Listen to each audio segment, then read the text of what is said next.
The real question is am I just being a nuisance? You know, or are they open? Do they have an open heart? You know, I have an open heart, but I don't know about this family yet. Backtrack a little bit. I was getting hit with infrasound earlier. My heart started racing. There was a weight on my chest. My ears were ringing. I tried my best to envisioning myself like giving a Sasquatch a hug, because this is a new family. I haven't interacted with this family yet before. This is a new research location. And so this is just the first time that we've really been back exploring. We just kind of dipped in for 20 minutes the first time we came here. But this time I wanted to take a better look at the area. You know, there's more interesting stuff down that way.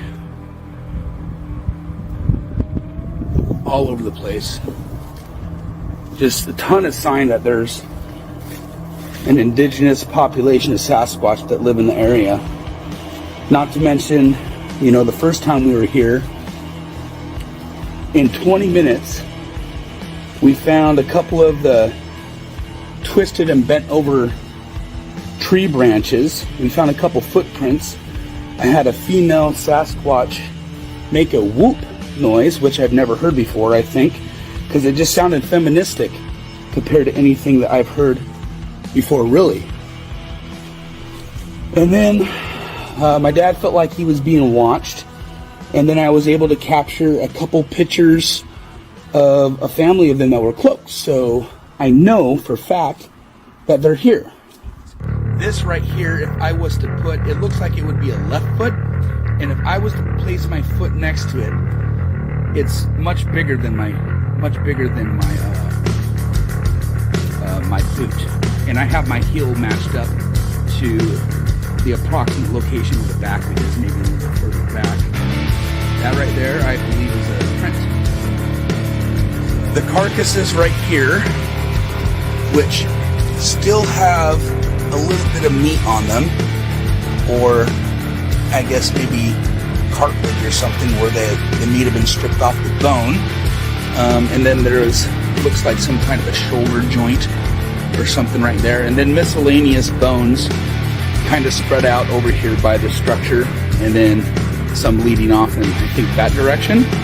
When I came here the previous night, by happenstance, when I turned the camera this way, there was one of them that was just right down there, just beyond the tree right there, hiding its body.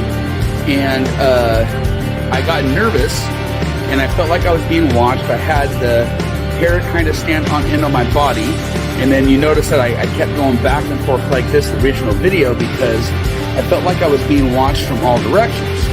When I panned the camera back this way, over in those trees, is where I caught two cloaked beings squatting down really low to the ground, and it looked like one was squatting down behind the other one. I think those were the adults. And then I think that the one that was over here could have been a juvenile. I don't know.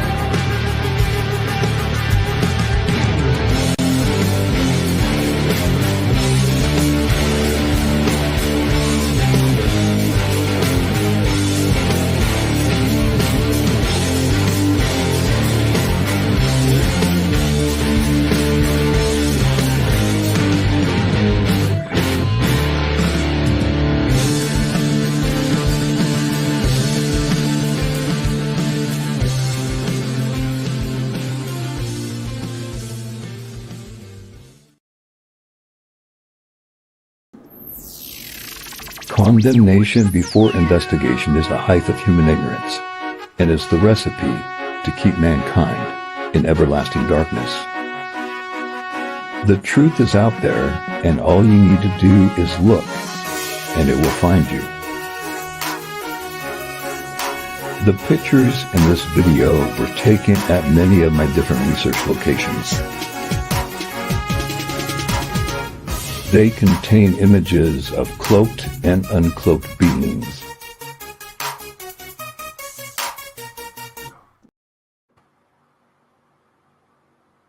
Hey folks, how's it going? How's everybody doing tonight? Sasquatch seekers in the house. What is happening, bro? Listening at work. Lord or Lord Ord. Okay, yes indeed. Um, um, yeah. So, new friend, new guest, first time ever being interviewed, Sir Erich James, otherwise known as uh, Erich James77 on TikTok. And that's where I discovered Eric first. And last Sunday, I jumped in on uh, Sasquatch Confessions, Jared show, and talking to Jared. And next thing you know, Eric joins us, and here we are today. And we decided, well, he both agreed on that he would join me tonight, and that Eric would share his experiences, his understanding, some of his images, and where he's at with all this when it comes to Sasquatch. And it should be a very interesting conversation. I think I finally met my match with somebody that can talk more than me. And that's a good thing, by the way. I'm not being disrespectful, bro. I'm sure people would like to hear more of that. Hey, we got LIB in the house. And yeah, let's go with this. So let's tell us a little bit more. I mean, I know you're from Washington. I know you're a school teacher. I know you're interacting with some of the indigenous population there. Yeah, tell us a little bit more about Eric, and then we'll go into when you were 5 years old and all that kind of stuff, right? And it's fascinating too that you have your dad there. So I hope your dad sticks around because I would love to hear his opinion about things and his opinion about you as well a little bit, for whatever it's worth. But definitely the more important part was the prior part. So, Eric James, who art thou? So, I'm a real simple guy, to be honest with you. I grew up really hard. I grew up in extreme poverty. Moved around a lot as a kid, and yeah, it's kind of propelled my life into where it is now. I work with children for an occupation. I've been doing that for 20 years. I work for the Department of Defense as a teacher for the Army. And here most recently, I am a teacher for the Nisqually tribe here in Washington State. Now, one of the things I do, James, is I interrupt people. So there's a couple of things I've already got to ask you questions about. What did you do in the Army? What did you do in the Army? Oh, I was not in the Army. I actually got hired on for my merit. And during my time, the 7 years that I spent working for the military, I achieved 5 awards, 3 medals, and 2 certificates. What did you do for the military? You mind me asking? I was a preschool teacher. Oh, really? Where at? Here on Joint Base Lewis McChord in Washington State. Oh, no kidding. Okay, so that's interesting. So and then let's go then to this now. Indigenous tribe population. Where are you? Do you mind? You don't say the school and all that, but are you allowed to say like the tribe and that kind of thing? Yeah, I could say that I work for the Nisqually tribe here in Washington State, and I'm a teacher for them. Oh, yeah, okay, that's pretty much what you already said. So, and that is in what, upper middle Washington? Where is that exactly? They're located. Their reservation is located in Western Washington, and I guess it would almost be like kind of smack dab in the middle of Western Washington, near a town called Yelm.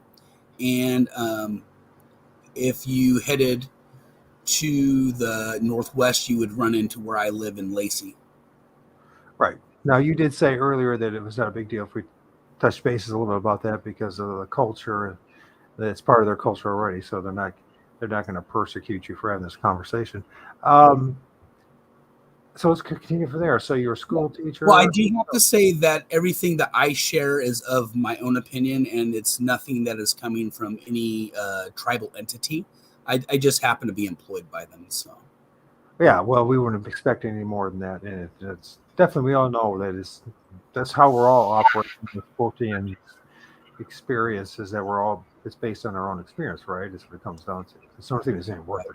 So, um, so actually, you've been here your whole life. You've been around the block. You're in your early 40s. You decided a few years ago to start doing this again. So this is kind of interesting. So you told me earlier that you had experiences when you're a young boy, around 5, 7 years old, something like that. And you can correct me as time goes on. But now, 40 years later, nearly, you come back to this. So this is an interesting jump in our gap, but it happens quite often. So it's not like that big of a deal. Um, you decide where you want to go with this. I'm going to let you unleash, brother.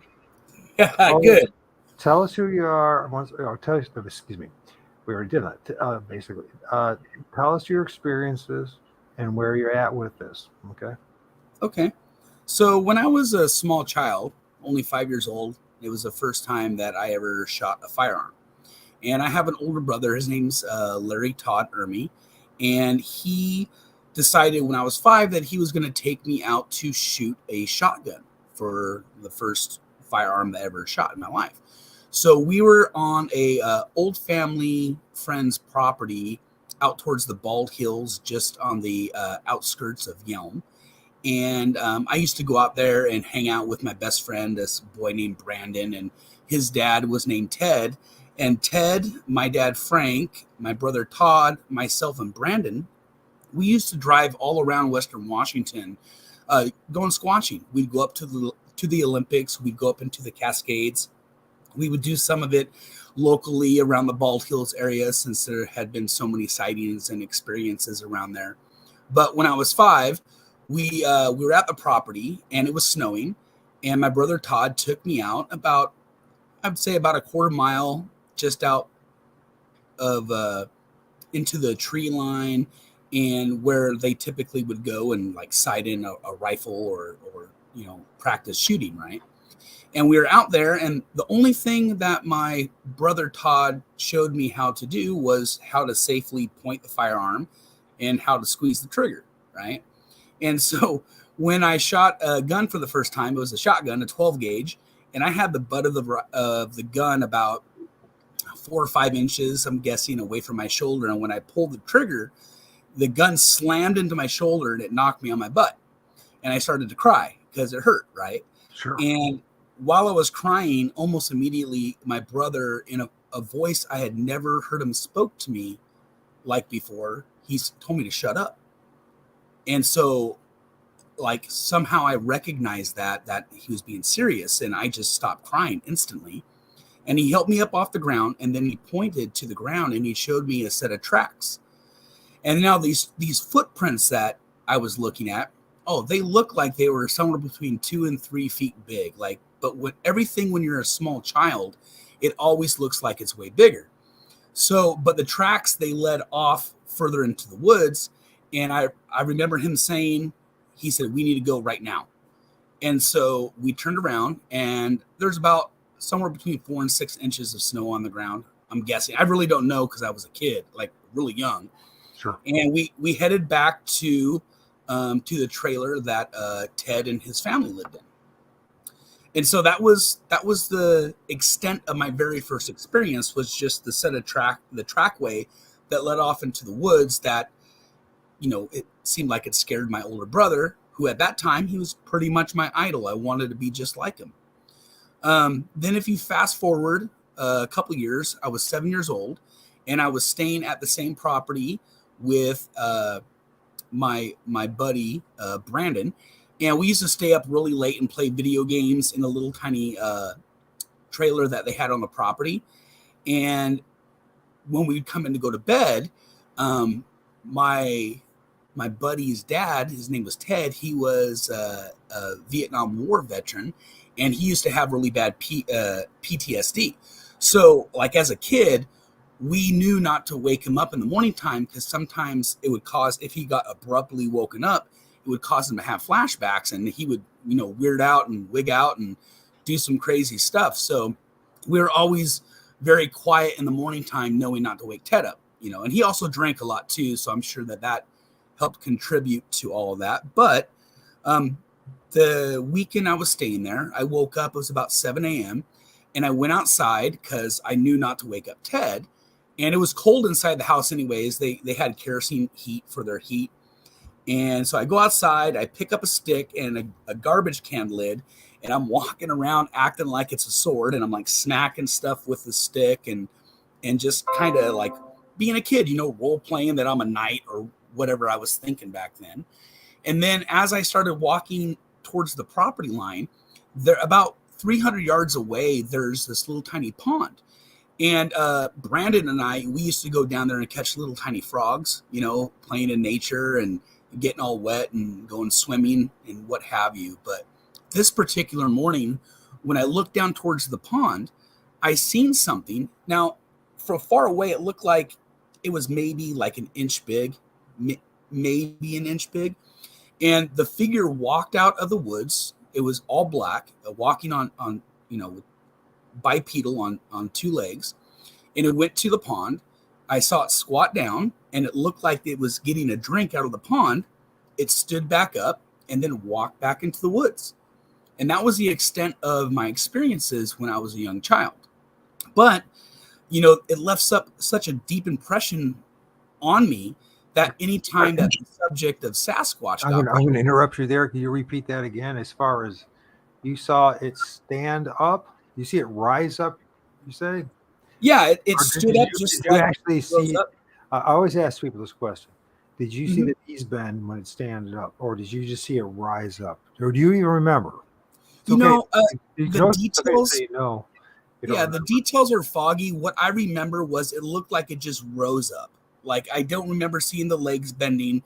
I just the most common response to this question, by the way, is that it looked like it just rose up. It's really important a detail, but please continue. So yeah, and it was near a pond. Was it rising up out of the water? You said, or at the edge of the pond? No, it didn't. It didn't even step into the pond. It was right next to the pond. It looked like it squatted down, and then I could see movement. It looked like it was doing something. I assumed getting a drink. And then it rose up from the squatting position and walked back into the woods. It's so fascinating how many, I don't know how fascinating this, but it's very interesting how many encounters and sightings happen near bodies of water. It can be as small as a small, narrow, like ravine or, little a drainage ditch, basically, a small drainage ditch, and it can happen right there. In fact, it happens many times in the train. So now, just you don't have to expect, and I don't expect you to do that. But do you remember the color of the thing? Was it jet black? Was it brown? Yeah, it looked jet black. Okay. Yeah. Thank you. Now you can continue with your story. I'm sorry, I will derail you, but you seem like that's totally fine. I'm okay with all that, and I don't mind answering questions too. So if you see a question pop up, feel free to stop me, and then I could just continue where I left off at. Yeah. So, that was the extent of my experiences as a kid. And anytime the subject would come up about Sasquatch, I would share those stories with people, But as the years went by, going into my 20s and into my 30s, those experiences started to almost feel like they were just a dream. Right. Because it happened so long ago. I'm going to interrupt you again. This is how it's going to be. It's not going to always be through, but when it rose up and it was jet black, now you're a kid back then, but you would have a vivid memory, at least, of how, if it was massive, was it big? Was it just seem normal, like sized guy? What did it seem like to you? From what I remember, because it was 7 a.m., the light the sun had been up, I'm guessing maybe a half hour, 45 minutes. You don't have to tell me how tall it is. It just, was it massive? It almost looked as wide as it was tall. It was, in my opinion, massive. Okay. It was big. Yeah. To put any kind of a size on it, I don't think I'd be able to do that. But I remember just staring at it and just like, what is that? That was what was going through my mind. And later, a memory that you never abandoned, never lost. Did it come back to you afterwards? I mean, I know you're leading up to this, but right. Let's say, like, by the time you're in your 30s and early 40s, I mean, had it completely forgotten? It was a lost memory that you didn't even think No, about, or it was no, always with you, it was in the back of your head. I could, to this day, I could think about it and still see what I saw. I have a very, I'm, I learn through like Yeah, watching, and I'm a visual kinesthetic learner. So sure. I'm very, usually once I meet somebody and I see their face, I don't forget faces. I'll forget a name, but I won't forget a face. Yeah, yeah. So whenever I would tell the story and think about it, I could still see it walking out of the woods, even to this day, and squatting down. Now, some of the details might be fuzzy, like I don't remember seeing like its legs, other than when it was walking. Um, but it definitely squatted down and stood back up and walked into the woods. And I pretty sure it didn't go into the water. It was on the side of the pond that was down there. Did you say that you definitely did you see the knees bend when it was squatted down, or No, it got lower. Like it went down about half lower the, down? It lower down. yeah, it lowered down, and like I said, how I remember it just kind of rose back up. I didn't see any legs in my memory. I can't see like the legs bending or the knees or anything like that. Sure, Just it's okay. just the figure walking out, squatting down, standing back up, and then going into the woods. Yeah, well, the reason I bring that up is it's quite profound when you think about it. As time goes on, and you still really think about this, about rising up and going down, and learn more about these things, or these beings, these entities, these people. They're not. Then, to me, at this point, I call them ultra dimensional. They don't fit the rule. They don't fit the mold, and just about anything that we understand. So that's how I see it at this point. But that doesn't matter. Let's go back to your journey. So now it's you're in your 20s. Then what? So, yeah, 20s happen. I straightened my life out. I used to be kind of a bad guy, growing up in poverty. I was associated with gangs over in Eastern Washington, Yakima. My sister, she passed away a little over a year ago. She used to own an escort service. Like, I grew up really, really rough. And when I was 20 years old, my life completely changed. And from that point on, I've become a much, I guess you could say, a better person, Sure. But yeah, I'm married now. June 7th will be 20 years to my high school sweetheart. I have one kid. Congratulations, brother. Yeah, yeah. A rare occasion these days. Good job. Good job. Mm-hmm. And my daughter, who now is 13, she has one of the rarest genetical diseases in the world. It's called xeroderma pigmentosum.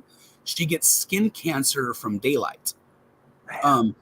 It's an extremely rare genetical disease, to where the genetical code that repairs our skin from ultraviolet damage, her genetical code is broken. So what it does is, instead of repairing the damaged skin cells, it creates skin cancer. And so, I've had to, kind of make my way through life knowing that. And, she's 13, but, we're doing well. We're doing well. And then there's all kinds of stuff that happened in between. There's, half a lifetime that happened in between when all these experiences first started and where I'm at now. But I ended up getting a phone call. My sister used to be married to this guy named Jeff, who lives over in Selah, Washington. And Jeff and I we were best friends, right? And my sister and him ended up having a really nasty divorce, and they had 3 kids together. Well, in 2020, I got a phone call from him. Hey, And can I ask you? I hate Sure. to interrupt you, but it seems that you're getting a lot of pings, messages. Yeah, it's for some reason my notifications are going off the chain. You don't know how to turn it off. You know how to turn it off? Because you know how to turn it off. That'd be nice. Yeah, sorry about that. It's okay, man.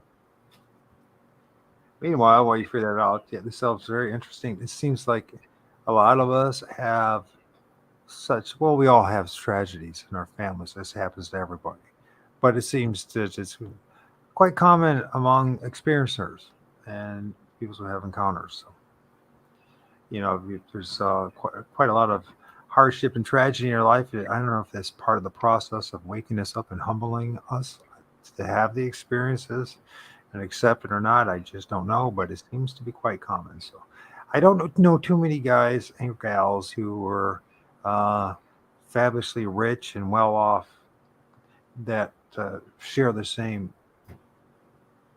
experiences as often as we do. Right. For whatever reason, I don't know, but continue, man. Please. So, yeah, I get this phone call from Jeff. I hadn't spoken to him in years, not since their nasty divorce. And what he told me about his experiences. He had a 3-night experience, 3 nights in a row, with Sasquatch up off of Chinook Pass here in Washington State. And now, to tell you the truth, I didn't believe him. And the reason why I didn't believe him was because as a kid, like I first met him when I was 12, I believe. And as a kid, I'd always go out hunting with him. We'd go mushroom picking, go fishing, we'd go up hiking, always out up in nature, out in the woods, right? And I asked him if he believed in Bigfoot. And he'd always laugh at me. He'd say, no. And I'd say, well, what would you ever do if you saw one? Well, I'd shoot it in the face, just joking around. Right. Well, Jeff ends up telling me about this 3-night experience that he had.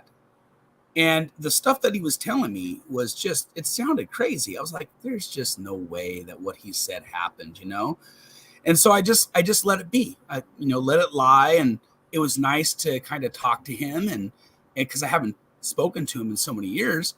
And then another year passes and I get a phone call from him again. And my niece was graduating from Sela High School. And he asked me if I wanted to come over and attend her graduation, which was a really cool thing because I've missed a lot of stuff with my my nieces and my nephew due to the bad divorce that, they had. And so I was like, yeah, that's cool, And so I go over there. And now Jeff and his family, they are outdoors people. They are always up in the mountains. They're always, they're hunting, they're fishing, out there on a range, shooting, mushroom picking, rock hounding. They're always up in the woods, to the extent to where his new wife, when she gets off work, a lot of times they drive up into the mountains. That's what their family does. And so I went to the graduation in Sela.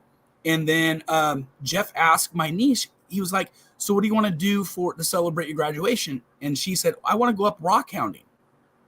And he's like, okay. He's like, you want to go rock hounding? I was like, yeah, that's a great idea. So we made our way up to Chinook Pass and we were up there close to a place called Little Natchez.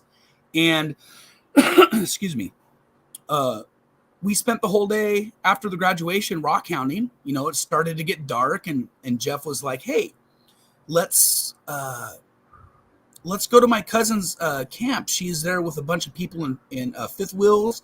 We'll go sit next to the fire, get warmed up, and say hello, and then we'll head back. I was like, okay. So we went there, and we were there for about an hour and a half. But when we went to go leave, he was like, hey, do you want to go to where I had the experiences with the Sasquatch? And I was like, yeah, take me there. Yeah, please take me there. Right. And so we ended up heading, it's about 9 miles back on some logging roads. And I say 9 miles back, that's from the very last campsite where people would go to camp. So it's definitely a ways back and it's about an elevation of about 5,000 feet. And so on the way up there, we stopped off on the side of the road once we were almost there. And there was this tree structure that was maybe 15 feet off the side of the road. He wanted to show it to me and we ended up passing it. We had to back up and we got out and we all went out there and he was showing it to me and it was like maybe 6 or 7 feet tall. It almost looked like a teepee and then it had bark that was on the bottom of it, and there was 3 rocks that had been placed on the bark. And so in my head, I'm thinking, yeah, he's trying to pull one on me because I used to talk about, Bigfoot whenever we go out, hunting when I was a kid or whatever, right? I'm still kind of thinking that. And then he was like, okay, well, about a quarter mile up the road, I took a big rock and I stuck it on a clear cut stump. He said to kind of mark the area where we've been having our experiences. And I was like, okay.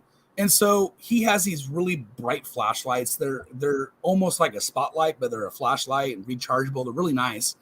And that's what we were using. And so as we were driving up there, we're kind of shining lights out the side of the rig, looking for any kind of eye shine or if we could see anything, right? And we get up to the place and we don't see anything. And he ends up driving up to the very end of the road where there's a little cul-de-sac, and we turn around.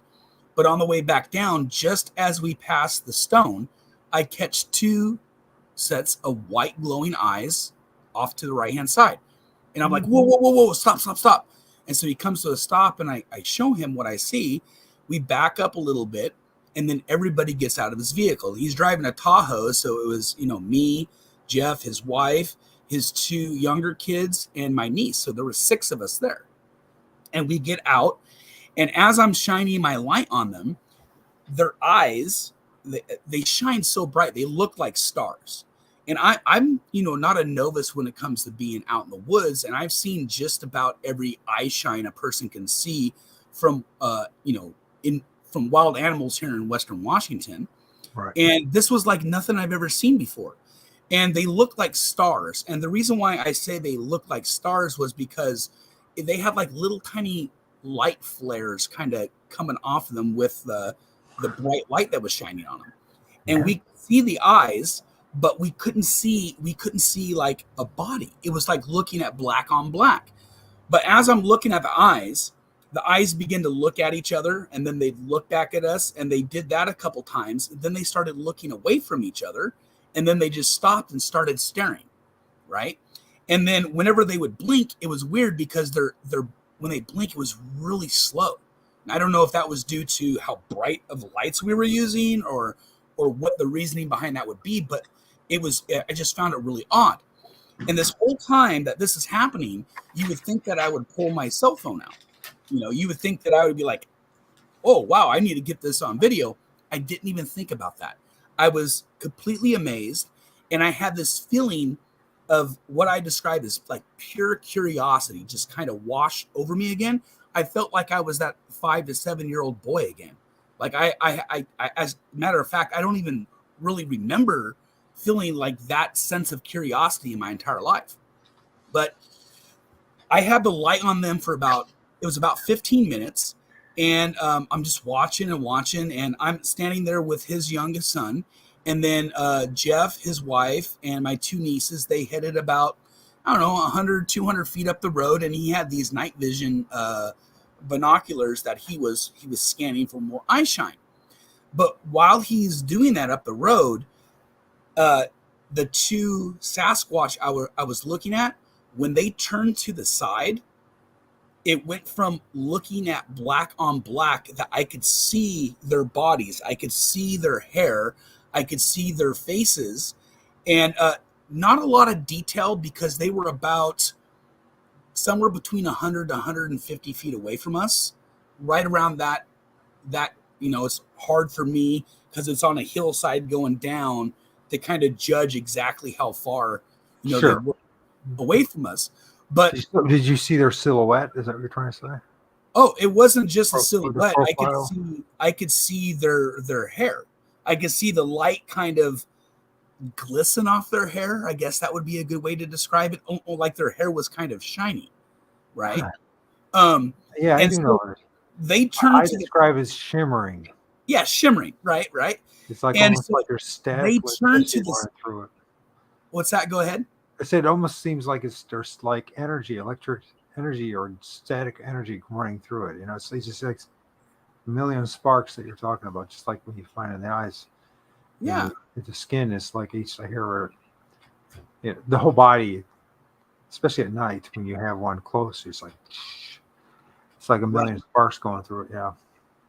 So at that moment, At least my experience. I could still see their eye shine from their like side peripheral view of their face. Like I could still see their eyes lighting up. And I could tell by looking at them that they were really big and really muscular. Like they looked like they I don't know, like a bodybuilder almost, like how big and broad their chest area was and their shoulders, no neck. You know, like it wasn't like they were like humans where you could see a neck. Their head looked like it was attached almost to their shoulders, if that makes sense. Oh yeah, and, your traditional type of yeah. built. Yeah. But when they took off, I'm telling you, I've never seen anything move that fast in regards to like an animal. The only way I could describe it is they were standing here, and then when they took off, it was like highway speeds. It was so fast because I went from looking at them and Did you notice if they were standing up straight when they were moving forward that fast, or was it leaning forwards by chance? No, I don't think that they were leaning forward. It almost looked like they were standing up straight. It's interesting. From what I remember. And when they took off, it was really fast, and their eye shine basically it was so fast that I tried to track it with my flashlight, but I couldn't. Like I went with them to try to see the eye shine, and they were gone, just gone. And so I was like, whoa, did you guys see that? And of course, I think Luke and I were the only ones that seen that because everybody else was, up the road, looking through the night vision binoculars for more eye shine. Right. So Luke and I start walking down towards the direction that I seen the Sasquatch move in. And there's these two really huge boulders that are like the size of an SUV on the side of the road. Right. And as I was approaching the boulders, my gut instincts was telling me that there was danger, like legit. Like I didn't have like the hair on my body stand up or anything like that. It was all of a sudden, it's like my stomach was like, no, that's not safe. Right. Now, was it like the sense of dread that everyone talks about, or was it just sense of like warning? I was like, no, it was just like a sense of warning. I guess you could describe it like that. It was just like, an innate feeling that I had that it was not safe if I went over that way. So right. Yeah. Right as that happened, I said, I turned around, I said, come on, Luke, let's go this way. And as we turn around, everybody else you start hearing them going, whoa, whoa. And they're like tripping out from what they're seeing in his night vision goggles.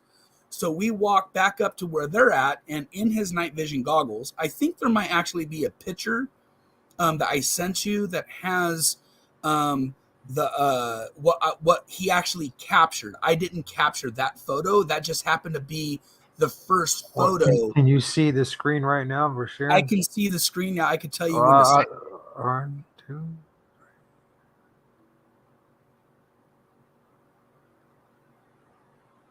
So that's the beginning picture. We'll go back through it. You didn't send me that many. It's only a couple dozen. So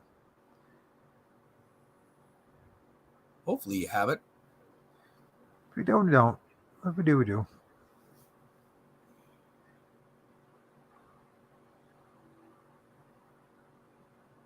Some damn good pictures, though. There's been some incredible moments, and I have a lot to share. I'm sure you do, my friend. I'm sure you do. And I'm saying that respectfully. I understand completely. It's as much as I tried to avoid this stuff and make it go another direction and make it go away, it didn't work. So that's it right there. Okay. So do you want to click over to the next one to see if it's got the scale? Yeah, that is the actual picture. And this is what everybody was geeking out about, because when you're there in person, the eye shine, the same eye shine that I was seeing from the other two Sasquatch, you can see that on this Sasquatch.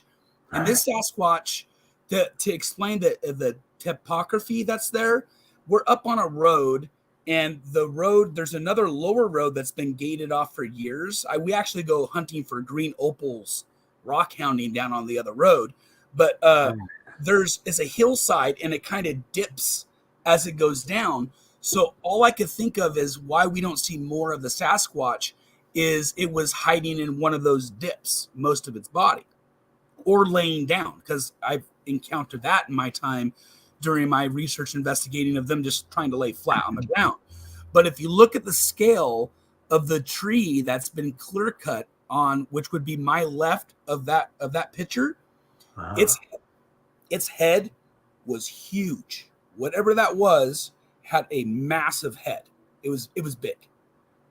So if you take your cursor and you go to the far end of the picture on the left-hand side, you can see the clear cut, up from there. That is a tree, and that is a harvestable size tree compared to the size of the head that what we were seeing in the goggles. Right. Yeah, so it was really big. And of course, from my experience too, most pictures that you take when you're trying to capture them, you're going to have choppy, grainy, pixelated, photos, which I believe personally Eric, in truth, that this is a very profoundly revealing image if one allows it to reveal itself. And one of the things too I noticed is that in my own experience, in the middle of the day, same thing happens. Except, there'll be like a shadow with the glowing eyes in the middle of the day. Yeah, I have a picture of during this last Christmas. I have a picture of the reflection that went off my fish tank in my house. Yeah. I have them. They're here.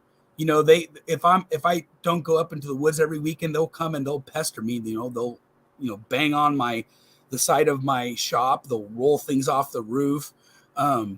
I have things disappear and then reappear in weird places, stuff like that. And so I have 3 rules for them being here. And that's 1, no harm is to come to me, any of my friends or family, or any of our pets. 2, nothing gets broken. And 3, don't bother my wife. Right.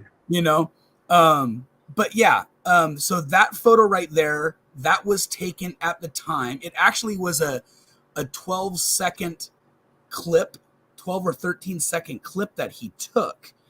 And he still has that, but I don't have access to the clip.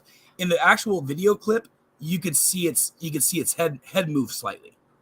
But we sat there watching it for what seemed like forever.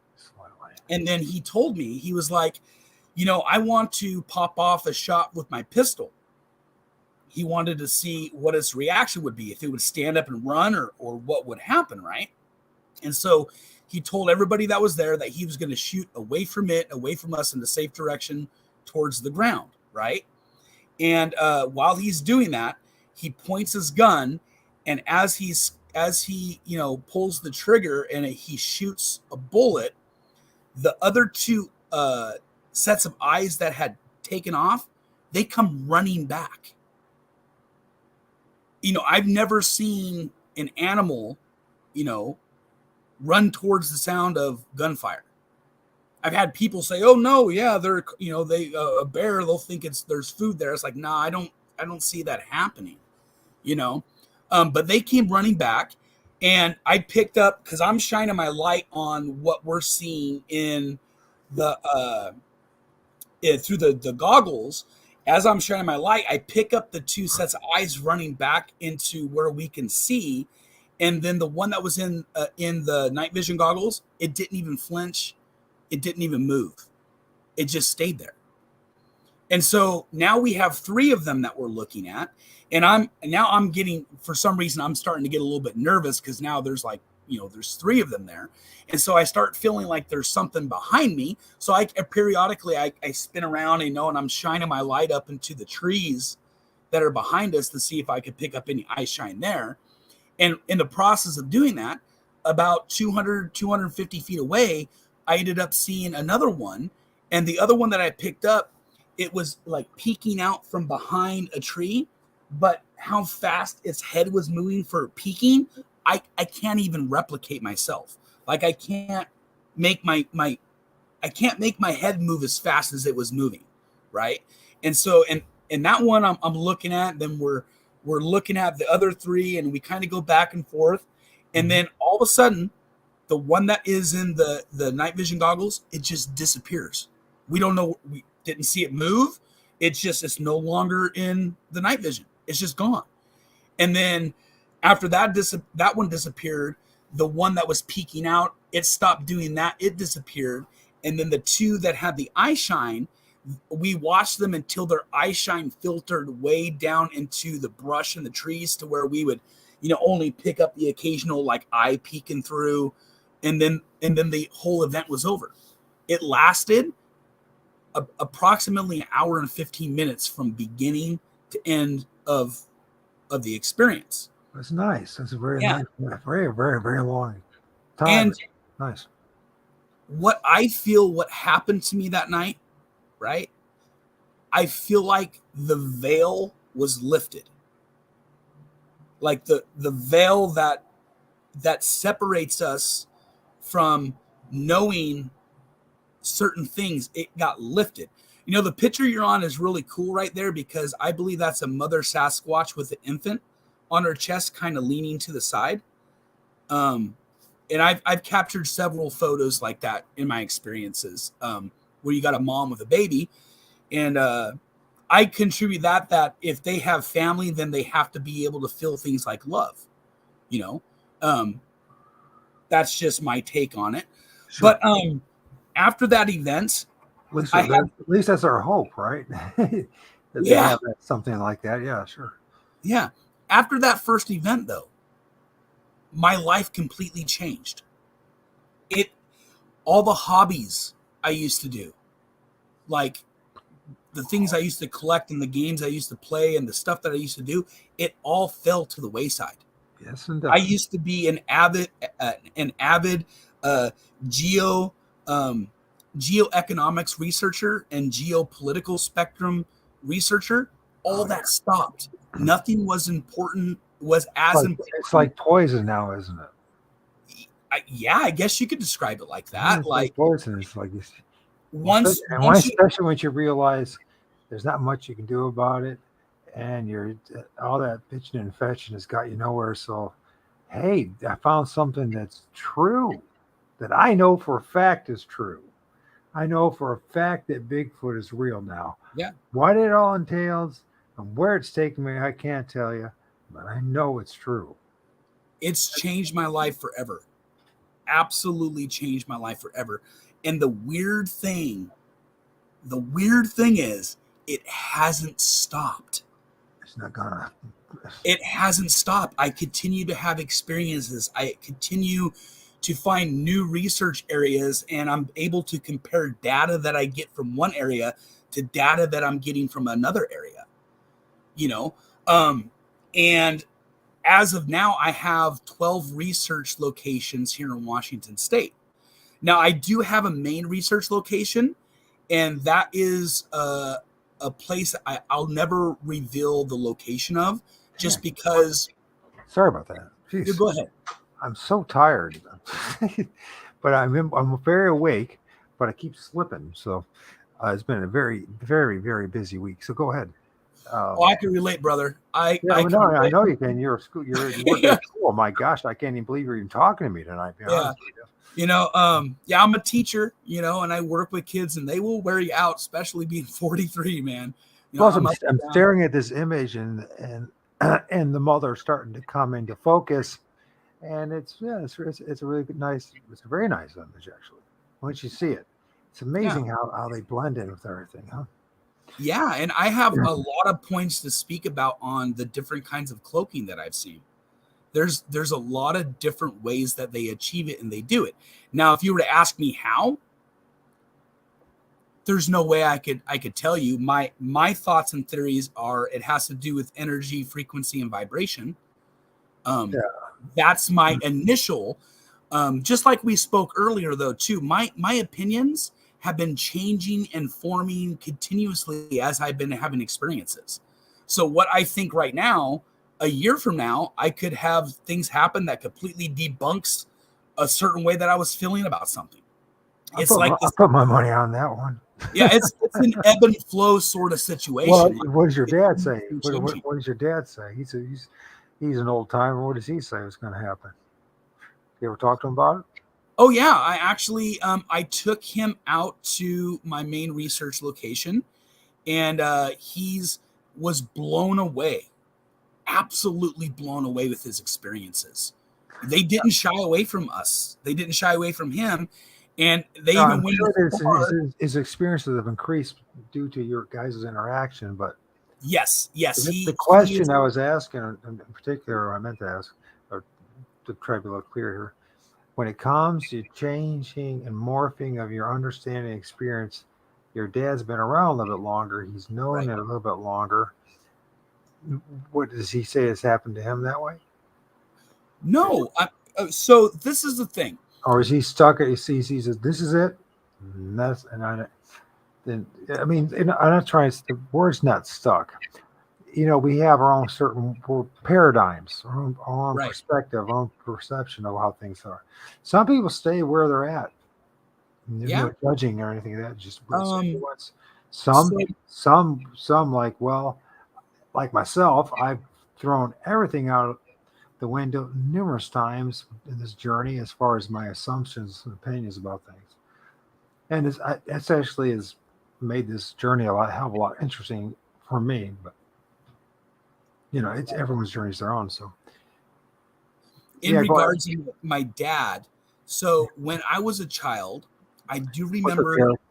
Ted, my dad Frank, my brother Todd, always talking about them like they were some kind of a gorilla. So when I showed my dad the research that I have done and the photos and videos that I have taken, it blew his mind. Yes. It completely blew his mind. And I believe, and he hasn't actually told me yet, but I believe it has actually changed how he feels and thinks about Sasquatch. Not to mention he's had experiences with me already since he's been here in January. So he's had some crazy stuff already happening with him, like legit.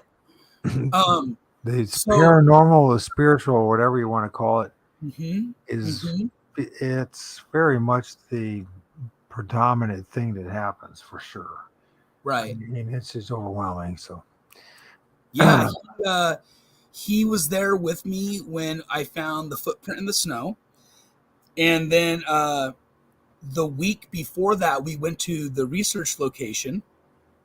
And while we were there, I was taking a video. And in that video, there was a couple Sasquatch that were cloaked that part of the family unit that I had been getting to know and letting them get to know me. They basically came into the video to kind of pose and show themselves. I'm sure. Yeah, it is a pretty special photo because I have a photo of my dad with a couple of the Sasquatch in the family that I had been working with or building a relationship with. Now, is this in this group of that you sent me, or is it? I don't think I sent it in that group of Okay. photos that I sent you, but it is on one of my TikToks at the very end of it. My dad, when he came back, he had his hair was all big and poofy and had a big, huge gray beard. He kind of has a little bit of facial hair now, but not like what it was when he got dropped off at my place. It's like a wall of spirits. But going back to what happened after the first event, some really curious things begin to happen.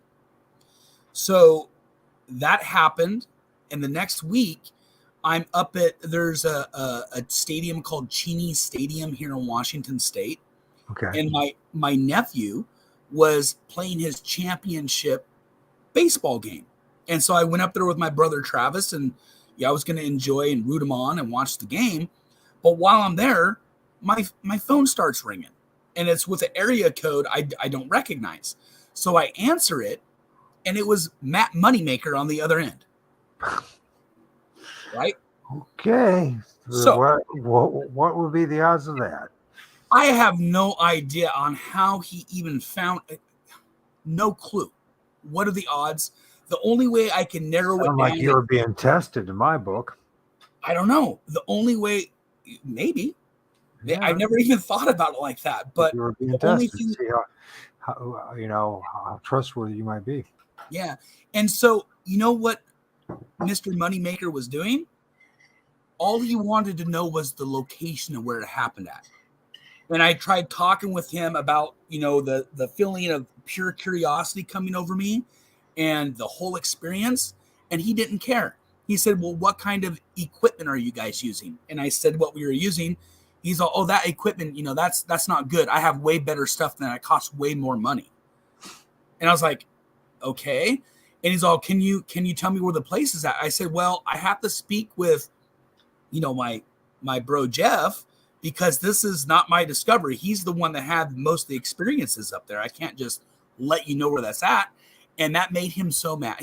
I could tell like his voice changed on the phone. He wasn't happy. He just wanted to know the location.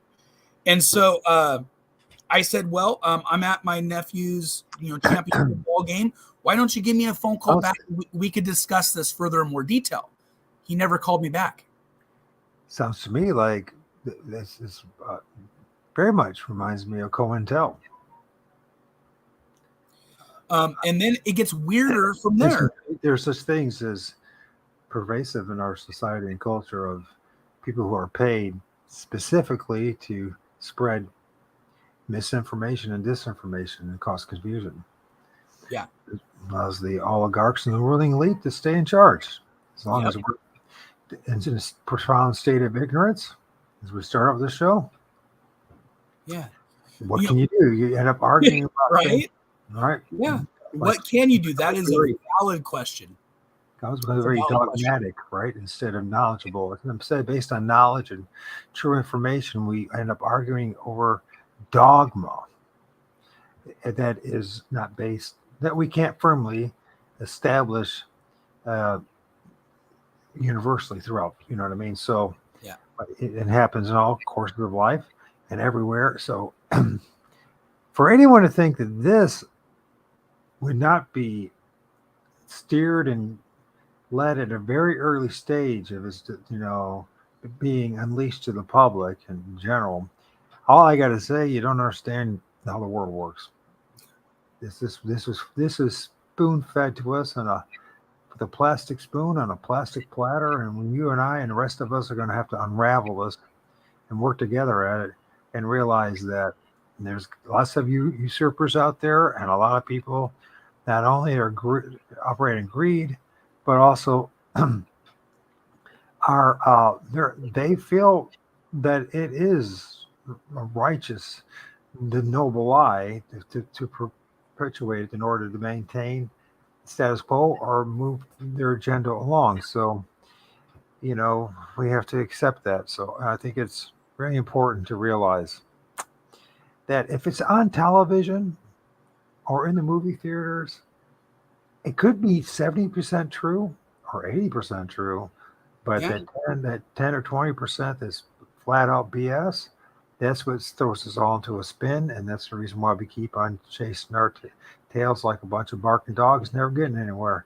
And so we have to get to the point of realizing that, really television, the movie theater, everything, even what we call the World Wide Web and the internet, it's all let's call it what it is. It's desensitization.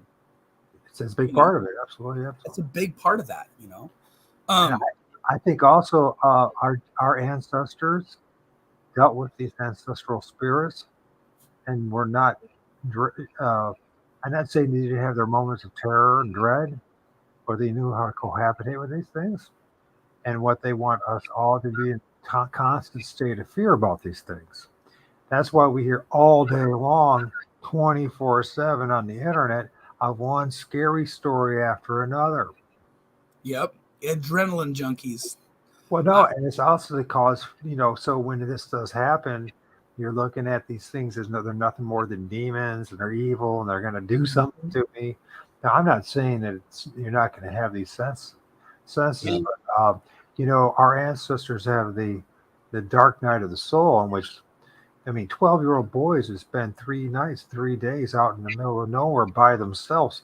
And what do you think they were confronting? It's a good question. they were confronting these things and many Mhm. other things like it. And Right. it was all part of the rite and passes and rituals of understanding your world. Right. And and I think that's the reason why they called them braves, because they were very brave. And Right. we, in most part, we ought to be honest about things about ourselves. And I'll be at the top of the line. We're really not that brave. But part of that reason is because of indoctrination and conditioning, and and the their rat cage or snare that's been set for us. But I think this is part of this process of setting us, if not everyone, but at least certain people, set free. Hopefully, a little bit out of this giant matrix, this labyrinth of deception and a snare, if you will. And I think that these things are part of this scenario.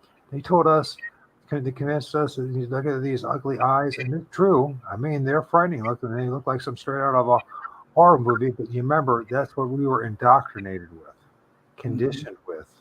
Yeah. Our ancestors looked at these things as um, it's just as much as common or just as part of the this world is creation as an eagle or as an ant and everything in between. And let's be honest, ants are pretty ugly looking creatures according to the way we value or perceive beauty to be, right? And so sorry, getting a rant here. I'm speaking some truth now, so I know that. Yeah, no, that's all valid. When it comes to all of this, I tend to agree with most of what you're saying. I think that you're pretty spot on. To be honest with you. Yeah, so I think we have this thing. It's happened throughout generations for thousands of years, and Jared is still here. We talk about this becoming our own. Now, there are YouTube channels out there called this, and I don't know what else. Becoming digital shamans ourselves, New Age. How do you say this is not being sucked up into the new age? We are helping to usher in a new age because new age is going to happen anyways, and we can see, at least I can see clearly before my eyes, an amalgamation of the old ways with the new ways, the new technology with the old technology, and those will be those who will be, I guess, blessed with the opportunity to use them both. It's cameras, like I'm gonna say it, Eric. It's like what shamans and used to do through ceremonies, rites, and rituals, through drugs, who help hallucinogenics, things like ayahuasca and all that, to have to visualize these things. We are doing it actually through technology, through the camera, which, by the way, I believe strongly, camera was actually designed specifically and first and foremost was not for family portraits, but it's to film these things because we have to understand something. And I know this for a fact, and anyone else can just do your own research on this. At the very top of this realm, they all do, one way or another, recognize the spirit realm, either worship in it, whatever they do, they understand it, and they went way out of the way to get us not to believe in it. We call it the spirit realm or interdimensional realm. I call it the ultra dimensional realm. It's something that's hard to define right now, as it was back then. But they were having their experiences. We're having a new form of experiences, which is through technology. That's exactly what's happening. We're seeing these things that we only would see once in a while in our lives. Literally, we're seeing them and filming them, right? For the most part, stills is still the most effective way to get an image of one of these things. But you can still use, just, of course, it always happens with video and all that kind of stuff. But what we're doing, and then sharing it with each other, and we're planting the seed of understanding and knowledge. And this is going to lead to something that's much more significant. They want us stuck in a paradigm of storytelling where it's one scary story after another, every frightening story there is. They want to stay in there, right? They knew this was going to be unleashed. In fact, I strongly believe, I know, I have pretty reliable intel that what happened during the Patterson film, that there was shamanic rituals running for at least 40 days, and that the governments of two governments, that mean Canada and the United States government, and Hollywood and everyone got their paws in this because they knew what was going on, and they wanted to uh, steer it in a different direction. You know what I mean? In other words, they were using it to try to scare the living hell out of these truckers and all that to stop all the deforestation in their tribal land. And of course, what the governments do, the dark forces of this world, they took it, usurped it, repackaged it, and sent it out in another direction. So it's literally taken us. And believe it, there have been men and women talking the same way 50 years ago, right? But they didn't have the internet, which is a tool. It's a government tool. It's used to pay attention to us. But we could either use this to truly enlighten ourselves and free ourselves, or we can run around in circles all day, and which is what exactly they want us to do, fighting over things that neither one of us can prove. But I tell you this much, Eric, from what I can see, if we all work together, we can put the pieces together and try not to be so hubris about how we know what's going on and what it is called. Don't be stuck in all these names and all these things that have been offered to us. But let's try to understand them through them and from our own encounters. And then this is the reason why this show is made. This show is not made to have a lot of people in it. This show is for us. Right. Does that make sense? When that I makes say sense us, I'm not talking about people who just want to hear a scary story. They're never going to be popular. These are people who understand what's going on and are willing to pay the price to take this to the next level. That's all. Yeah, I agree. That I believe personally that there is a disclosure that is coming. It's coming from us. It's not going to come from the government. Yeah, You just forget about the government. They're not going to do it. It's going to come from us. It's going to come from people like you, people like me. And when we could take the puzzle pieces and put it all together to create a full picture, for me, it's never been a scary thing. It's never been like something you would watch a horror flick with. Now, I have had negative experiences, but the positive experiences that I have had vastly outnumber the negative experiences. It's a different perspective. I've had extremely, extremely dark encounters that lasted for a very long time.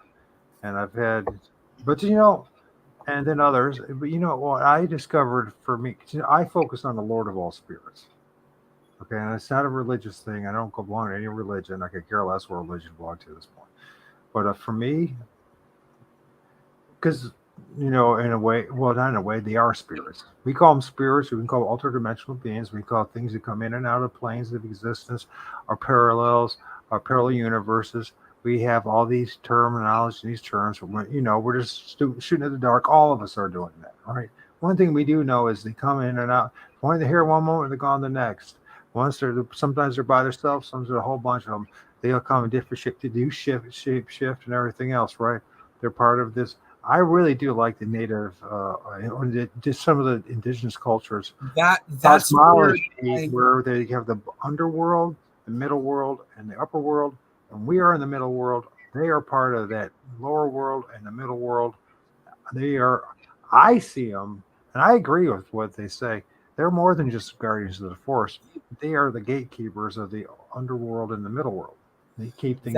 From my experience, where I started my research and investigating after my experiences started, it was from an indigenous perspective.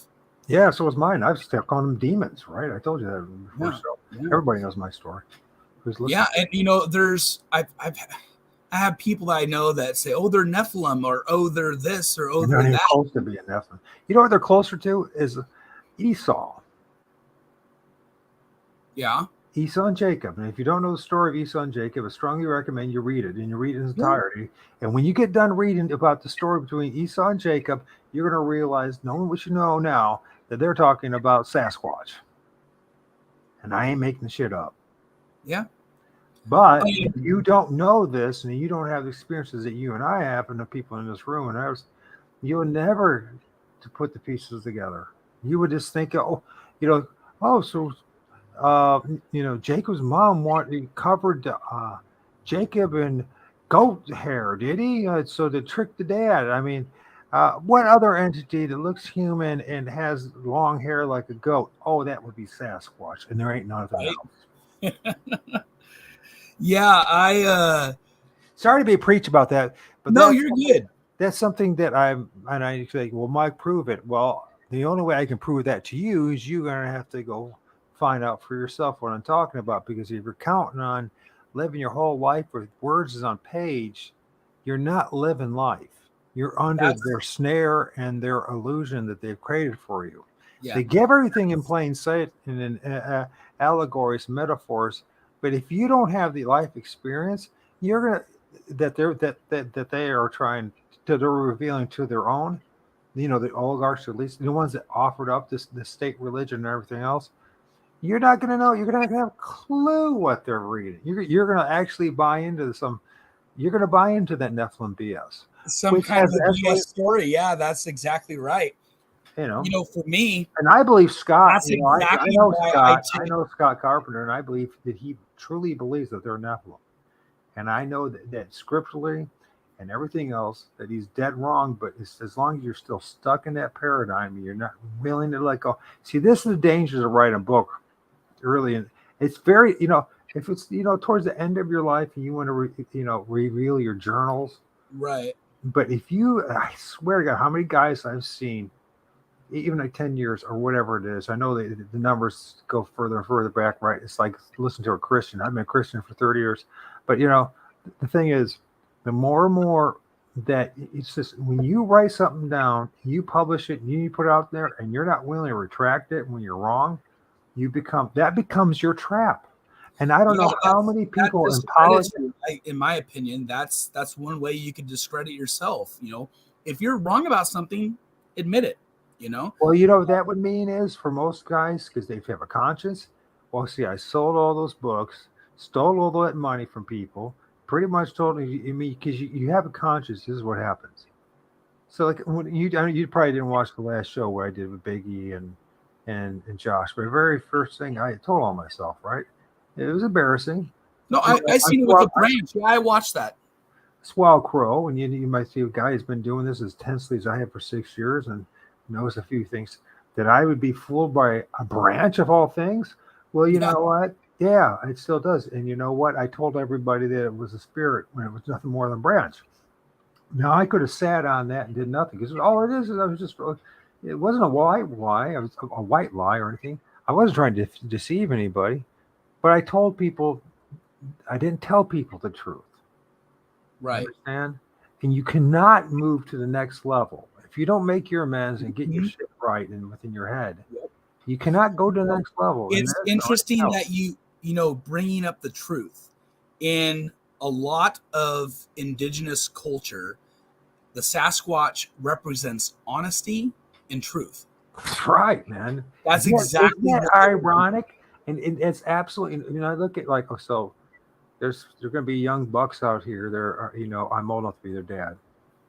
And they're going to, it's going to probably go over their head. But I'm telling you guys, like when you guys condemn each other about how you see one guy sees one thing and another guy, and no one's innocent of this, but if you spend your time, tell you, when you go online and you go and you start saying shit about somebody else, the only person you hurt in all that was yourself. And believe me, you wrote out a spell on you. I had that a spell on you. I had some of that happen with the things that I had to say about Moneymaker. It kind of came back to bite me early on in all this, Now you can. There's one thing. Yeah. Well, here's what you do. A guy like Matt, it's not that you're. Look, he doesn't even hide it. It's about the money. He never said there was anything else than that. He likes the attention, likes the money, likes the money. You know what I mean? Because he have a big book, cool, that's great. If not, who cares? You know what I mean? He is who he is. Right. He is a man of this world, and that's who he is. And if you want to be led down that path, and all of us are at some point, and then something happens to us, and so is Matt necessary? I don't know Matt well enough personally, really, to condemn him one way or the other, but his actions speak for himself, right? It's about right. Because you we know, do. we know what we know, and we know that he knows. We know what we know, and we know that he knows what we know, and he even knows it. And for Right. him to keep hiding it, what else can that be but dishonesty? So going back to what my conversation that I had with him, Yeah. after that ended, I never heard back from him again, but something even stranger happened after that. The very next day, I was at work, and the cook comes up to me and she's like, "Hey, there's a Sasquatch researcher outside that's asking for you." I was like, "What?" She's like, yeah, go outside. He said he wanted to talk with you. And so I went outside, and there's this gentleman that's standing there. He introduces himself, and it turns out he is somebody that's been doing this for decades. Of course. And how he found me, I have no idea. And he's actually one of the only people that I've been going out squatching with, other than So has he been speaking the truth to you? yeah, he has. I really think so. I vetted Well, him. no, when I say speak truth, I'm not. What I mean by that is he tell you up front that his that he doesn't have all the answers, and Right. that he recognizes the supernatural, the ultra dimensional aspect to it all. He doesn't have a problem with that, or No, is he doesn't.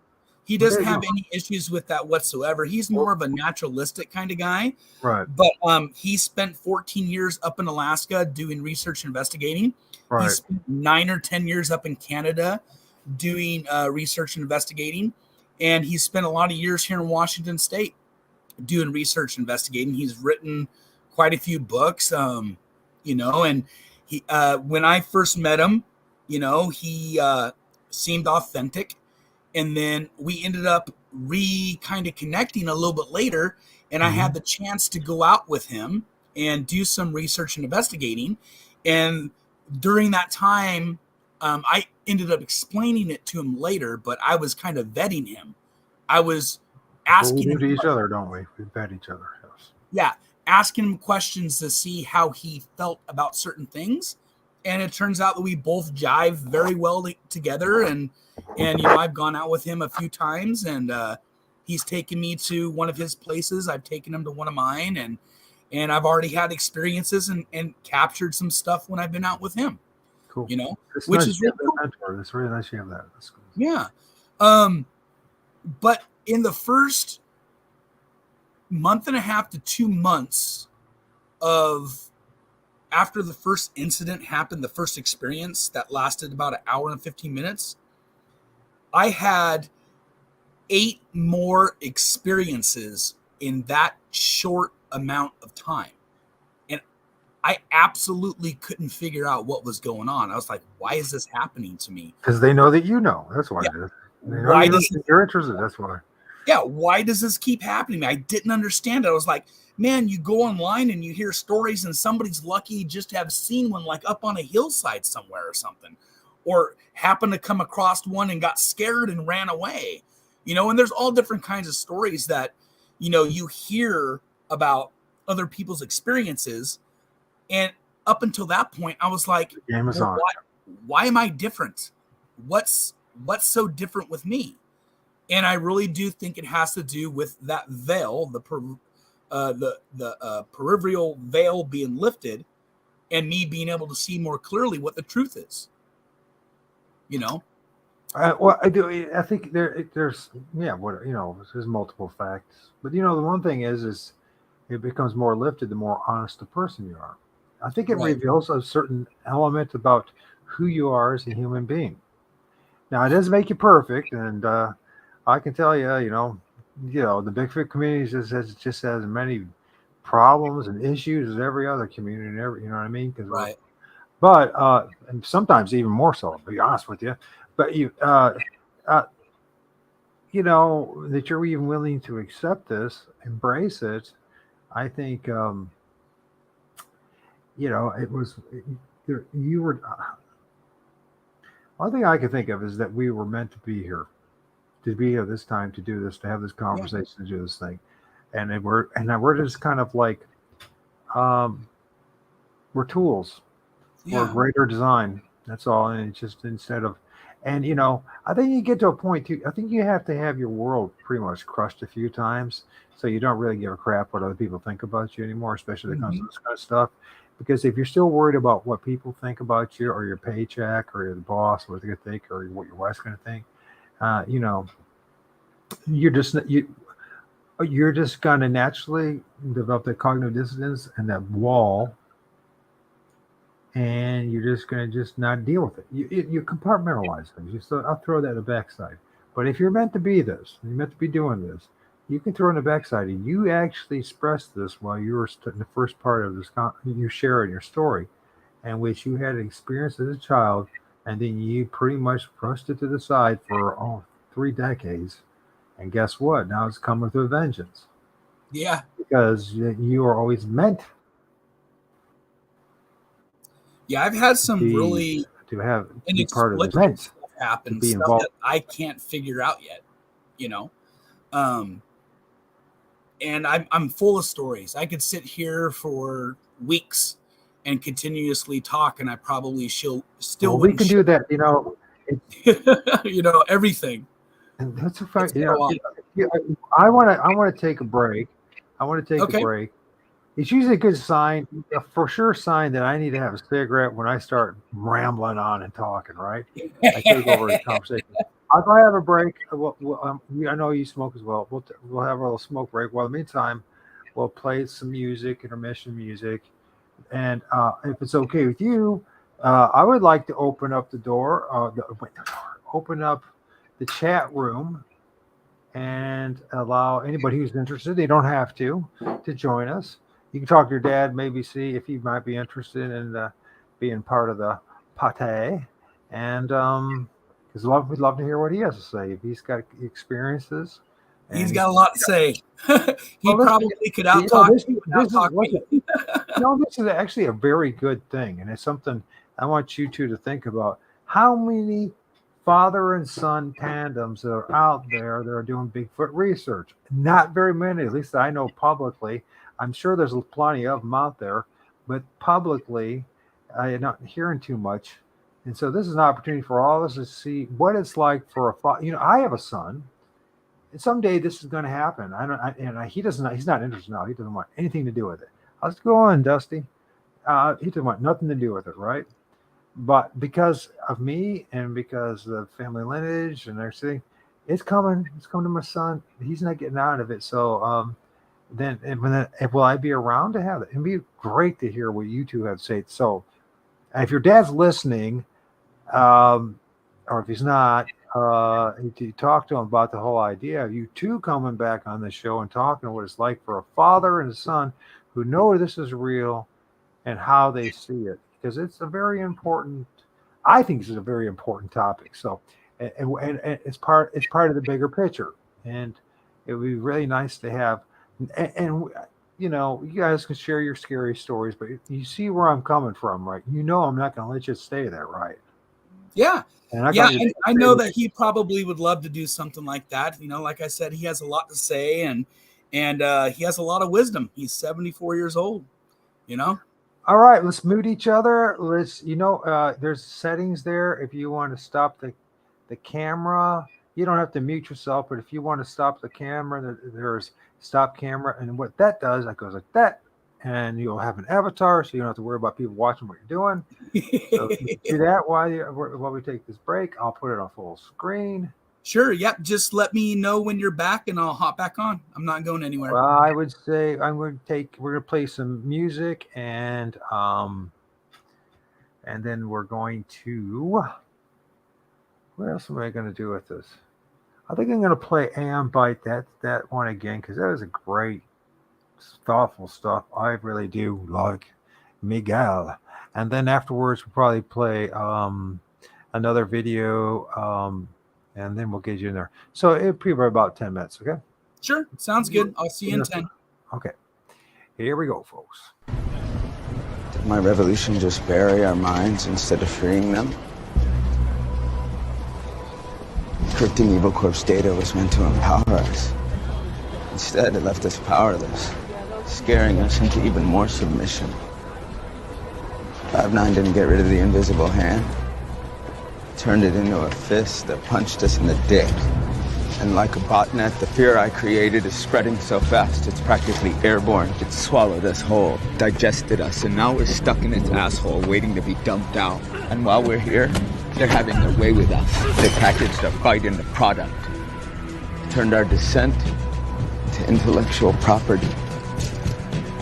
Televising a revolution with commercial breaks. They backdoored into our minds and robbed our truth, refurbished the facts, then marked up the price. This is what they do. It's what they're good at. This is their greatest trick.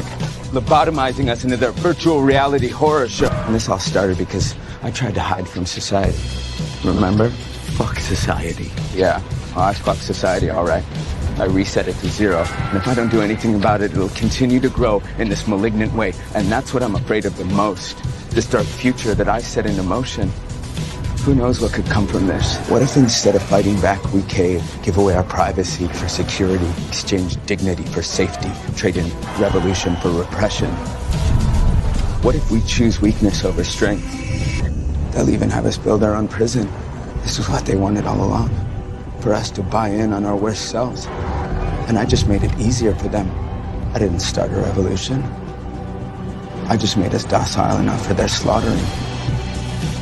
And I can stand here and blame Evil Corp and every other conglomerate out there for taking advantage of us. Blame the FBI, NSA, CIA for letting them get away with this. Blame all the world's leaders for aiding and abetting them. Blame Adam Smith for inventing modern-day capitalism in the first fucking place. Blame money for dividing us. Blame us for letting it. But none of that's true. The truth is, I'm the one to blame. I'm the problem. Whoa, Nelly! How about that clip from Mr. Robot? A Gnostic-themed series that has predicted so much about our collapsing society in 2023. So much. As Eric Hoffer said, every great cause begins as a movement, becomes a business, and eventually degenerates into a racket. And as I say, there are no exceptions, even for anarchist hackers. Anthony DeMello did say that when you fight or run away from something, you give it more power. Philip K. Dick said that to fight the empire is to be infected by its derangement. Fight not monsters, lest you become a monster, Nietzsche stressed. What was done to me created me. It's a basic principle of the universe that every action will create an equal and opposing reaction. Is that how you see it? Like an equation? What was done to me was monstrous. And they created a monster. And here we are in this age of Hermes, Philip K. Dick world and Gnostic times. How's the revolution working out for ya? How's that good fight? Guess what? That edgy podcast or cool Twitter poster or banger social political YouTuber is just part of the Archon machinery now. Go listen to Tim Pool, the Young Turks, NPR, or whatever the fuck. It doesn't matter. They're all playing for the same satanic team that feeds off your loosh and strengthens the empire that never ended. Keep thinking your donations, online arguments, or slacktivism is making a difference. It's all just a Punch and Judy show with the puppets exchanging bats to proffer the illusion of a noble battle. Vote Democrat or vote Republican. The world is changing now that my side has the bat. As Michael Malice said, people will say with a straight face that having one choice for dear leader is tyranny, but having two is freedom. And they haven't given us any other options outside the occasional purely symbolic participatory act of voting. You want the puppet on the right or the puppet on the left? And hey, it used to be communists and capitalists fighting on the streets. Then it changed to Antifa and Proud Boys. Now it's an NRA Christians and trans people, or whatever. And high above, the Archons and their catamites in the establishment count their money while the poor count their blessings. The revolution will not be televised because it happens inside of you. Simple as that. As Ursula Le Guin said, you cannot buy the revolution. You cannot make the revolution. You can only be the revolution. It is in your spirit or it is nowhere. Paint the sky with rainbows. But here's the thing. The sheeple aren't going anywhere. They like my world. They don't want this sentimentality. They don't want freedom or empowerment. They want to be controlled. They crave the comfort of certainty. It's a movement and a meditation, as the Gospel of Thomas says, an inner alchemical transformation that disengages you from the Ouroboros and activates your indwelling trickster. Then you're no longer playing the game of Saturn and can see the whole of the moon. This is the way, Mandalorian, and there is no other way. Neo, sooner or later you're going to realize, just as I did, there's a difference between knowing the path and walking the path. Or don't listen to me. Turn off Aeon Bide and continue to witness millions of psyches crack in despair, the middle class vanish, and nature being raped.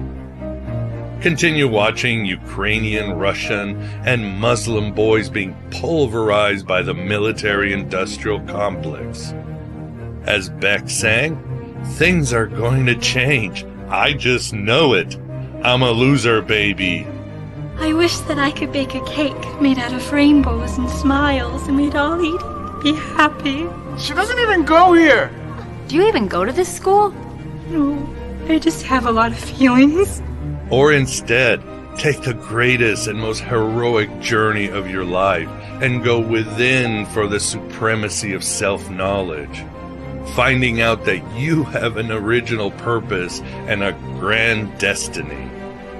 That's what we do here at Aeon Bide, and welcome to the desert of the real.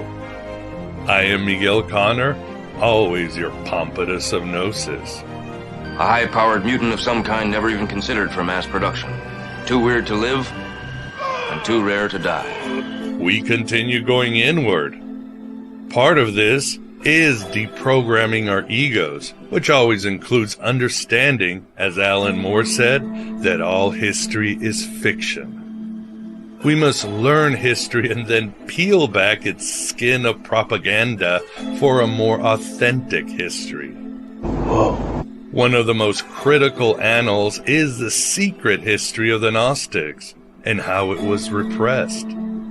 This repression has fed part of the collapse of humanity underway now, as it rejects logos and wisdom, gnosis and theurgy. Censorship is American as apple pie, so shut up. This is a clip from the movie My Dinner with Andre.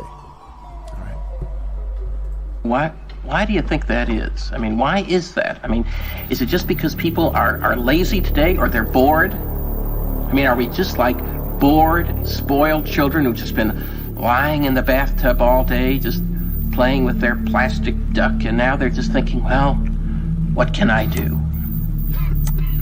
Okay, yes, we are bored. We're all bored now. But has it ever occurred to you, Wally, that the process that creates this boredom that we see in the world now may very well be a self-perpetuating, unconscious form of brainwashing created by a world totalitarian government based on money, and that all of this is much more dangerous than one thinks? And it's not just a question of individual survival, Wally, but that somebody who's bored is asleep, and somebody who's asleep will not say no? See, I keep meeting these people. I mean, just a few days ago, I met this man whom I greatly admire. He's a Swedish physicist, Gustav Bjornstrand, and he told me that he no longer watches television, he doesn't read newspapers, and he doesn't read magazines. He's completely cut them out of his life because he really does feel that we're living in some kind of Orwellian nightmare now, and that everything that you hear now contributes to turning you into a robot. When I was at Findhorn, I met this extraordinary English tree expert who had devoted his life to saving trees. Just got back from Washington lobbying to save the redwoods. He's 84 years old. He always travels with a backpack because he never knows where he's going to be tomorrow. And when I met him at Findhorn, he said to me, "Where are you from?" And I said, "New York." He said, "New York, yes, that's a very interesting place. Do you know a lot of New Yorkers who keep talking about the fact that they want to leave but never do?" And I said, "Oh, yes." And he said, "Why do you think they don't leave?" I gave him different than our theories. He said, "No, I don't think it's that way at all." He said, "I think that New York is the new model for the new concentration camp, where the camp has been built by the inmates This photo themselves, that's and on the the inmates screen right are now the that was guards, and they taken have this up pride in this thing they built. They built their own prison, and so they exist in a state of schizophrenia, where they are both guards and prisoners, and as a result, they no longer have, having been lobotomized, the capacity to leave the prison they've made, or to even see it as a prison." Then he went into his pocket and he took out a seed for a tree, and he said, "This is a pine tree." He put it in my hand and he said, "Escape before it's too late." See, actually for 2 or 3 years now, Chiquita and I have had this very unpleasant feeling that we really should get out. And we really should feel like Jews in Germany in the late 30s. Get out of here. Of course, the problem is where to go, because it seems quite obvious that the whole world is going in the same direction. Hello to everybody that's in the chat. See, I think it's quite possible that the 1960s represented the last burst of the human being before he was extinguished, and that this is the beginning of the rest of the future now, that from now on there'll simply be all these robots walking around, Sasquatch feeling confession, nothing, you cracked thinking me up. nothing. I thought we were listening to music. What is Nobody this? left almost to remind them that there once was a species called a human being, with feelings and thoughts, and that history and memory are right now being erased, and soon nobody will really remember that life existed on the planet.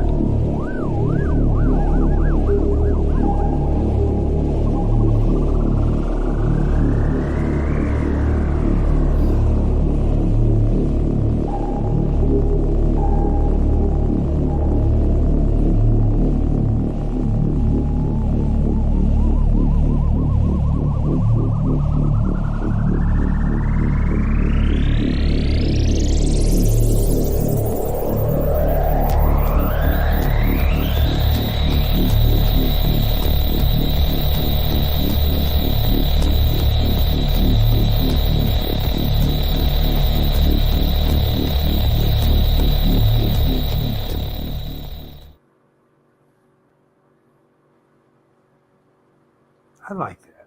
I like that a lot. That's why we're listening to it, Jared. It's just so to make you think. Make you think. Anyways, let's see what we got going on here. Sheldon's finally back in the house. Right, man. My right-hand man is in the house. How you doing, Sheldon? Yes. Melissa's in the house. I'm new to Michael's channel. I am really enjoying the podcast today. Thank you. I have this one phone in my YouTube Premiere. Okay. It's funny. Yeah.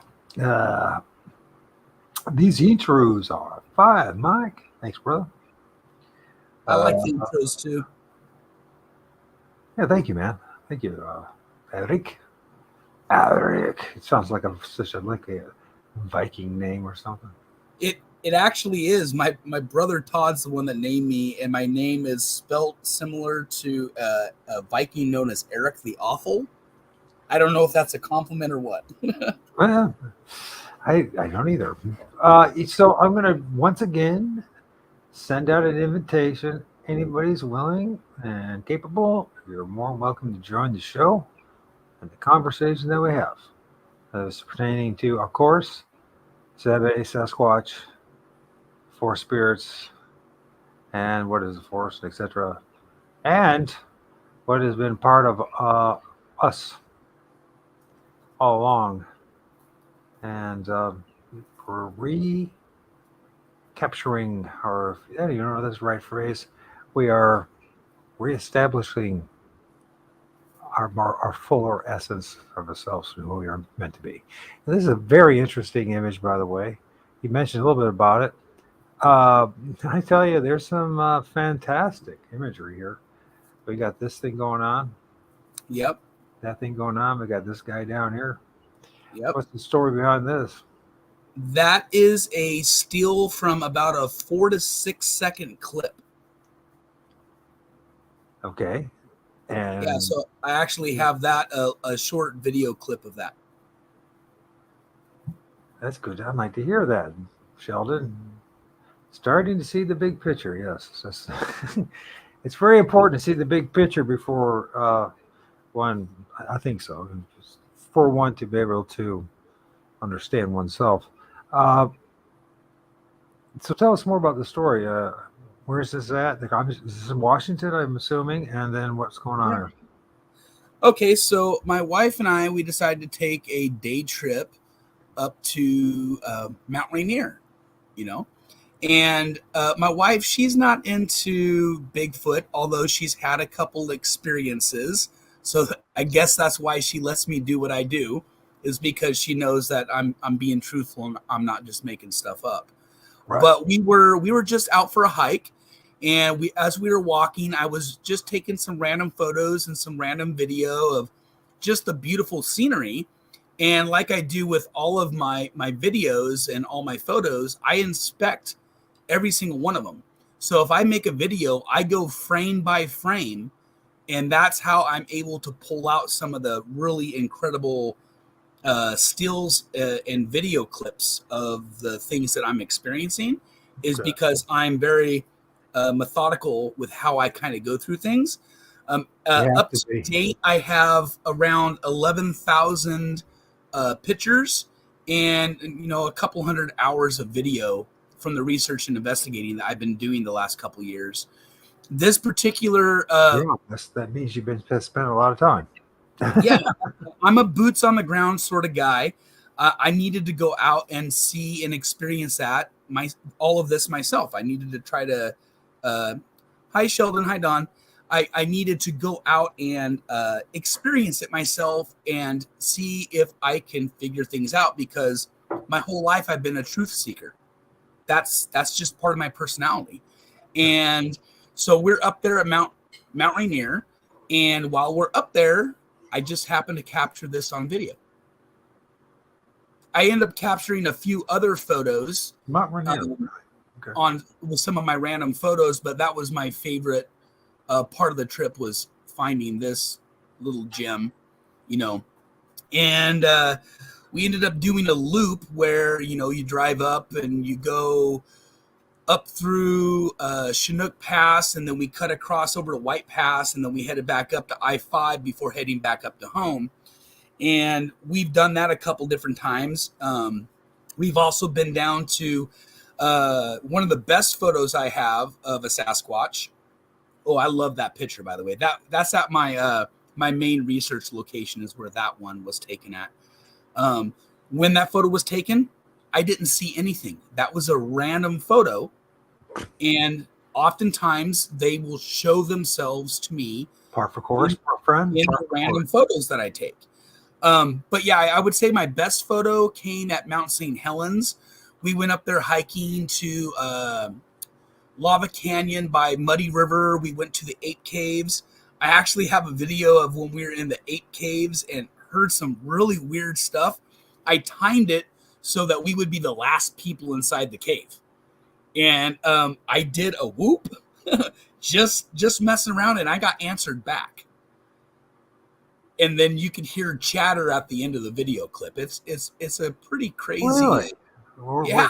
Is this in your private collection, or is that on TikTok?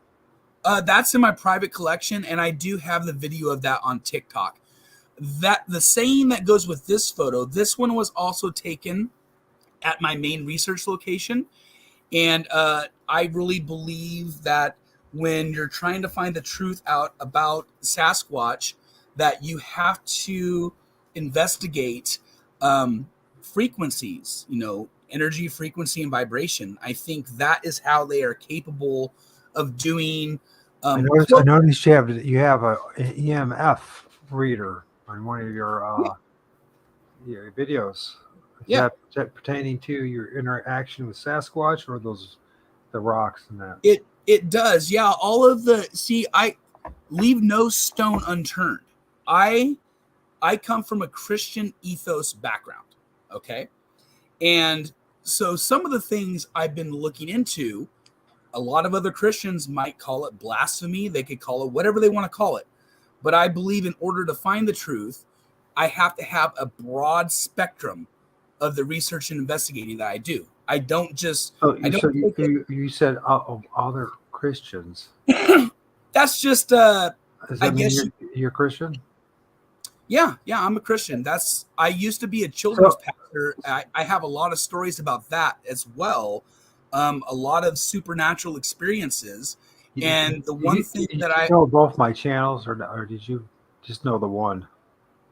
I just know the one. I just met you. I'm really excited and honored to be here. Channel 2 is called O.R.D. 2, the Fortean Eremite. Huh. You know what eremite means? I've heard the word before, but it doesn't matter. It's just okay if you don't. It's an archaic word, but it means a Christian hermit. Huh. I believe in the Lord of all spirits, but I have no desire to be part of organized religion at this point. Yeah, I consider myself spiritual, not religious. That's me personally. Right. Yeah, well, it's a better place to be going down that direction. I can guarantee you that. Yeah. And I actually think that a lot of the experiences that I have had as a children's pastor tie into what I'm experiencing now. That's why when I talk about it as though it's a spiritual connection with I call them the people of the forest, that they're another type of people. Seems to me in this picture too, you also have a totem going up this tree, right? Did you recognize that as a totem? Yeah, there's some different stuff going on in that photo. And totem you probably know what I mean by that, right? That's when they stack up together. Totem. Yep. Yeah. I think that in regards to like the previous picture that you were showing, that actually was taken the day that me and a good friend, a guy named Ken Curtis, we found a 28-inch footprint right at my my gifting stump, where I would go, and I was gifting dozens of apples to them at a time, and that was the main thing that they would accept as a gift from me. They have also accepted sage, and they have also accepted tobacco at my main research location. So, but they really enjoy the apples, and I've made a practice of burning sage. When I go there, I announce my intentions. I let them know what I'm doing.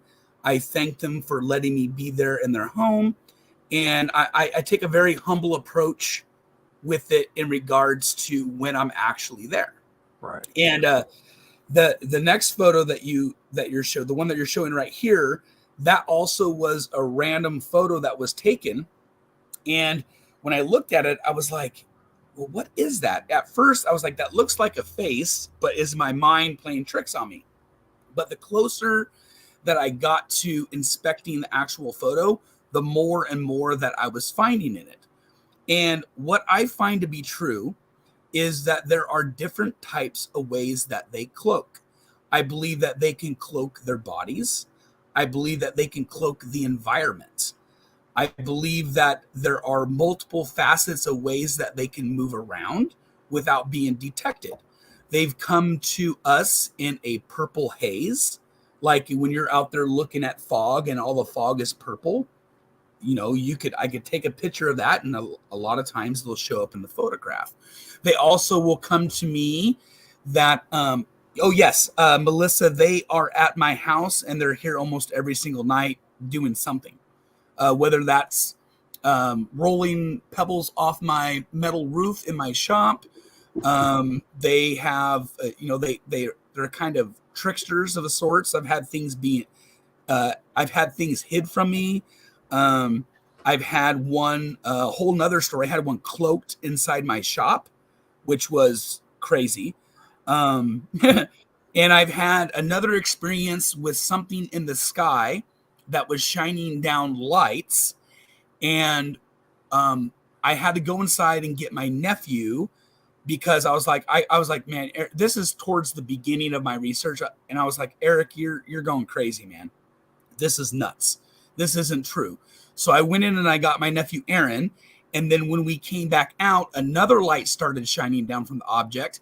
And then I had a lighter that disappeared when I was in Eastern Washington doing research investigating. It disappeared a couple months prior. It appeared in my pocket. And at that point, that was at the 2021, at the end of the summer, end of August, early September timeframe. And I was done. After that happened, I was like, this is way too much. And I took a break from doing anything. I took a step back and I had to reevaluate everything that I was experiencing and all the research that I was doing, because that was just like too much. It was like, no, that's not real. This isn't real. But yet it really did happen. And then I at that point, I wasn't sharing any of my experiences yet. I don't know how Matt Moneymaker found me. I don't know how the Sasquatch research investigator that's been doing it for decades found me. I think Jared's responsible for it. Just kidding, Jared. Yeah, all I know is that I continued to have these experiences while I was doing research. The lighter in the pocket appearing there was like the icing on the cake for me to go, time out. This is too much. I took a step back, and then my sister, who was at Nisqually Riverbend Campground, I had a 4-night camping trip out there that we had to experience every night that we were out there.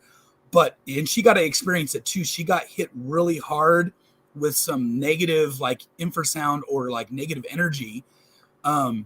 Anyways, she ended up passing away and she died. Excuse me. Chokes me up a little bit talking about it still. She passed away November 6th and shocked our whole family. She was only 46 years old. And who passed away again? My sister, sister Rhonda. Okay. Her and I were so close. And what ended up happening was I was looking for an outlet to kind of go through the grieving process that I was going through. And then I decided one day I was going to look up, Sasquatch groups on Facebook, and I started sharing some of my stories. And after that, it just all kind of took off from there, Yeah, well, it has, for some reason, it does have some healing properties, you could say the least. I know that it gives me an extra boost of energy and a purpose, that's for sure, this stage of my development in life. But I think it's much more than that. It's much more deeper than that. So, yeah. What's going on here? So this photo was a random photo that I took. And when I went back and I was looking through the photos that I was taking, I looked at it and I was like, I can see an eyebrows and a nose and like cheekbones and a head. And I was like, well, it was weird because the actual size of that photo would imply that was a little one. Sorry about the barking dog. Sometimes is it a little one or a group of little ones? I don't know about the rest of it. I see some kind of cloaking that appears to be going on in the photo. Okay. And my impression of that photo has always been just the one that I know stood out.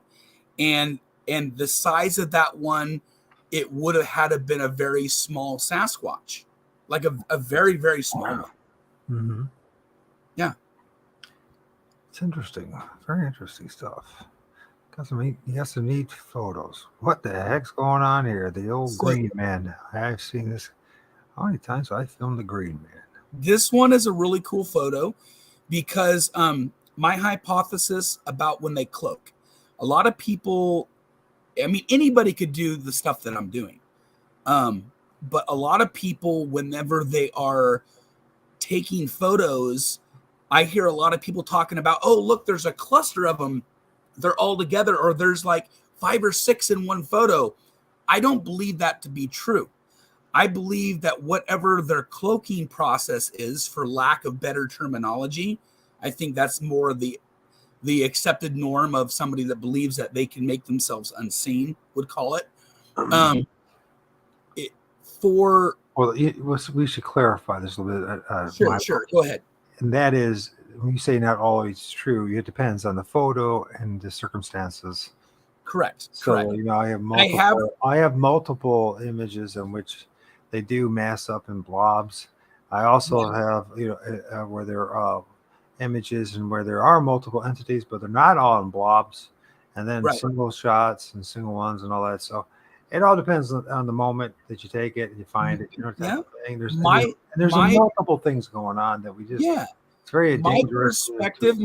My perspective on that is part of their cloaking process. You will see multiple faces from one Sasquatch. And you talking about the shape shifting thing going on? I'm talking about the cloaking process. Whenever you take a photo and you have like a section and there's like 12 different faces in that one section, right? I believe it's a part of their cloaking process. And I also believe how I substantiate that is because, like, if you've ever watched an indigenous group of people when they're doing their dance, that is involving the Sasquatch, they're dancing and they're using their arms to kind of conceal their eyes, because I believe that the face of a Sasquatch during their cloaking process is a dead giveaway that they're there. And that's just, of course, it's their eyes and their face. Absolutely. Yeah. This photo that you're showing, can you scroll up a tiny bit? I don't know if I can make it. Or zoom out a little bit. So on the I see what you're saying. You want me to scroll up? I'll scoop it out. Yeah. So there's a lot going on in this photo. You have on the right-hand side, you can make out a Sasquatch. It's flat, wide nose. You can make out its lips. You can make out its eye, its head. And I believe that its body extends down and to the left on my screen. And then also in the same picture, you can make out another face that is on the left-hand side of the tree that was leaning over, where you can see a couple eye sockets. Up there too, there is the white spot that's on there that looks like it could be an eye. I believe that is an eye. And there's that face. There's a face down below it. And there's the one that's more detailed on the right-hand side of the frame that you could clearly see face features. Like, to me, it's clear. To others, it might not be. I have filmed 4 spirits that are not Sasquatch that have this white face, and then you have black around both eyes. Very interesting beings. And I'm not saying it's not a Sasquatch. It could be mimicking it, but I know there's this distinctive forest spirit that looks just like this. Yeah, there are. The reason I know is because I filmed multiple times. So my strategy, because I don't think you know much about me, is that I film the trees. Yeah, that's my strategy. Is that I film the trees, and those who follow me know that I am thoroughly and utterly not only convinced. I know this for a fact. They come out of the trees. They go through trees. And there are multiple spirits, and this is how I see it at this point. The trees are like the neurons of this creation, right? And they connect the lower world with the middle world with the upper world. And they're like giant toroids or energy fields. Each one's like a giant battery. And they use these multi-dimensional beings and spirits. They use it as like a highway system for them to go from one place to the other and manifest. And I'm they getting also have- chills right now, Mike. I'm getting chills because without ever hearing you say that, that is almost verbatim how I feel about our forest systems and how they move around, how they use their energy. Like that Oh, is, absolutely. Yeah, that's just what's going on. Yeah. Well, Yeah. you've been doing your research. That's why you know it. That's why you're realizing it, right? You Yeah. didn't, you know, I'm just telling you what I know, and then also some hypothesis that I have. And it's clear to me that they use the trees to navigate, to move from place to place to place. yeah. You know, I mean, it's just I've seen it too many times. I watched it film it too many times. And not only that, they're not the only things that use the trees. There are multiple entities, multiple different, and human spirits in particular, that use the trees as like a highway network to go from. Would you say I never look at a tree the same again? Trees are living creatures. I think you're talking about. Is it talking about me? I know there's a lot of people that hear me and they watch me and say, "Well, I'll never see the tree again." You know, because that's what I say. I say it over and over again because the key to all understanding all this, and I even believe this creation is to understand trees. It's all connected, all of it. It's all. Let's see if I can get my hand on the screen. It's all circular, just as the indigenous people of this country describe and what they believe. I like their cosmology, the whole idea of the web. Like this place is like a giant spider's web. And each and every one of us is a little part of that spider web. And everything we do influences the rest of the spider web. You know what I mean? Yeah. You know what Yeah, I mean? that makes So sense you to move me. this direction, then it's going to vibrate through all of that and back. And I think that is a very excellent way of describing how this realm works. And so I think they wanted to captivate us and their way of doing things instead of doing a higher way of doing things. These things are connected. The spirit realm, basically, the interdimensional realm, is connected in all this in order to do higher things. Yeah. And it's just something that is inevitable to happen. Now that, you know, a lot of people who are Christians, I know this, I get brutalized by, in fact, my worst critics of all time are my fellow Christians. This is the reason why I don't even want to be part of Christianity anymore. I can accept the story of Christ, the true story that's actually in the Bible, but I'm not going to go, I'm sorry, I'm not part of it anymore. I'm just not going to be part of it. And, you know, when I let go of that, things... The struggle is real, Mike. The struggle is real. When you start diving into this stuff, right? When you take that step and the further down the rabbit hole you go, the more it makes you question certain things, the more it makes you think about certain things, the more it makes you open your eyes and take a step back. Well, And my intensive study of the Bible has led me to the fact that the Native American indigenous cosmogony and ideas of how this creation is probably more accurate than anything that we've been spoon fed. Yeah, I You know don't what I mean? disagree with that. I actually, I would tend to agree with that. It's a very difficult process to let go of man-made paradigms and constructs and try to truly follow the Lord of all spirits, the Creator God, Heavenly Father. I think, and in fact, it's quite clear, and it sounds religious what I'm saying, but I'm not, because I'm not encouraging anybody to belong to religion.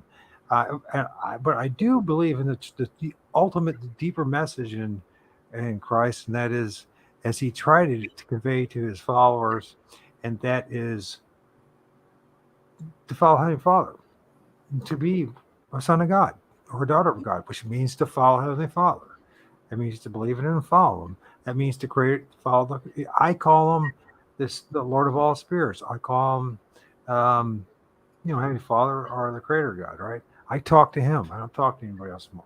And you notice when I started doing that, things just magically really ramped up.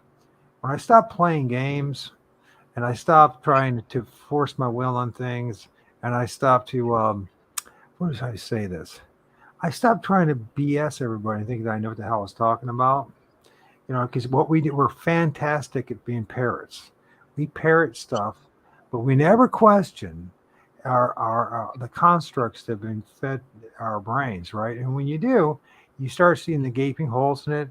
And I do believe that it leads you to want it. And I don't think God really cares. I think it's part of his design. Neither will lead you to him or not to him. Basically, in a nutshell, you could say that you end up believing God, or you become an atheist. In the end of the day, God's in charge. He's going to fix all things and fix all each and every one of us. I honestly, at this point, not only believe, I realize and know that it's all about just having the best of your ability, a relationship with the Creator God, which will make you look like a madman, by the way, because you're going to be talking to yourself, seemingly. Yep. And instead of, if you look like this, who's he talking to? Oh, I'm talking to Daddy Father. He's talking to himself. And I'm like, yeah, there's nobody else talking back. And I go, yeah, I know, but that's not how he works with me. He motivates, makes things happen. Next thing you know, I'm talking to a guy named Erich James from Washington State who's have experiences with Sasquatch, you know what I mean? And certainly our friend Jared helped in that. But I do believe that God puts everything in place. We just act upon it or not. If you don't act upon it, you're going to have a miserable life, a miserable day. If you do actively respond to it, then you're just going to let the flow happen. Then, hey, they choose where to lead you, Next thing I'm talking to a dude named Eric. Yeah. And Jared's a great guy. I really like him. He's a cool dude. Yeah. He's the one that I think, he's actually, ironically, Jared, of all people, I can't believe has influenced me. But it's like O.R.D, for instance, the name, that's pretty much him. Because he started calling me O.R.D, and other people called me that too, but he really took it to heart. And then, we had a conversation, and it's recorded, and it made me reflect on my first encounter with Sasquatch, the one I talked to you about earlier, about when I was with that Crow Indian medicine man, and it got 15 feet in front of us. How actually, it looks like it's looking very clear to me now. Whether its intent was there or not, I can't say.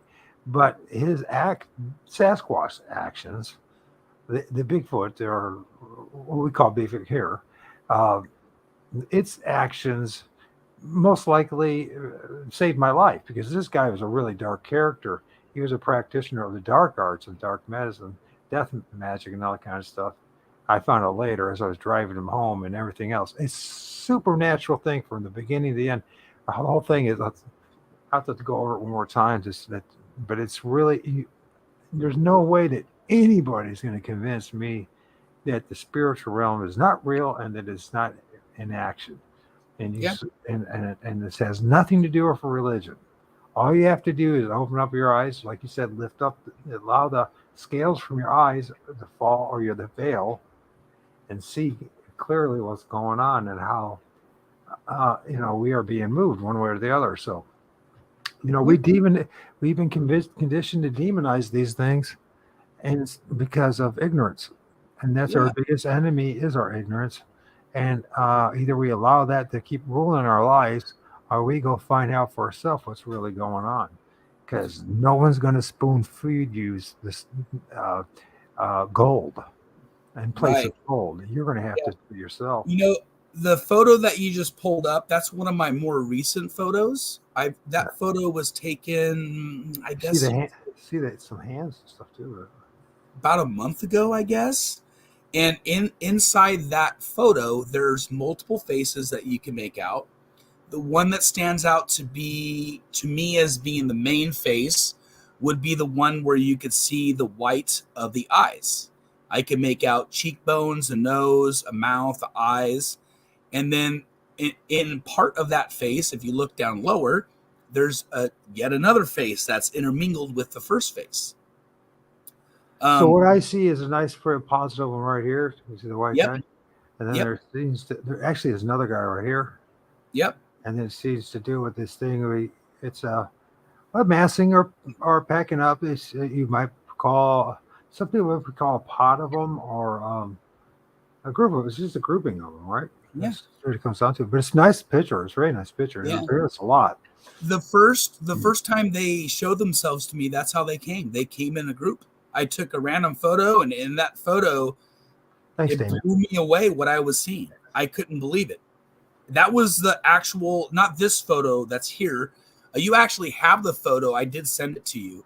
But that photo, which was it towards the end or the beginning when you sent it? it probably would be towards the beginning, I believe. Well, I can zip on back there if you want. Let's do it. I mean, yeah, let's talk about that for a second.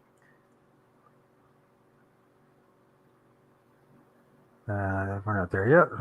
Nope, not yet. I'm going faster than the computer's wanting me to. Hold on a second. You're good. I like the lights. The shiny eyes. Shiny bubbles, shiny eyes. Right there. This one? That one. This one right here. That one right there, yeah. That's a pretty cool image. I noticed a lot of people like that one. Very ethereal.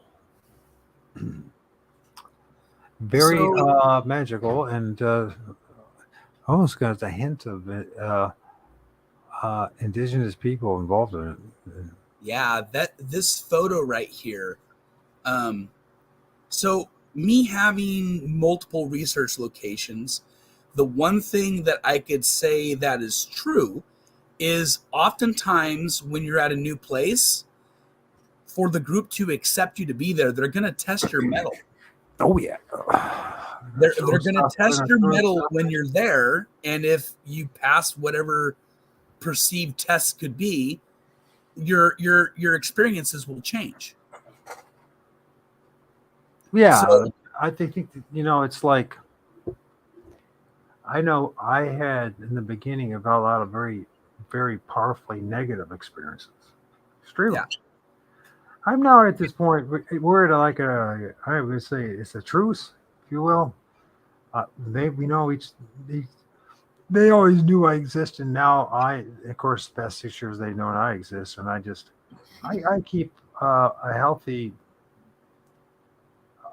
You know what I do? This is what I do. I can tell you exactly what I do, and it makes all the difference in my life. I was talking to a cameraman about this as well the other night. By the way, cameraman and Mike, MT, Paranormal Life, and the Trapper Unknown Outdoors. They're going to be with me all on Sunday night. It's 7:30. Cool. It's definitely good. It's a show. And anyways, we were talking about that, and I just lost my track of thought. Oh, I know it is. I was saying, for me, what made a difference in my life is when and I know a lot of people think it's religious, and I'm not telling you. I'm telling you, it's not religious. It has nothing to do with it. But the moment I just decided, and this is for me, my walk, and I'm telling you guys what to do. You do whatever you want. I'm not telling you. But for my walk, when I just slowly just turned to the Lord of all spirits and talked to him, even asked him how his day was, which is a shocking idea. I mean, how many people even bother to do that with God? Ever notice that? How many people even bother to ask how he's doing, the Creator God, But there seems to be in this realm that we live in, that there is a Lord of all spirits, the hierarchy of this realm, or of the universe, if you will, a dominating force. I'm not talking about the God of the. I know you're Christian still, but I'm not talking about the Bible, the God of the Bible. I'm talking about the Lord of all spirits. And the only way you know him or it it can't be found in a book. You have to really do something that's the most uncomfortable things to do. That's to actually start talking to him. That means actually getting mad at him at times. That's not getting real mad at him, you know what I mean, about life and everything else. That means like a dad. Yeah. That makes any sense, and that's what works for me. I can't tell what else, but that's what really worked for me is when I and people say, well, this is psychotic, or this is some kind of psychosis, or there's some, this is a delusion, and it's just a fantasy of yours. It might be a fantasy. It might be a fantasy friend, but I want to tell you one thing. There's one person who's always been willing to listen to me. It's my fantasy friend that I call Heavenly Father. Very few times does anybody ever want to listen to me, and definitely in my immediate life. So I just something to say that when you're out there, folks, and and try it, see what happens. Who knows? Things might actually improve for you as well. Talking to what we call God, right? Yeah, yeah, yeah. We could do a whole show on my experiences I had when I was a children's pastor, and then I had some even more incredible experiences. I spent some time as a visitation supervisor for DCYF here in Washington State. Um, providing reunification with like foster children and their parents. Helping people get their lives back in order and that sort of thing. And I did a lot of driving, and I had some experiences that happened, and those experiences were incredible. And I really truly believe that it's all tied together in the story of Erich James. Like, all of it's tied together. And through all of this, I have discovered that my family has a history of being sensitive to the paranormal. That's something I had no clue about when I was a kid. Not a clue. That is more of a recent revelation. And I contribute, some of the experiences that I've had that could be related directly to that. Sometimes I see things in pictures and other people don't see it. Maybe that has something to do with it. Maybe it doesn't. I don't know. What I can say is that I really focus on trying to tell my truth and what I believe to be the truth. And I think that's a way to reciprocate respect with a Sasquatch community, because in my opinion, that is part of their essence. That is why there's, like I stated before, a lot of indigenous cultures, they represent honesty and truth. Well, no one likes a liar. Right, yeah, no. That photo is my favorite photo. So this photo that you're showing now, I took that when I was at Mount St. Helens, the day that we went to Ape Caves. We went into Lava Canyon by Muddy River. We were going to go to they have a suspension bridge that goes to where you can view the waterfall, but the suspension bridge was out. And while we were hiking on one of the trails to try to get down to it, I kept hearing this like clacking noise coming from one of the hillsides. And the only way I can describe it is like rock clacking. I don't know if you've ever heard that, where, rocks being clacked together. Sure. And then that photo was taken quite a ways away. I ended up finding it when I was doing you see how massive this. Well, first of all, it's clearly huge. It's what we call a pod, a family, a clan, whatever of them, and this big fella on top of it. Yeah, so it's massive. Yeah, and I ended up hearing a whoop that sounded kind of like a hoot. At first I was like, was that an owl? But it didn't sound. Didn't sound right. And I heard the rock clacking, and then my attention was up onto the hillside where it was coming from. I started taking some photos up there, and this happened to be in one of my photos. Very nice. I did see some movement when I was taking the photos, but there was nothing that would have stood out as being a Sasquatch. Like, I did see movement on the hillside, but there was nothing that I could say, oh, look at that. It was nothing like that. It was hearing the noises and then looking where the direction the noises were coming from, and then starting to take photos of the hillside where I saw some motion. And that's basically how I captured that photo. But that happens to be my favorite photo, I think, out of all the ones I've taken so far. That, and I have another one that's really clear with facial features of a Sasquatch that is completely translucent that you could look through. It's also in some of the photos that I sent to you. Mm-hmm. Excuse me. So Sheldon, yes, the Native Americans, were the Native Americans wrong talking to the Great Spirit? No, I don't believe so. Yeah, very similar. You have pics very similar to this, Mike. I guess that's addressed to me. Yes, I do. Of course, thank you, Sheldon, both counts. And Yeah, that's what happens when you go out there and you do field research. You're going to have very similar images. You're going to be very shocked. I find what's truly shocking is how they are everywhere. There's not just a specific There location. is way more of them out there than people realize. A lot more. Oh, they're everywhere. I'm totally. Yeah. I've never been in a place where they're. I said maybe a church. No, they have tons of the church. Different types of entities about it. Yeah, I can't think of any place where. Now you might not film them, but that doesn't mean they're not there. From what I've seen from Google Maps and from what other people are doing research on Google Maps, and then the guys filming it up in the sky, us filming it down on the ground, it's clear they're everywhere. There's different types. I'm not talking about Sasquatch. I'm talking about spirits. Right. I believe there's different types of Sasquatch too, and I contribute that to how there's different races of humans. That's my opinion on that. I think it's a very that photo right there. This is another one of my favorite photos. In my opinion, you could clearly make out even dimples on its face. You can make out its nose, its mouth, its eye, mostly on the left-hand side of the screen. And then if you look close to where its head is, there's a line that's a continuation of from the top of where its head, or close to where the top of its head is, down at an angle, which I believe is its shoulder right there. Yeah, where you just had your cursor.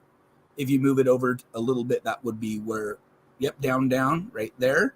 That line right there, that's part of its, what would be its like shoulder area. Or going in, maybe as trapezoids, I think that's what those are called, going down into its shoulders. I have to find the main photo of that because I have a full-size photo that shows a lot more than that. The reason why that is clipped and zoomed in is to show people the detail in the face of a Sasquatch that is translucent and that is cloaked. That's what I see in that photo. Yeah.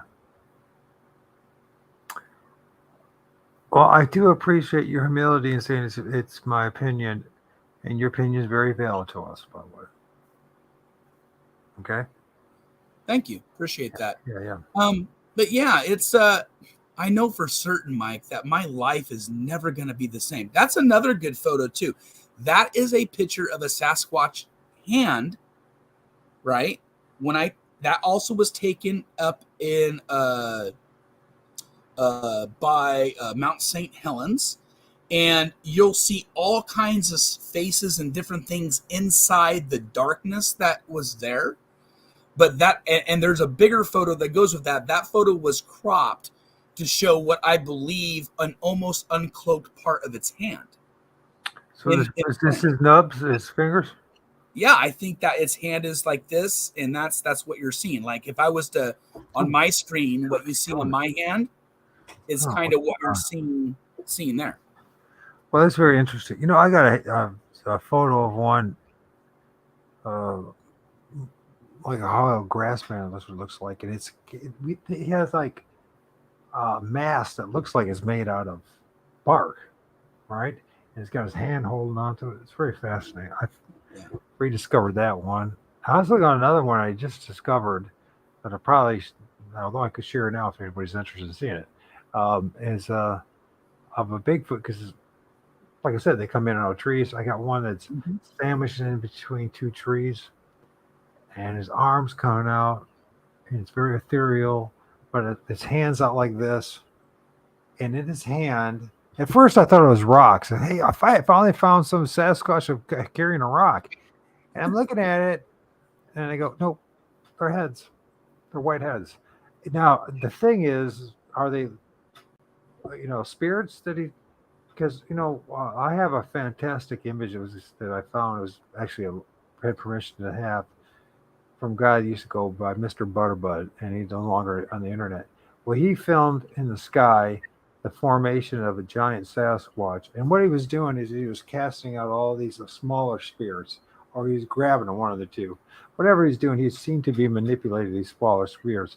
And in my encounters and what I've seen numerous times is, and if someone can embrace it, is the fact that when there's Sasquatch around, there's other things around with it. I'm not talking about other Sasquatch. I'm talking about other spirits. Oh yeah. And they seem to have a powerful role as conductors or whatever, the leaders of these smaller entities. So this I find very interesting myself. So I have captured things that make me believe that there's a lot more than just Sasquatch out there. For instance, I have captured Dogman in some of my photos. Oh yeah. For certain, I know that's what it is. I have captured what I've been told by one of my indigenous friends, stick Indians. Oh yeah. In my photos. And then there's been other things that I don't know what they are, but they're not a Sasquatch, they're not a Dogman, they're not a stick Indian. I have one photo that looks I got them breaking down now. It's just simplicity to start out with: whitehead, grayheads, and blackhead entities. They're not all this. They're not Bigfoot. They're not even close to Bigfoot, and they're not Bigfoot morphing in and out either or shape shifting. I do have an interesting photo. What I sent you, the one that is pretty pixelated, but it's zoomed way in from far away. When I took the shot, I happened to find a black face and with a black background when I was examining my photos, and I lit it up with some detail. If you want to find that one, behind the Sasquatch's face, there's something else that's up above it that looks like an alien. That's I have some amazing pictures of entities look just like aliens, 100% with the big eyes manifesting out of the leaves. Or that's a good image right here. What's going on here? So that one was taken up at Mount St. Helens as well, and that happened to be on the exact same hillside that I took the other photo that I really liked. To me, it looks like a Sasquatch face with his body kind of turned sideways at an angle. Yeah, it looks that way, doesn't it? Poking up above the tree line, where they weren't full-grown trees. It was some place where they had done a clear cut and replanted trees. And so I have no way of telling how tall the trees were. But to me, that's what I saw in the photo. So I was like, yeah, that's a good photo. I can make out an eye, the head, the shoulders. It's a great example. You can even see his hands right here, by the way. His hand right here. I don't know if you noticed that. There's his thumb, one finger, another finger.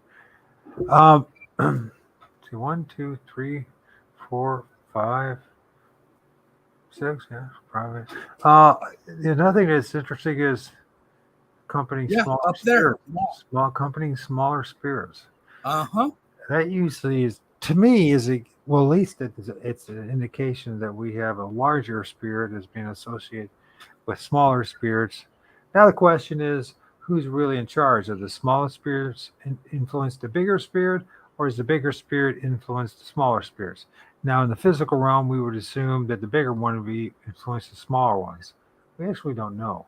But it's interesting when you look at this too, it seems like you have the little people with them as well.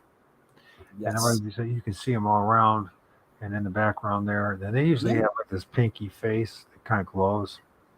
That's what I've discovered, and at least in my neck. I should say in my territory, so I believe that there are the interdimensional realm, the spirit realm. There's your familiar spirits, your local, your specific locale spirits. Say like your home, your yard, that kind of area, your neighborhood, and your city, and these regional spirits, and then area spirits. It goes on and on. There seems to be this, and it makes a lot of sense, right?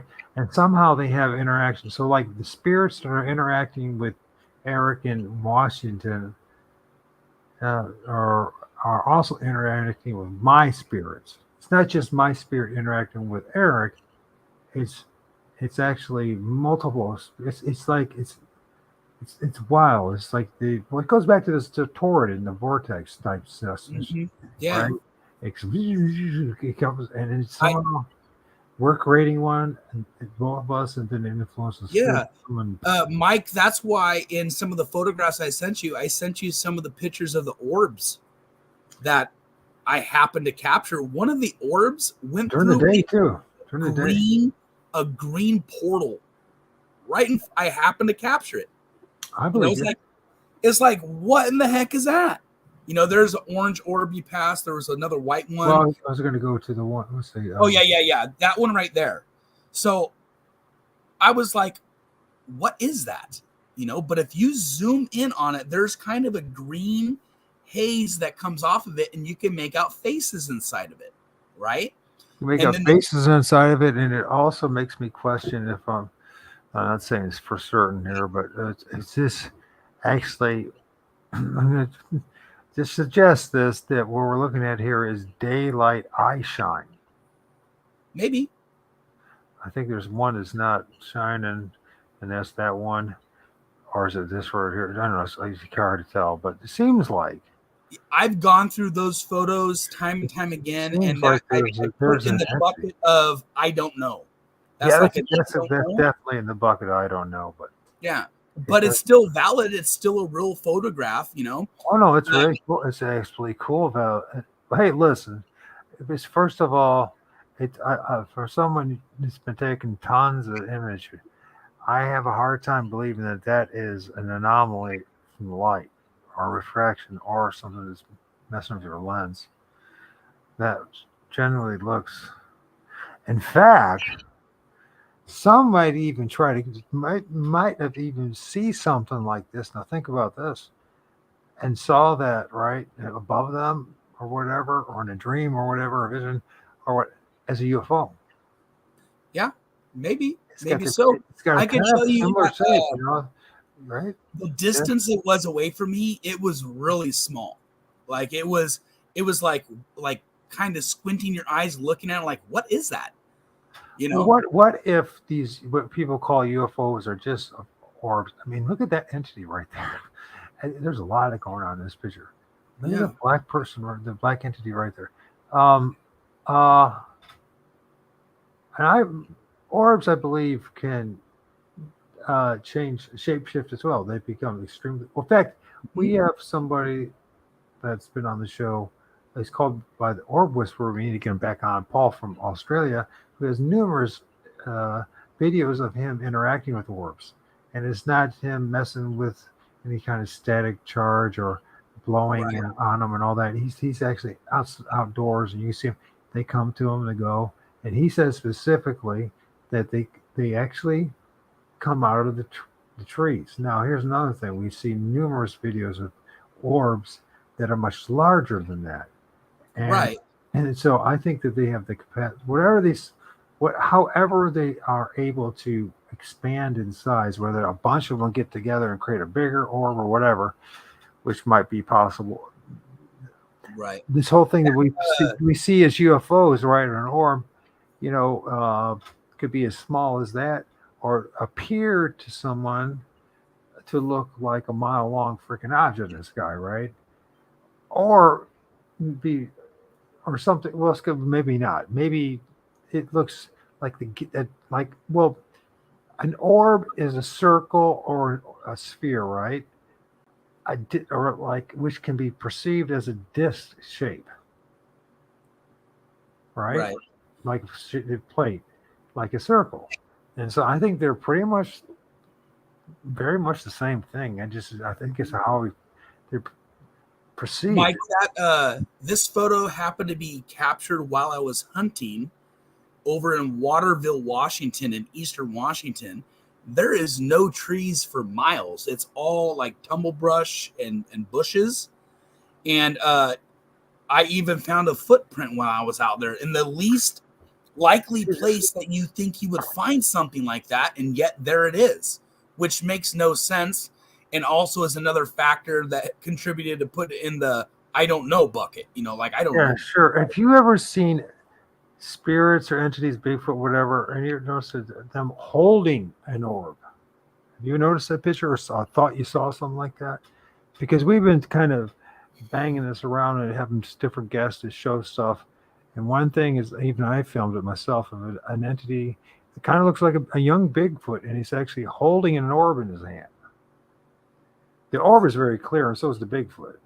I've never captured something like that in any of my videos or photography that I've done, but it wouldn't surprise me with the stuff that I've seen. It wouldn't surprise me at all. Another couple things that we thought about is that maybe that is part of its head, and it's part of the energy force. We've seen images of orbs that manifest and turn into a Bigfoot. Well, so it looks like a Bigfoot, at least. Right. And also the other thing was the idea was thrown out is that a reflection of the Bigfoot's heart.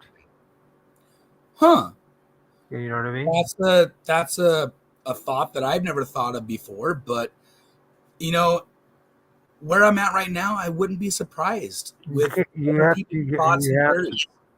That's the photo I'm talking about, where right as I was like taking the photo, that just happened. So like I'm snapping the photo, the sun has not even crested over the hill. Like I said, we were hunting. It was dark when we got out to our spot.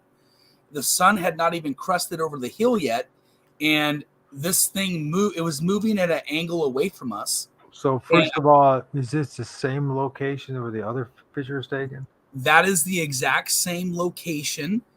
You see the difference in the scenery? How that has like the long grass. Well, yeah, this one's towards the ground, and this one towards the ground.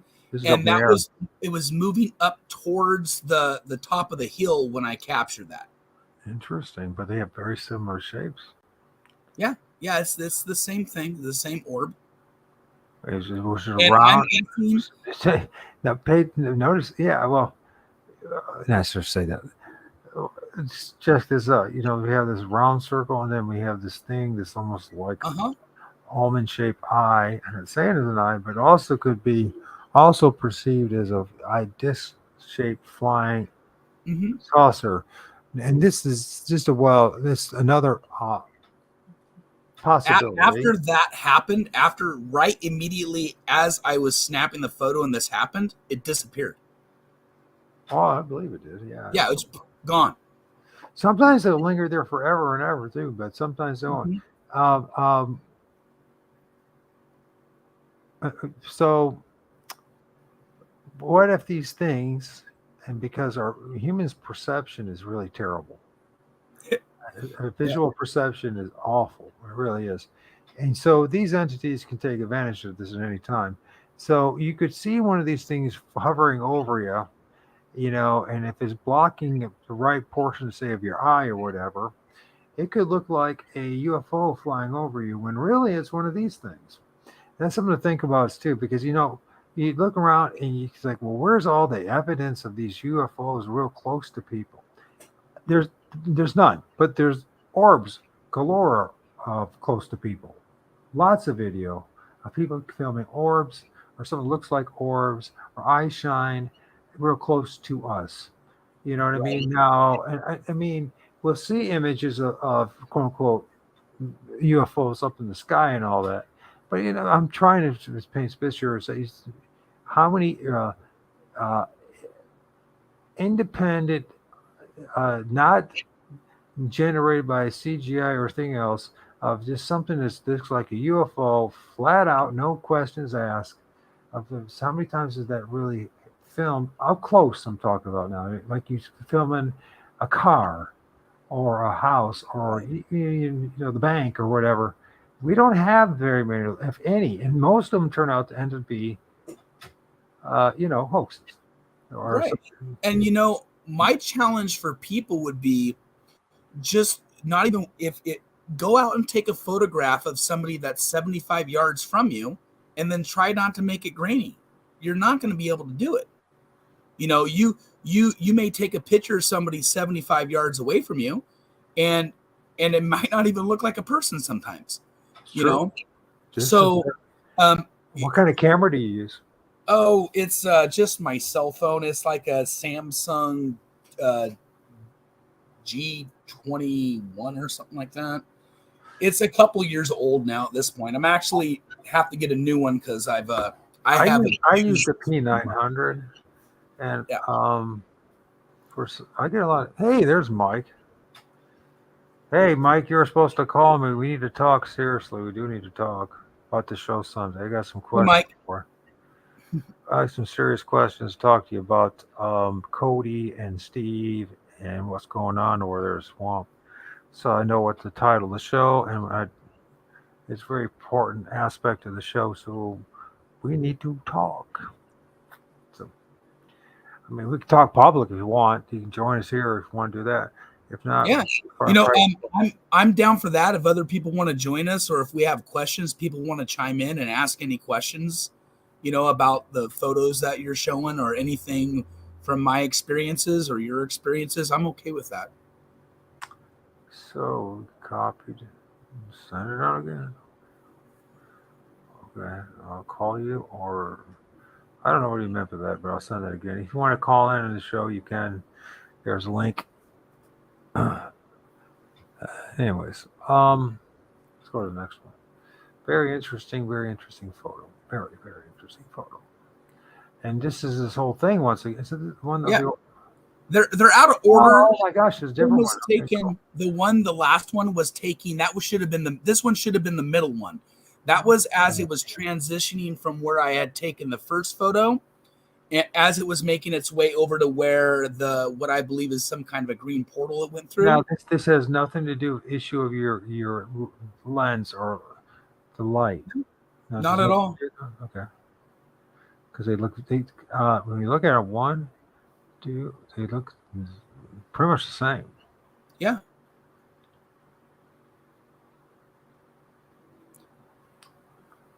That was the first thing, like discussing it with my my buddy Jeff was like, is that just like, because like a lot of times if you or something like that, I was like, man, you were there. I told him, I said, man, you were there. I was taking those photos before the sun had come up to cause any kind of sun glare, Right. And then there's also the whole possibility that it is eye shine possibility. Right. And that it is, because I mean, I filmed eye shine. I know I have. That's very interesting. It's a very interesting anomaly. And of course, always has connections with the paranormal and Bigfoot. Right? What's going on here? This is interesting. This photo was taken at research location number 9. And it was a random photo. And we were trying to actually, my wife was with me when I took that photo. We were trying to hike up to find some falls because we wanted to see it, pretty scenery. And we actually didn't find the waterfall we set out to go find. But during our hike, I'm always taking random photos because I'm always trying to discover more and more things about my experiences that I'm having. And they tend to show themselves to me in photos. This photo, to me, there's clearly a face that's in the center of it. And the face, you could see the light from the sun because it was a day that it had just the previous day had rained. So the previous day had rained, so there was like a little bit of water kind of glistening off of the plant life around there. But when I took this photo, it wasn't that wet, and what I can tell is like the nose area. It looks like the sun was kind of shining off of the nose area. So I know you're not asking me to critique it, but I'm going to. It seems to me when I look at this that these entities are not that big. Now, saying that, and I'm not saying it's not Sasquatch, right?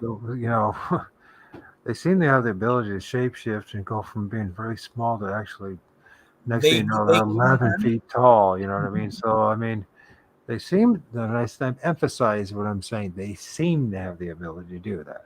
Right. Just like I've seen them go through a tree and come out of a tree. I mean, yeah.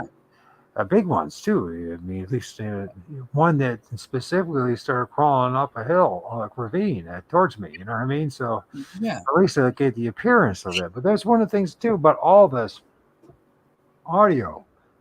It's like I didn't hear it going through the tree, and I didn't hear him climbing and crawling up the ravine. I didn't hear any of that. I just saw it. Mm-hmm. Yeah.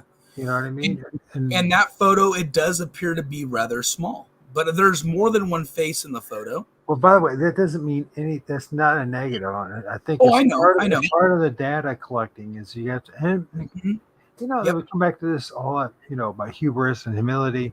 You say, okay, well, obviously there's possibility that we're dealing with multiple spirits and multiple different shapes and sizes.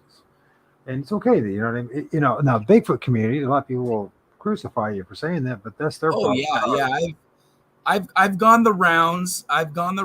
You know, some places where I've talked about stuff. It's actually a good image. I mean, some places it's been really, really negative. You know, I mean, you can even, I don't know how much work you did on this image, but it doesn't look like that much. And you can actually see the eyes, the eye, right, the nose, and etc. It is a very good image. I mean, even before it starts getting pixelated, you can always, but once you start getting pixelated a little bit, you can start to see the eyes. Right. The entity, being Sasquatch. It looks like he's got some of his hands, as usual, in front of his face, some of his fingers. This was actually taken in the same place that the other photograph with mom and the infant Sasquatch in it. It was taken around the same area where that photograph was taken. And you can almost visualize the fingernail of this one finger. They got the weirdest fingers too. When they stretch out like that. Yeah. Like ours still have like a little bent because of knuckles, but when they stretch out their fingers, they turn into like these deflated, flat sausages. Have you ever noticed that? I mean, they have the ability to pretty much turn those fingers into as thin as a paper. Thin as paper. I mean, thin. Mike's in the crew. You never met Mike. Mike, welcome. Hey guys. Welcome to the show, Mike. Hey, Mike. This is our new friend and acquaintance, Erich James from Washington. Who's had experiences. We're looking at his images, and he's a researcher and one hell of a guy. So far, we've been having a good time. So awesome. First time ever doing an interview too, and he's allowing me to do it. So this is my very first actual interview. I've done some TikTok stuff. I've done some Facebook stuff, posting some of my findings, but this is the very first time that I've ever been like on a show. Yeah, I came in kind of late, and I was I saw some of the pictures. So and, did you guys go out to the field tonight? No, I got my kids this weekend, so I'm kind of occupied. Are you going to be able to join us Sunday? Yeah, Sunday will work. So this photo, Mike, is an interesting one. If you could find the other photo that's of the same scenery and pair them together, I can show. Yeah, that would be it. So if you zoom in on this one, and you can correct me if you think I'm wrong, but on this one, you can see the other nostril and the other eye is covered up. And when you switch back to the other photo, you could tell that it had moved. That's from me taking a picture going 1, 2 in the same location, same angle, and everything. Wow. So looking at this subject right here, correct? Yep. So there's a very dark spot here, dark spot here. One of the things I've learned too is that a lot of times what seems like dark spots and eyes, strangely enough, are small hands. I film all over small black fingers. And the size of this one, it also was very, very low to the ground. That was one of the things that was confusing about the photo for me, because obviously I could see some sort of movement taking place in the photos, but the size and the location of it was like, that's just like very low to the ground. It would have had to have been like laying down, especially with like the angle of like the face.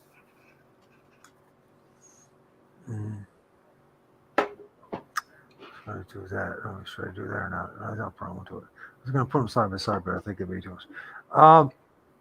Yeah, there's a lot going on in there. A lot going on there that I see. Yeah, the black guy. Take photos. This makes me want to start taking more photos because I just record all the time. Yeah, it's pretty much it's for me. My strategy is by far. Well, I'll give you a sneak peek. I'm going to cheat a little bit. Is it okay if I show one of my images, folks? Oh yeah, that's cool. Okay, I don't want to dominate this because we've been doing this for a couple hours. So after I talked to Jack, was it Thursday? It must have been Thursday or yesterday. So he called me up, right, all excited, and he's like, "When are we gonna do our next show?" And I'm like, "What do you mean?" And he's like, "All this stuff's going on." And I'm like, "Yeah." And because we just did a show, right? And he wants to do another one, so it's cool with me.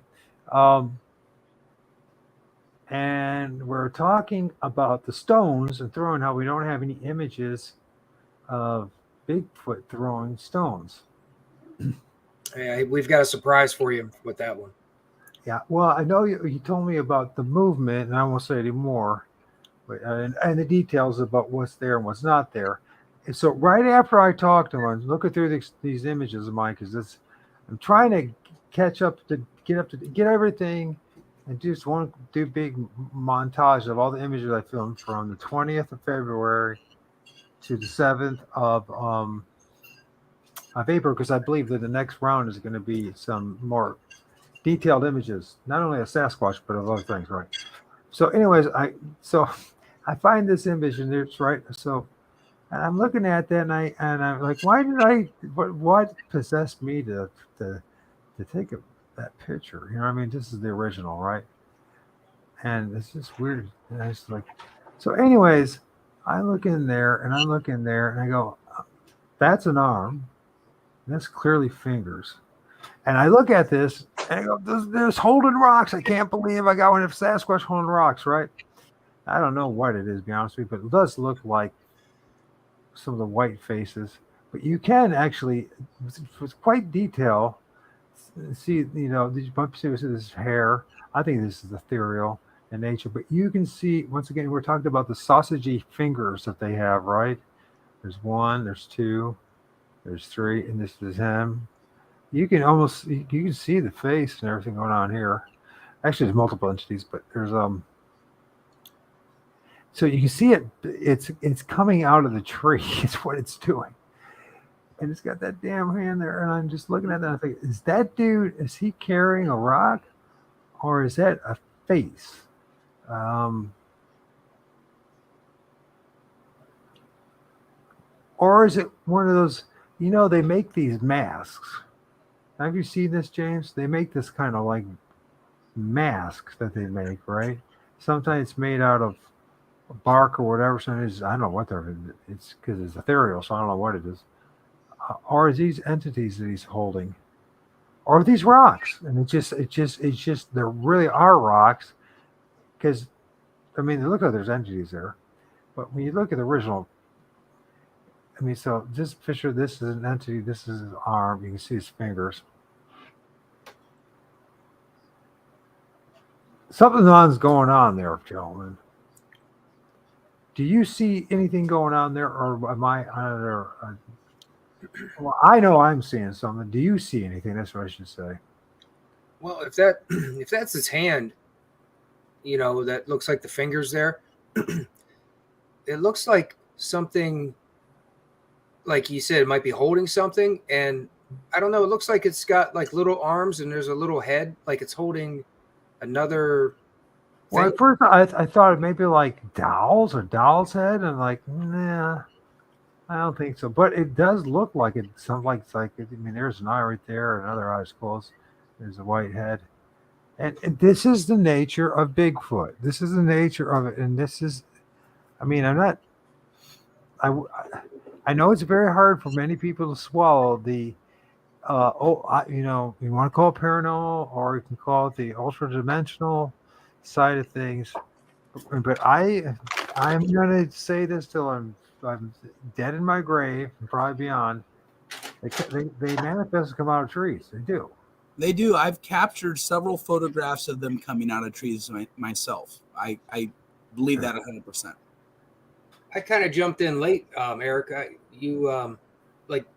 I was just curious. Like, do you go and take photos?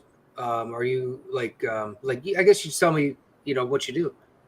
I'm a boots on the ground kind of guy. I have 12 different research locations here in Washington State that I go to. Oh, okay. I do have a couple main research locations and then a couple others that I'll do research at, but I don't go to them that often. It all started a couple of years ago for me. I'm about 2 years I'm into going to this. go to the bathroom, gentlemen, and then you can just carry on. Okay. Yeah, I've been doing this for a couple years now, and by the way, I owe you an apology too. I've been called. Did I call you James when I was introducing you to? I'm going to start calling you EJ77 so I don't get this screwed up. So, anyways, continue, man. His name's Eric. But yeah, I've been doing this, Mike, for a couple years now, and my journey is just beginning. Sweet. You know? Yeah. What about you? I've first time meeting you. Tell me about yourself. Well, I'm over in Northeast Ohio, Portage County, pretty close, about an hour from the Pennsylvania line. But I started doing paranormal investigating, I don't know, probably about 6 to 8 months ago. And then I have a research area that kind of got me really curious about what's going on. It's over in West Branch State Park over here. And when being out there at a research site I go to where there's a site of a rumored pressing site of a witch and an old cemetery that was abandoned. And those are the areas that are my interest areas where I've been going, filming, documenting EVPs. Mostly it's about EVPs for me, listening to what I hear. And in the process of doing that, out the back towards the wood line of the old cemetery, I seen some kind of a creature or being. And I had been going for several months. I've been doing, before that happened, I'd been back and forth many times. First time I ever seen it. And it moved like 2 legs. It was big. I caught it as it ran from one tree to the next. And I saw it as it just cleared the tree where it was going to. But I saw a good half of it for a brief moment. And I don't even know what it really was. It wasn't a person. It had a whole lot of weird stuff going with his head. The best way I could describe it is it almost had a Medusa-like look to it, in as dark as it was. But it was real, my lights were looking right at it when I saw it for that moment. And it was real shiny. I mean, I saw a lot of reflection. And it's just a lot of weird stuff going on with his head. And then that's where things changed for me. Because I'm there interacting. I get interactions, what seem like spirit activity. And then all of a sudden, I see some kind of what looks like an actual physical being. It wasn't no spirit. This had texture. This was real, Yeah. And then I can relate to that. Changed. That's when things changed for me, knowing that something is there. And one of my friends, the cameraman that has, a channel, him and his guys, they go and, they research more Sasquatch or cryptids. And we started talking and sharing things that we hear. And I shared what I saw. He shared some things. And then I started working with him because there's a lot of weird things going on over in this park. So that's kind of where my paranormal side kind of expanded and opened up to a lot of different things that I wasn't expecting, Yeah. When I set out on my journey, my first experiences that get you kind of caught up were when I was 5 years old and 7 years old. And then nothing else happened until at the age of 41. And I used to think about Sasquatch because kind of how I was raised. My dad's here with me. And we always, when I was just a child, was some kind of a unknown ape or gorilla that lives in the woods, some kind of an animal, right? Yeah, right. Well, after I had my first legit encounter, it lasted about an hour and 15 minutes. everything changed from that point on. I kept going further and further down the rabbit hole. Uh-huh. And then from there, I discovered that they indeed can cloak, for lack of better terminology. And after I discovered that, I started discovering a lot more inside my videos and the photographs that I've taken. And for me, I have like some kind of a spiritual connection with them. Yeah. And I've made a lot of personal discoveries in this short journey that I've been on so far. And Yeah. I'm sure that there's many, many more to come. And I don't think that I will spend my time for the rest of my life doing anything other than what I'm doing right now. It's too consuming of a person once you start having experiences and they're real. Right. If you let it can consume you. There's been points where I've had to take steps back and be like, well, you need to just take a break from everything so you could come back to reality for a moment, Right. And one of my main research location, I have a ongoing relationship of a family of Sasquatch that's somewhere between 2 and 3 dozen of them. And that it turned into a gifting relationship where I was giving them things and they were giving me things. And I have all sorts of stories from that location. Like, for instance, my brother, he was pushed by something we couldn't see. He flew about approximately 12 feet, did a full frontal flip in the air. And then as I heard the thud and turned around and I'm walking up to him to see if he's okay, I heard heard laughing coming from the woods, and like human laughing, kind of like human, person laughing. it sounded like human laughing. As I was helping him up from the ground, me and my brother Bear were helping my brother Todd up. All three of us heard the same thing. Our heads all snap in the same direction, and there's nothing there. And I've had instance after instance after instance of paranormal activity involved with my research and development. And when I made the switch over from thinking that they were some kind of something related to Gigantopithecus, which is a popular opinion of Sasquatch, right? When I made that transition over was after, at my main research location, they showed themselves to me cloaked, grouped together in a photograph. And I was like, what the hell is that? And that kind of propelled me down the path that I'm going on now. So I used to have the opinion that they were something that was just nature-based. I'm a very logical kind of person.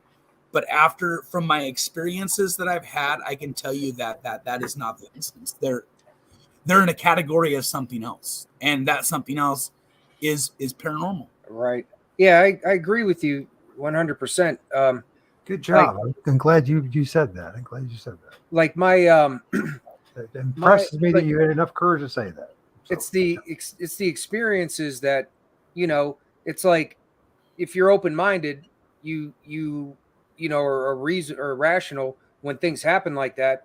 You can't just pretend it didn't happen, Right. And like when I saw whatever it was, that was like where things changed for me when I realized, hey, where I've been going, all of a sudden there's something that was like maybe 40, 50 feet from me, in front of me, that I just saw. And then I started getting actually more curious at that point. Yeah. And that's when I started talking to Jack, and I told him about the experiences and what I hear. Then he started sharing some of the things that they've captured, audio of things, because I've heard things like come out of nowhere, voices, 2 different times specifically. And I always wondered what was that, because it wasn't a person's voice, but it sounded like it was a vocal, and it just projected at me. And believe it or not, on my audio, it actually said something when I listened to it. I amplified it, and it said something. But when you actually heard it, you couldn't understand anything. It just sounded like some weird sound. But he I don't know what, I never really got into cryptids or things. And I started talking to him, And I wasn't sure, much about Sasquatches, what people know about them, what they are. But whatever's over here in this West Branch, he's been there for about a year or so researching right by where I'm at. He showed me these thermals. And when I seen these thermals, it blew my mind. And I realized maybe what I saw could have been one of these things he's captured on the thermals too, because they were right in the same kind of area, right nearby each other. And in the thermals, there's things you could see them in a shape that looks like a Sasquatch, and then in others you can't even tell what it is, but it's a thermal of something, and they've changed shapes. We've seen them go up as orbs after they've changed shapes in a thermal of it, and you could see a thermal of an orb. It goes to another one, and then it disappears. And then we're just like, what is it here? What are we dealing with? What is it here? It definitely doesn't seem like it's some kind of a big creature running around. There's things here that are doing things that is very, you could say, paranormal or something you wouldn't think a big creature would do. They can't just do that. Can I share with you guys this image? Yeah, go ahead, Mike. So this is an image that talking about the paranormal and Bigfoot and everything wrapped into one image. I filmed this last month, and supposedly it's the most haunted area around the most haunted cemetery in Northwest Ohio, is Seagull Park. So, anyways, what I am going to claim is that there is maybe Ohio grassman or something of that nature that's actually got his hands on a mask. Now, the mask is this part right here. You can see the teeth. Mm-hmm. And I think I don't know what he made it out of, but he's got his hand on it, and you can clearly see I think you clearly see it. The digits, his fingers. This is his hand. This outline of his hand. Looks like a face right there. Well, there's a face right up on top. He's holding it. Right there. Yeah. So let's see, some lighting here to change the color a little bit so you can see things a little better. Now, of course, with all this, it's all speculation because we don't even know what the heck we're looking at most of the time. Sometimes it's very clear as day, especially some of the things you were seeing. Hey, what's going on? And by the way, oh God, dude, what's your name again? I forgot your name already. Oh, Harold. Harold, I'm so sorry, Harold. Hey, what's up, Harold? I got my mind on 20 different things, but Harold's going to be with me on Monday. Sunday, you guys are going to be with me. I'm trying to get everything done. I'm just going to hear, trying to, Well, anyways, so this one, so I think this is some kind of mask. I think this, there would be maybe where the eyes would be or something. There's like these teeth, whatever it is. Hold on to this, and it's not part of a tree, right? There's no tree under it. There's no tree. That's not another tree. There's a tree here. There's a tree here. There's a tree here. There's a tree here. So what's that? I'm assuming it's a mask. He's got his hands on it. You can clearly, it's very green. He is, but you can see now. This goes back to your images you shared with me, Eric, where he had the tips of his fingers had kind of like just different from the rest of the body. It's more brown or maybe I don't know what you would call a color. Brownish. What color would you call it? Brown, I guess. A more human color. Now, this face is strange, but I think this is the teeth and the mouth. Tell me if you guys see this, or tell me if you see something different, because I know that a lot of times when you talk to someone else, they'll see something clearly different, that's more accurate. I'm assuming it's the eyes. What you're hovering over now, that's an eye. What's it right here? Nope. Down and to the right a little bit. Right there? Right there. That is an eye. If you go over across from that, you can make out another eye. It's not the exact same color. And then you can make out a brow, and you can make out the makings of a nose and a mouth all right there. That to me is a face. That's what I'm seeing. Is this his I teeth? see the same.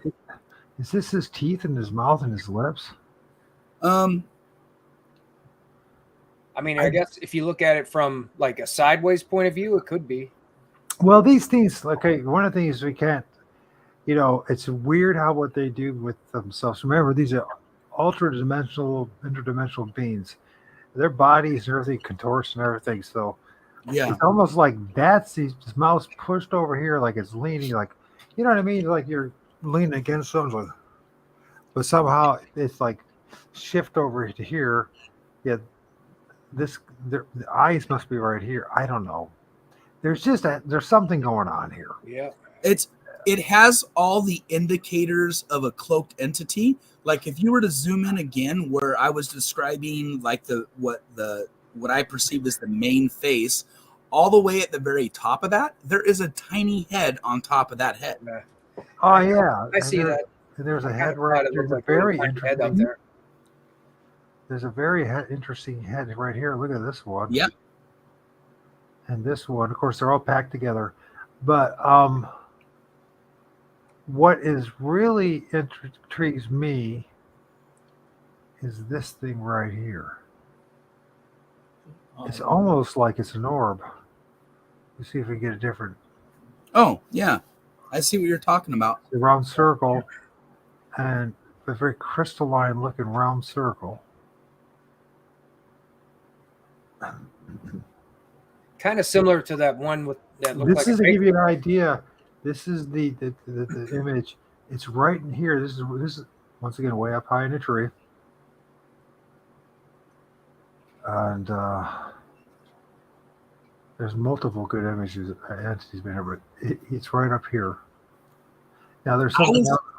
Trying to study when you zoom in on that. I was trying to study the nose area to make out if it had a nose or a snout. Well, this is the thing this thing that we got roaming around here in Ohio is at least in Northwest Ohio.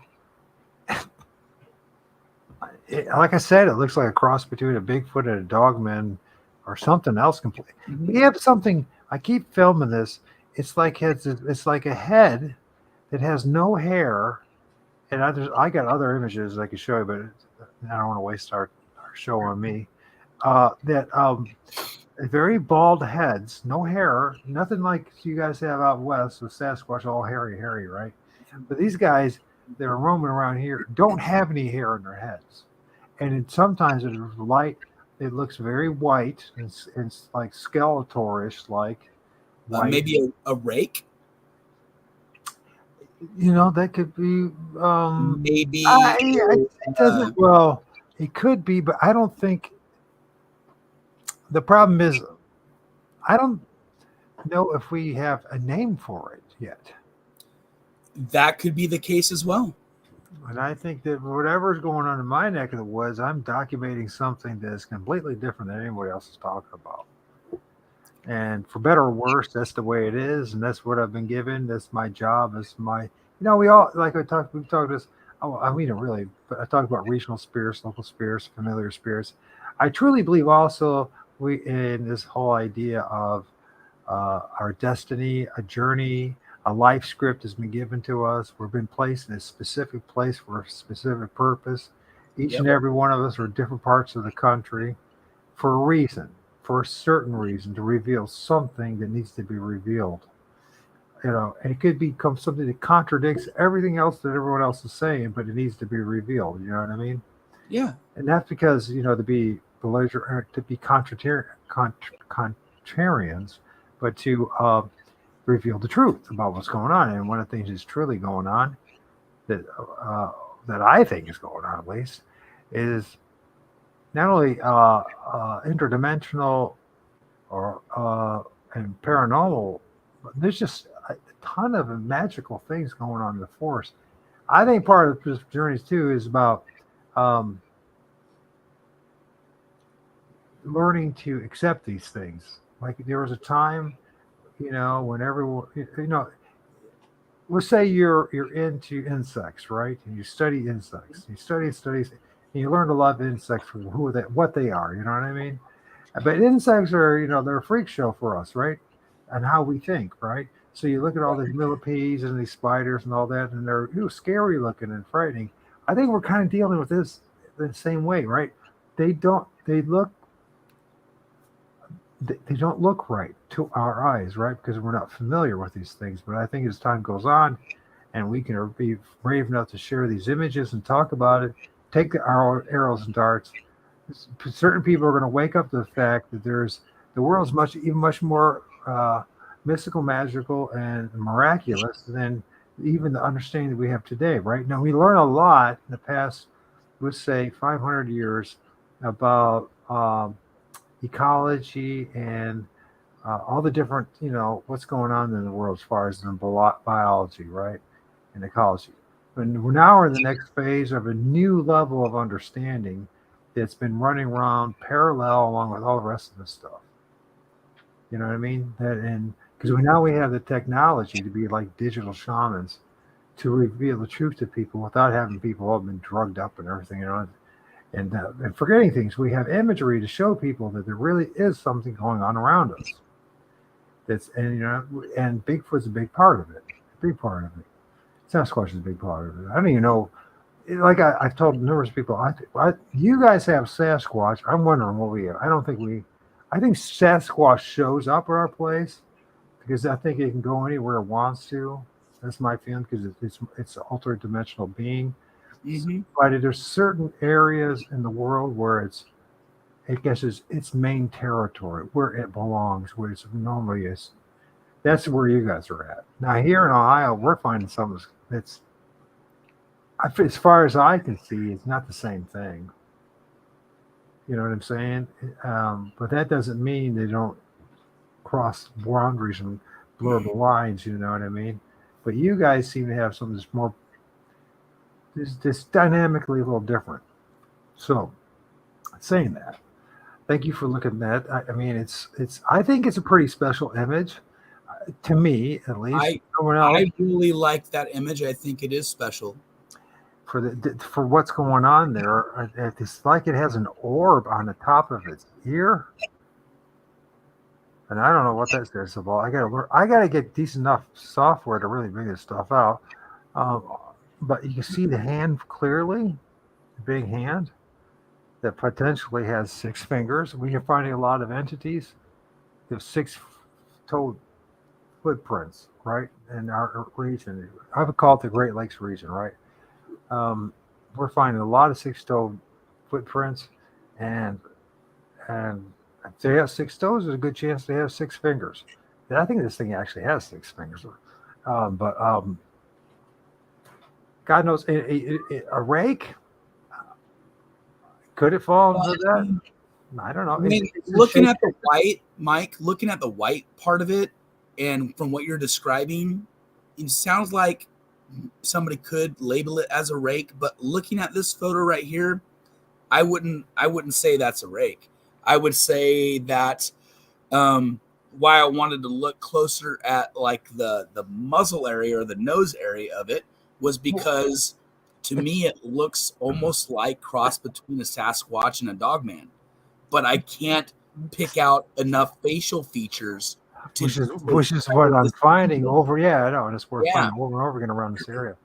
Who knows? It also, people say the boogers kind of look this down south. They look like this, or maybe I need to find a new term for this area. You know what I mean? Just to chime in on what you're talking about, I kind of I've noticed a lot of spiritual energy and a lot of unusual things seems to be really prevalent just being out in the woods.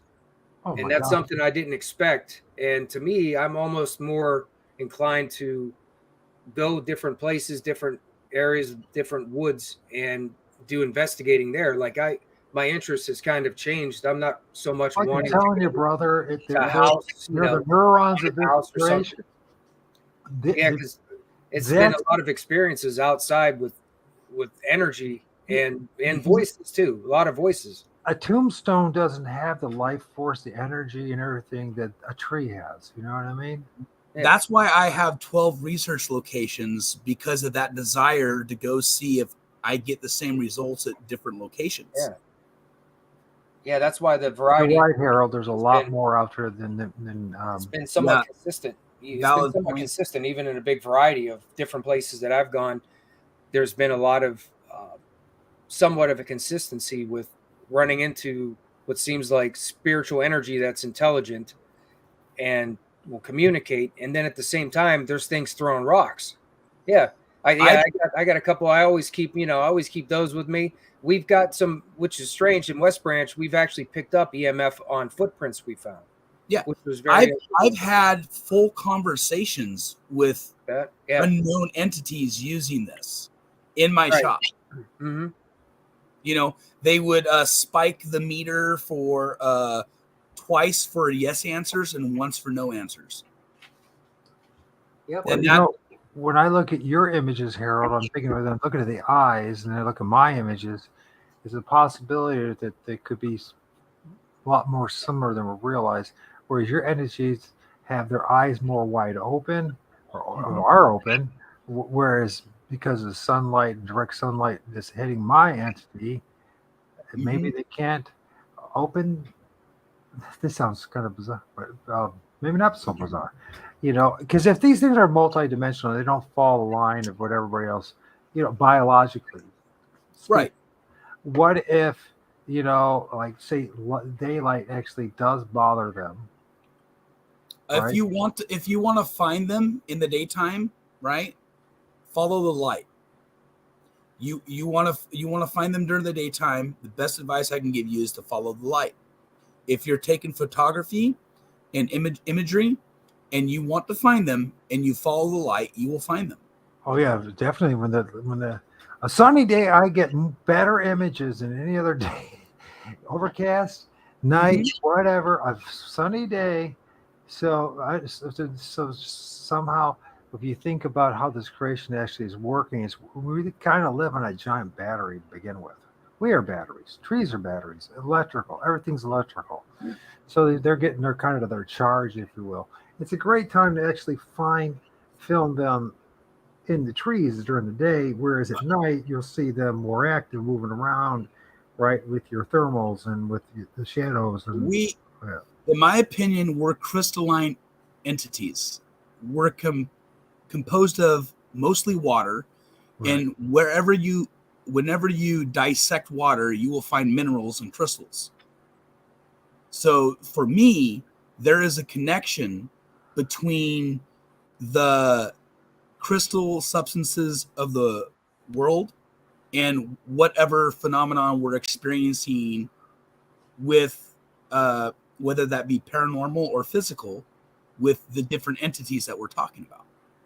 That's just my opinion, though. So the guy that I'm filmed in my image is very green. This guy's very green. They have a connection. I don't know. It's just there's so much uncertainty in all of this, except that we are certain we're dealing with a whole bunch of something. Yeah. Well, they'll cloak where they look like they're green. They'll cloak in a purple haze. They'll cloak in a white milky substance. They'll cloak in translucent, like something you've seen off of the movie Predator. You know, I've even captured photos of a giant ball of cloak when everything around it is in focus. You know, there's multiple different ways that they do whatever they're doing. That's why it's so hard to pinpoint saying, yeah, this is it. You know, and I think we have to go down this route because obviously the route that they were trying to steer us on for the past 60 years does not work. Yeah. You know what I mean? So we have to decide to really embrace multiple disciplines. Yeah. You know what I mean? This photo right here is very interesting. So if you is this the legs? There's a Sasquatch, in my opinion, that's huddled down in like a ball position in this photo. But if you look at the branches from the tree and you notice how the one branch looks like it has 6 or 7 branches, that's part of the distortion that they cause from their cloaking. Whenever you're true. Me and Mike were talking about this too. I got some images that day when I was filming that night. Mike, I don't know if you remember that time when you joined me the show, and I'm like showing he's like, I know I wasn't shaking around. For some reason, my camera that night couldn't film anything. Everything was that way. And I'm like, what's causing that? There has energy distortion field in the distortion in the energy field. And let's think about trees and they're a part of that same energy field I'm talking about. I think they project it. I think that's how they use it. I mean, if you think about, it looks like there's an orb there too. You think about how the trees interact with each other. See, this is what this show is about, James. This is about brainstorming stuff like this. This is, your fellow researchers from different disciplines. Hopefully, as time goes on, I'm not interested at all having a following and being the next internet sensation. I want to work with my people like you, like-minded people, to understand the world better and to serve the Most High and whatever He wants me to do. So, and if this I do what I do to uncover the truth because I'm a truth seeker. I'm not doing it for fame. I'm not doing it for money. I'm not doing it for monetary gain. I'm not doing it for here. I'm going to do this stuff. You ever forget about it. So it's not going to happen. So anyways, we're getting into this paranormal. If it's all right if I talk to Mike a little bit, Eric, because about the show Sunday. So I watched yours. And by the way, it's a great channel. And Eric, definitely go check out MT Paranormal. Well, thanks. I appreciate that, Mike. Yeah, it is. You do great work. And so, anyways, you're having this interaction with these two entities who look like two young boys. One might be at least two young boys, or one young boy, depending on what it is. One is Cody, another one is Steve. And it just the messages that were being revealed to you that day, that evening, that night. First of all, it's clear to me that when you're in swamp, there's a different relationship you have with the spirits than with Jack, and of course, Trapper. Of course, Trapper's new to the whole thing, but you are communicating with them, and this is not a knock on Jack at all. The cameraman. It's just you're communicating with them, and they're starting to respond to you in a coherent, consistent way. You know what I'm saying? Yeah. It's starting to lay out a pretty clear kind of story here that seems to me, when you look at nurses, doctors, young boys or boys, if there's any, I'm going to ask this question, if you get a chance to look into it, maybe you can. I won't have the time to do it, but it would be nice to know for this show on Sunday. Were there any children homes there? Were there any orphanages there? Because, listen, 100 years ago, like my parents met in a children's home. All right. And this, they're now gone. They're deceased.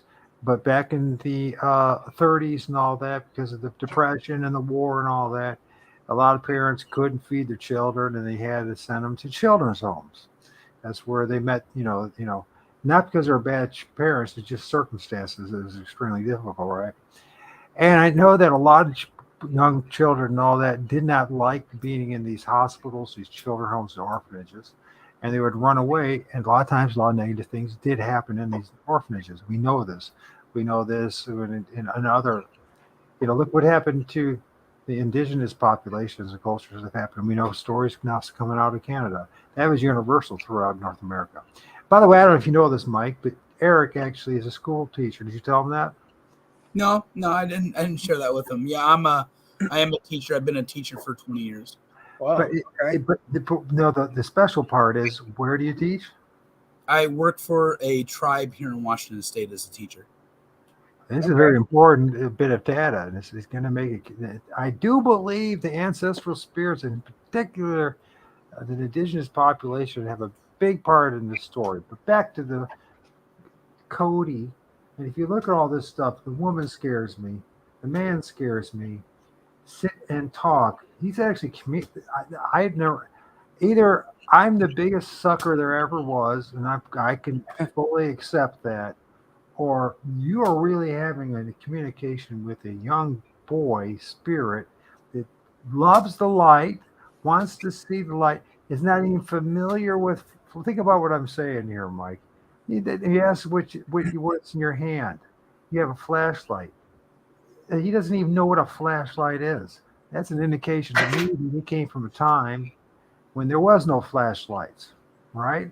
Yeah. He's not used to seeing it. Doesn't have any idea what it is. And they say torches. Yeah, and then he says, a very nasty place. He's obviously not happy where he's at. I am not aggressive. What's in your hand? Woman scares me over and over again. Children are hurt. I can't remember. Yeah, there was several children messages, like the children are heard. That one was common. Trying to think what else, but there were several. I think there's spirits calling out to you, dude. And yeah, it seems like I think to me that they want to get out of where they're at and go back into the light. And it sounds hey guys, kind of crazy. Sorry for interrupting. I'm going to take a quick bio break, so I'm going to be away just for a minute. Oh, you take care of your business, man. You do your thing. And you have a cigarette and everything else, man. Don't worry. Hey, God save Ramona. So what I'm thinking is, Mike, is because if we're going to do this show, it's going to be 2 parts. At least I'd like to have, actually wouldn't mind doing it in 2 parts on the same show. The first half, we're going to be talking about Cody or Steve and this child. And then there's, I think about later this show, something like the boy that likes the lights and the guardians of the underworld type of thing. Because it's almost like somebody's trying to get your attention. Or multiple forces are trying to get your attention. One is trying to get you not to. First, another thing is keeps them telling you to stay back. That's a very interesting thing to keep back or whatever it is. It's almost as if your energy mixed with their energy, you're too close, it will cause them not to be able to. You'll lose communication. There's an interference or something. Somehow he's concerned about you being too close to them. Now, I don't think it's because he's concerned, he's worried about possessing you. I think there's something else going on. I think there's some kind of energetic thing going on here between you and these young spirits. And something happened in those woods.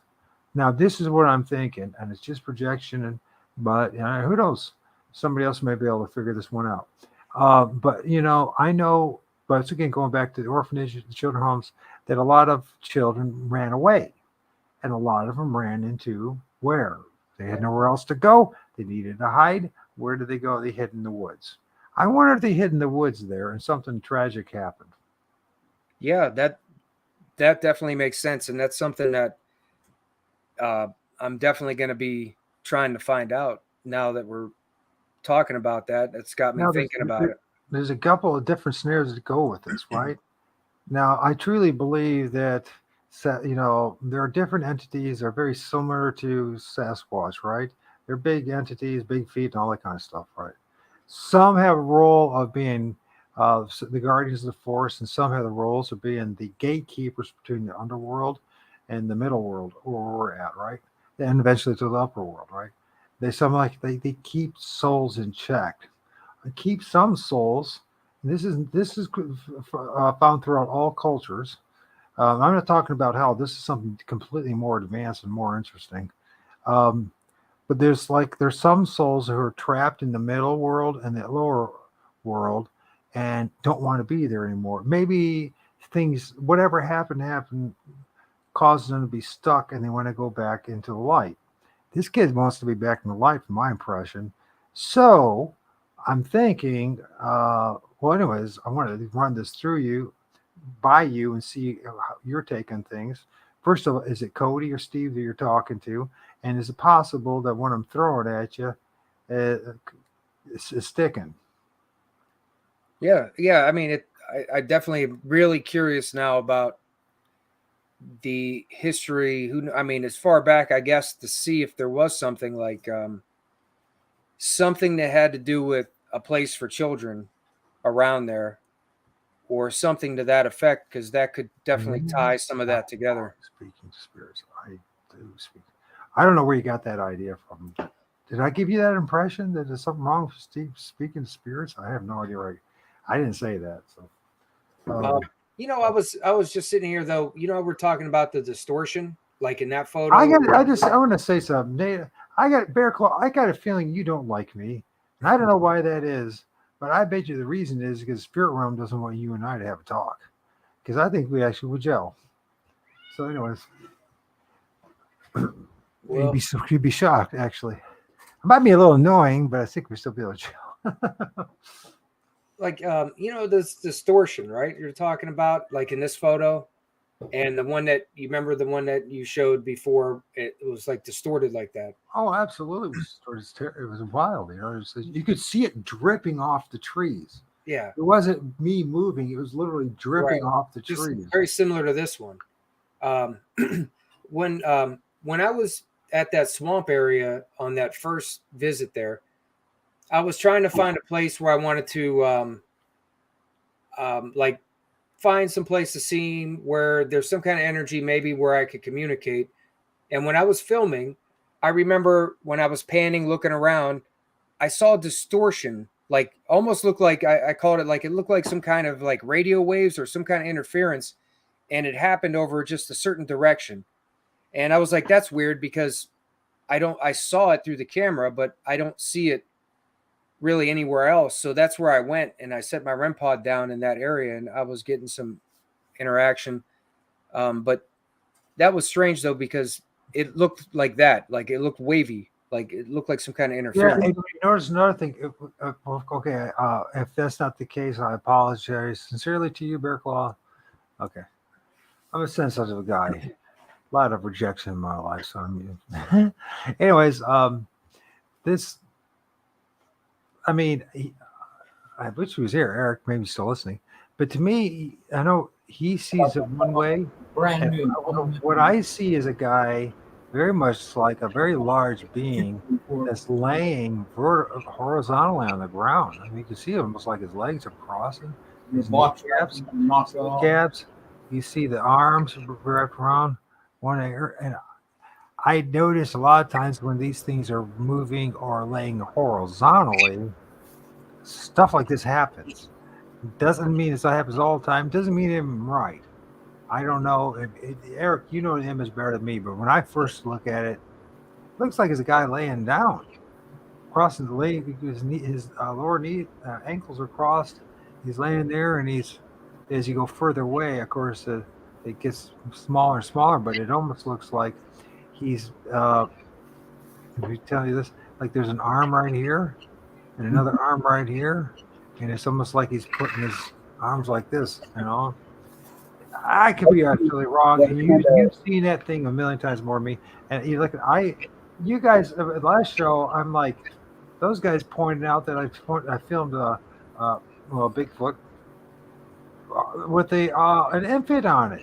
I thought it was a big giant bicep. I mean, I was so I'm easily can be seeing things wrongly. I more than admit that, but that's what I see. That doesn't mean I'm right. But yeah. It looks like there's like multiple like spirits almost laying down huddled or grabbing on each other. I don't know what that means. But back to this whole thing about this energetic frequency, the thing that's going on in these woods. It seems almost to be emitting from the trees themselves. I believe that they do use the energy of the forest for transportation, for their cloaking capabilities, for anything that has to do with the paranormal. What we call paranormal, I believe, is the spirit realm. That's my opinion. Yeah, like you were talking about with the how you put it, like how we're made up and how you could see we're not. I mean, we might be different in form, but for the most part, we're all similar. Even what's there that we don't understand. That's why I really don't think of what's there, the things I've seen. I don't think of them as abnormal. I think they're normal. That they're there. There might be they might be made different, or they might be able to do different things, but we're really not all that different. Yeah. I mean, we're different, but we're all like I always say we're all connected. We're all the same, but there might be things we don't understand about each other. They might not understand things about us. Right.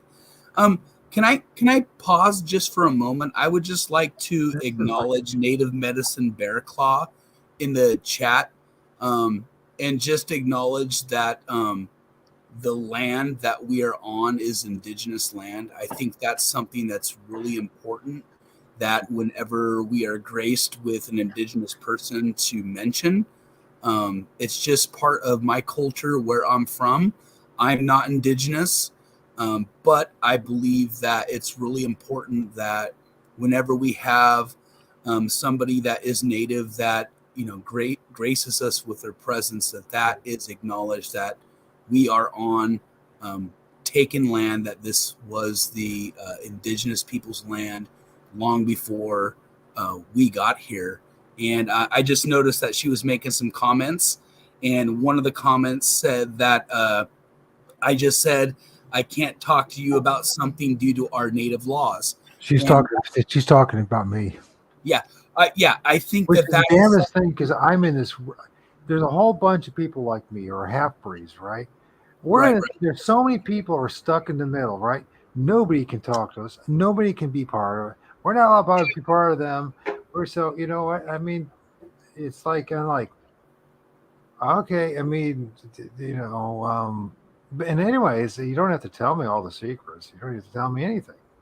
Actually, I don't think that I don't think that we're really that far off. In fact, I'm pretty confident that we're not that far off in our understanding of things. Right. I just noticed that she was in the chat, and I felt, that was an important thing to say whenever we're discussing this. For me personally, my research and investigating it started with taking an indigenous person's perspective.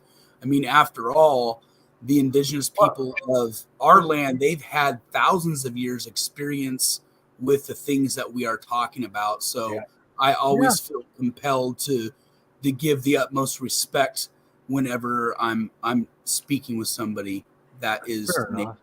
So native, so Berkeley, I'm not trying to be confrontational or anything in any way, shape, or form. Right? This is the last thing I'm interested in. This is, I am an elder, and I do understand how some people do not understand. I don't know if it's about me. I understand completely, and I don't agree with it. I don't agree with people like me being shunned because we're not part of the club. When in reality, we are part of the club. If we're all connected, I find that to me, it's like total. My whole life has been rejection. I'm going to tell you something. You stick out like a sore thumb when you're on, and this is a long, different story. But there's a lot of guys that are like me and gals that go through this, in which there's a lot of shit thrown away because of it. Now, you might not understand where I'm coming from if you're not going through it, but I can. It's a long story, but you stick out like a sore thumb. People know that you look different. I might not look that different to you guys because of the position, the camera, and all that kind of stuff. But you see me hang with me. You see my father. You see, we don't look like the other Caucasians. We don't look Caucasian. But at the same time, we don't look Native American. And I've been treated like shit by both sides. I really have been. I have really been. I'm not just making that up. And I'm kind of glad I live in a place where I'm just pretty much. I'm glad I call myself an Emirate. I'm a Christian hermit. I believe in Christ, but I don't believe in Christianity. And I'm just going to live my life the rest of my days alone. And that's okay because we collectively have work to do. And but I'm not knocking you, Bear Claw, and not one bit. Not one bit. It's not you. I mean, it's this whole mentality of it's us and them. If we all are one, everything is one, how's come none of us can ever treat each other like as one? Why does there always have to be these divisions? And we have our knowledge and you have your knowledge, and we are. I truly believe we are all our worst enemies. And part of that big problem is that we are, instead of unifying, we are like especially when it comes to the spiritual realm and this kind of stuff. It's like everyone thinks they got this little nugget of truth that they're going to keep it from everyone else. And I'm like, I interact with the Lord of all spirits, and I've learned a hell of a lot more from him than anybody's ever taught me. And I've talked to a lot of different people from different backgrounds and different philosophies and theologies.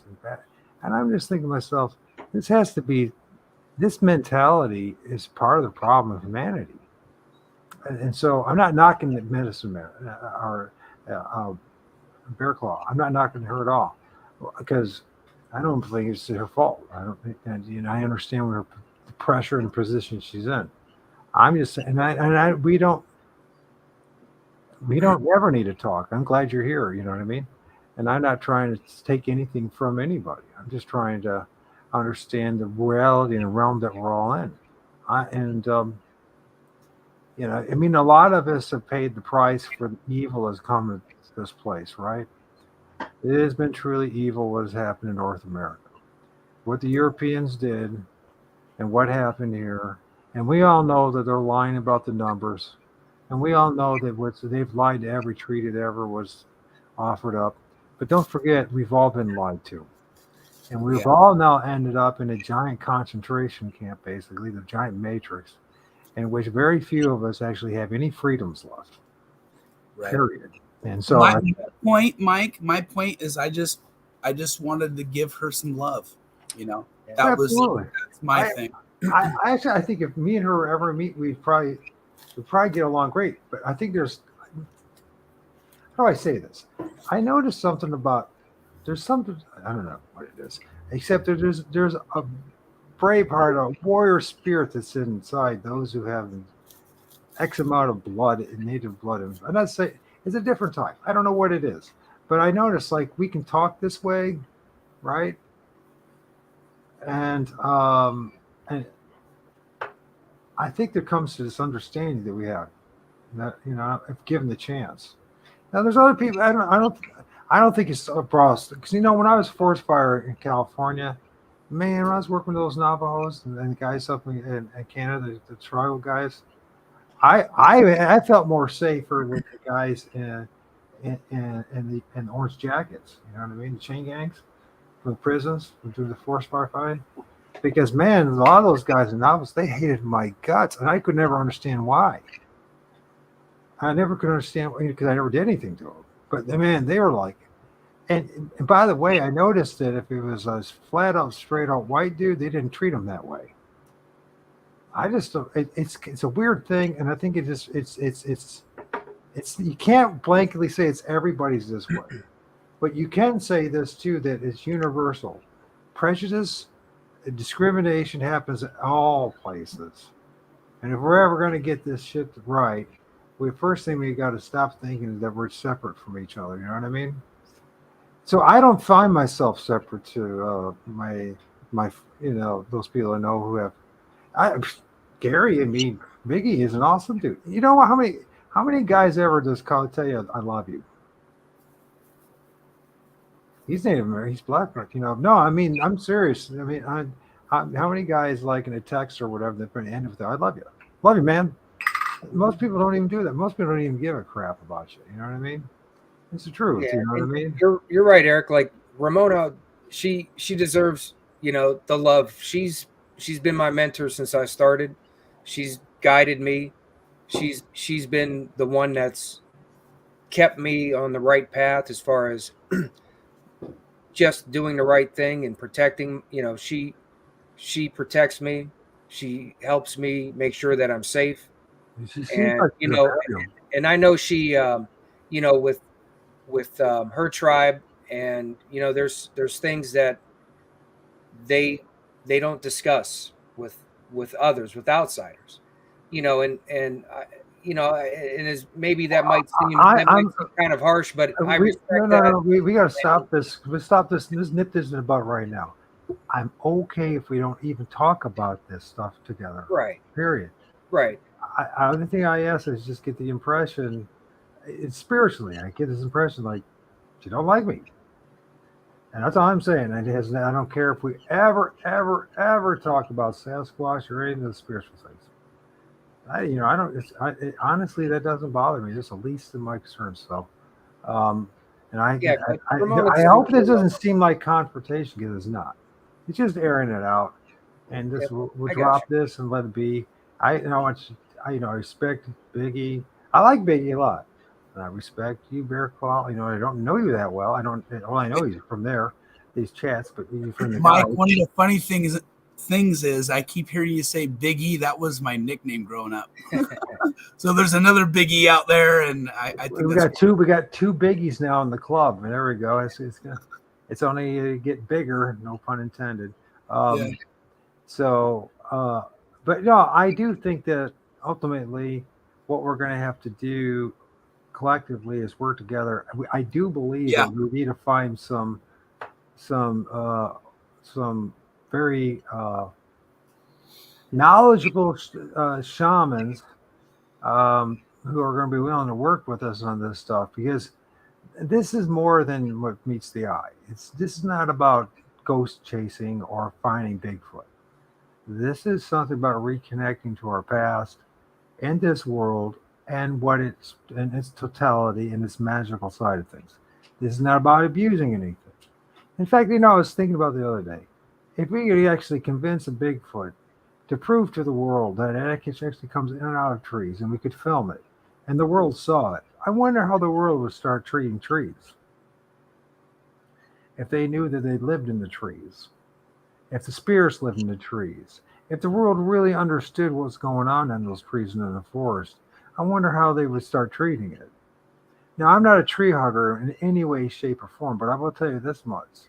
I know the understanding of these, I call them the neurons in the world for a reason, because without mature trees all around us that go deep into the ground and deep into the water, into the underworld, and up into the heavens, the ether, to the upper world, and we miss out on so much health-wise,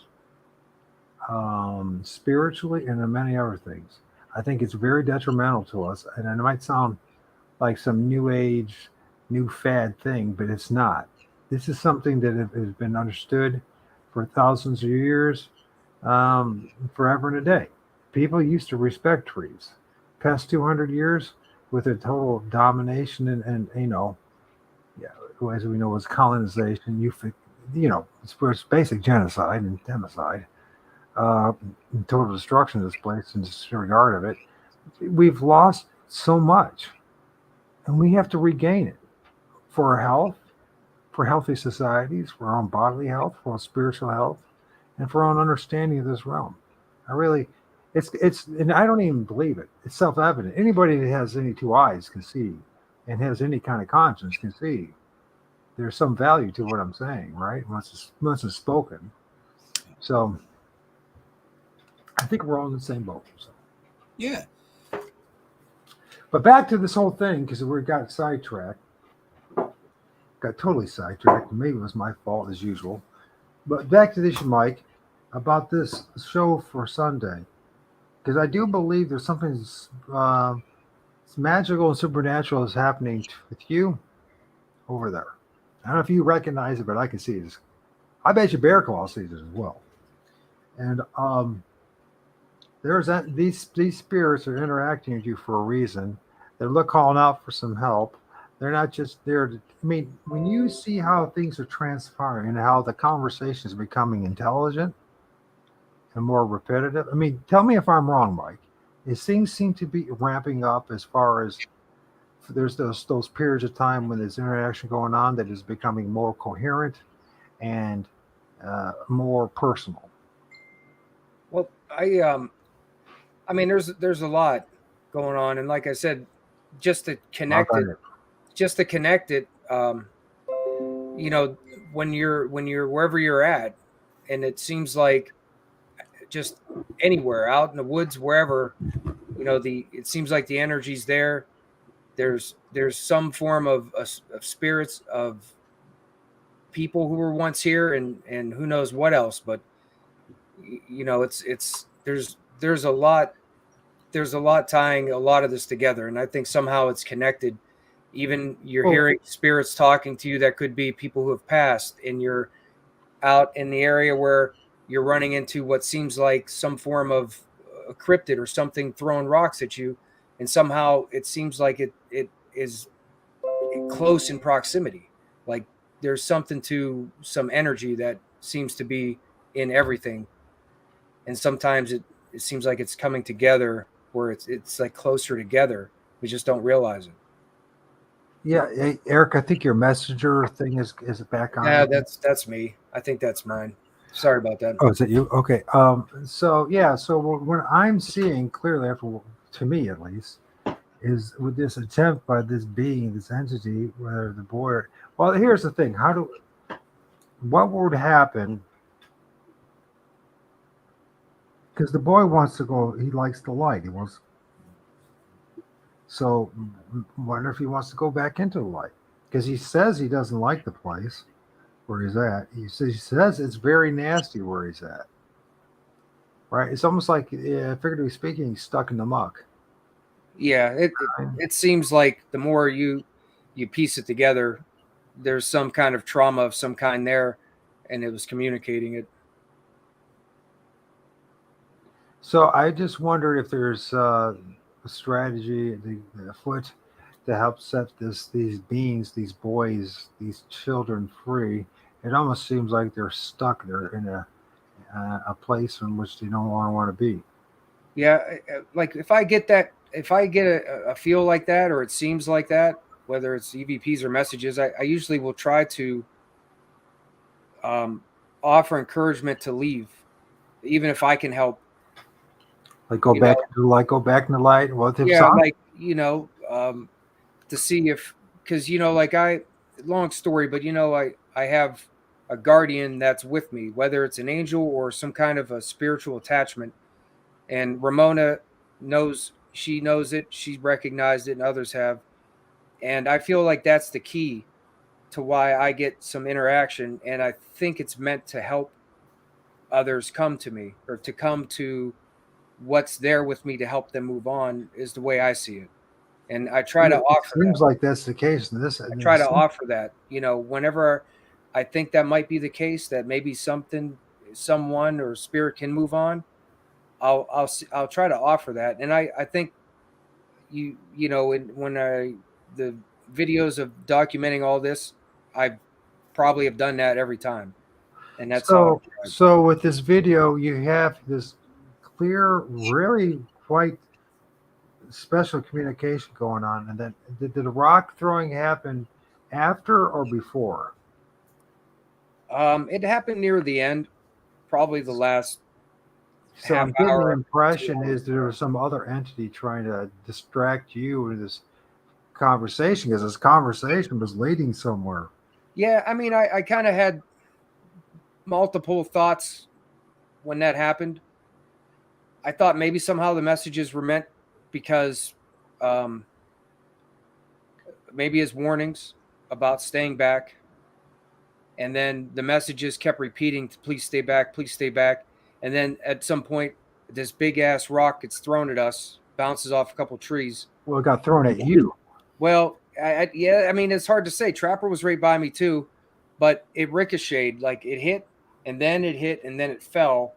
It's hard to say that it was intended necessarily directly at me. It could have ricocheted and then hit the tree that fell by me. Well, I got a feeling, especially after what you guys know and what you've seen, and what hopefully we're going to be talking about Sunday as well. Yeah. I think that rock got dropped deliberately right where it was supposed to be. It wasn't happenstance at all. Right in front of me. Yes, right. And if they wanted to nail you right between the eyes, they would. They definitely could have hit us if they wanted to, for sure. But they didn't want that. What they wanted was something else, and they wanted, and what was going on. It seems to me, that's the impression I get. I mean, it's how anybody would get it. It doesn't take that much. Watching that video, it seems that another entity or entities wanted you to start the conversation to end with this Cody. I think it's Cody, but it might be Steve. Who the hell knows? Could be another kid, or maybe this group of kids. So if you are interested, it might be a good idea to look up what was going on around there. Were there children homes? Was there an orphanage there? Was there a children's hospital there? Because there was a nurse and a doctor there. And, there's many a report of abuse that happens. Right. You know what I mean? And I just wonder if it's some traumatized spirit children that need to be set free. Which, by the way, it turns out to be, it's very revealing what we're dealing with, Mike.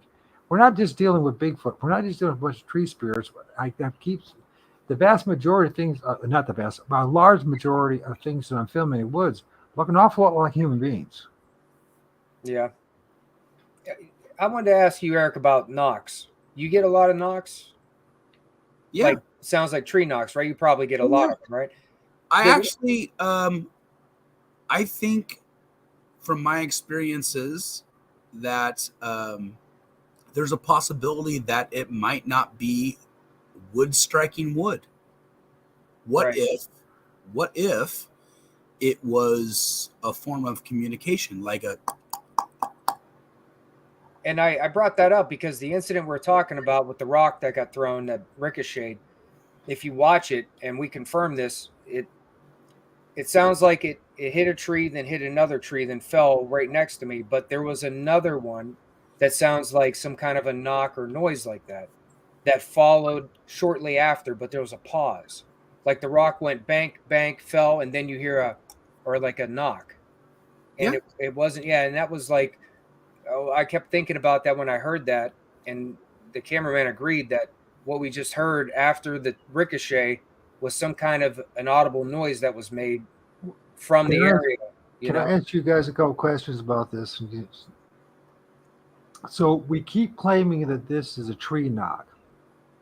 That's but I guess you could say no one has ever seen anything knock a tree.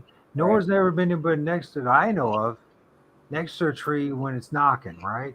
Or popping, which is what I call it. I believe is popping, and I believe this just like when it happens when you have out-of-body experiences and your spirit leaves the body. Many times they have reports that you hear this sound of like a bang sound when your body or your spirit's disconnecting out of the meat suit. And I believe that these things are they're, especially these larger entities, who we call Sasquatch or Bigfoot, generically. Just imagine the amount of energy and force and need for them to pop out of that tree. Yeah. I personally think that it's a mixture of both. So, like, from my experience, I've gotten answer backs when I've done wood knocks before. I've gotten answers back when I've done whoops before. But at the same time, I always try to think a little bit outside of the box. Right. You know, like you stated, Mike, I haven't seen any videos of somebody registering a photograph or a video of a Sasquatch or another cryptid or an entity taking a stick and whacking a tree to make a knocking noise. That's right. It's true. It's absolutely true. So my thought process on it is that I believe it's definitely a form of communication, or it's definitely a noise that is made from the whatever energy source, almost like when you hear a jet breaking the sound barrier. Right. And it makes boom, right? Exactly. Well, what if, and I ask myself a lot of what if questions. What if what people are hearing is something similar to that stance? Like it sounds like wood on wood, but really it's actually something else that is occurring or taking place. What if it's similar? Internal? Right? It's internal because, like I think I told you, and I know I told Mike and others, the times that I've seen a quote unquote Bigfoot come out of a tree, that tree ends up dying. That is very interesting information. So if you've seen them coming from a tree and they've made that noise, that could be the leading cause of where that noise is coming from when they're moving through tree breaks, the environment. Tree breaks. Yeah, tree breaks. Like if you hear the crunching of a tree or a tree break, that sounds completely different from whenever you hear a knock. Right. In my opinion. Well, no, I'm saying that if there was an immense amount of energy being released, there's a possibility that these really high. Let's say you got a tree that has a foot long diameter, and all of a sudden you show up and it's like 6-7 feet up in the air. It's like it's been broken off, which just happens. Everyone's seen it. They're all over the place. And like, what caused that? There was no storm. The leaves are still on the tree. Something caused it. and I believe that a big part of it is it's like an energy. I don't think it has. I don't see any evidence to where it has that much to do with communication with others of its kind or with us. I think it's some form of energy release that causes these things to be breaking outrageously high places. Now, it could be the same token that when they manifest a certain state and they're more physical, that they have this need to be breaking trees all over the place. But it doesn't. It's not. We don't even have that to go by. So, in other words, when it comes to tree breaks, no one's ever seen a Bigfoot break a tree that I know of. Yeah, wherever there's Bigfoot activity, there's tree breaks. Like that sound that I was talking about. We've had trees be pushed over and broken in half, right close to the areas where we've been at, squatching. Like for instance, up in the Cascade Mountains off of. Right. I'm not saying Squatch is not doing. I'm saying it's an energy release of them popping out of the tree. Right. It's just like you see these trees. How do these trees all of a sudden get uprooted? There's no high wind. There's no nothing. There's nothing. Massive trees. All of a sudden, one day are trees. Next day, at times they're upside down, and you still see the root system. So something, a massive amount of energy has to generate that. Now, if you want to believe, if everybody says, well, it's a tree, mountain giants, they pick up this giant tree and they shove it into the ground, 6 feet or whatever it takes to make it still.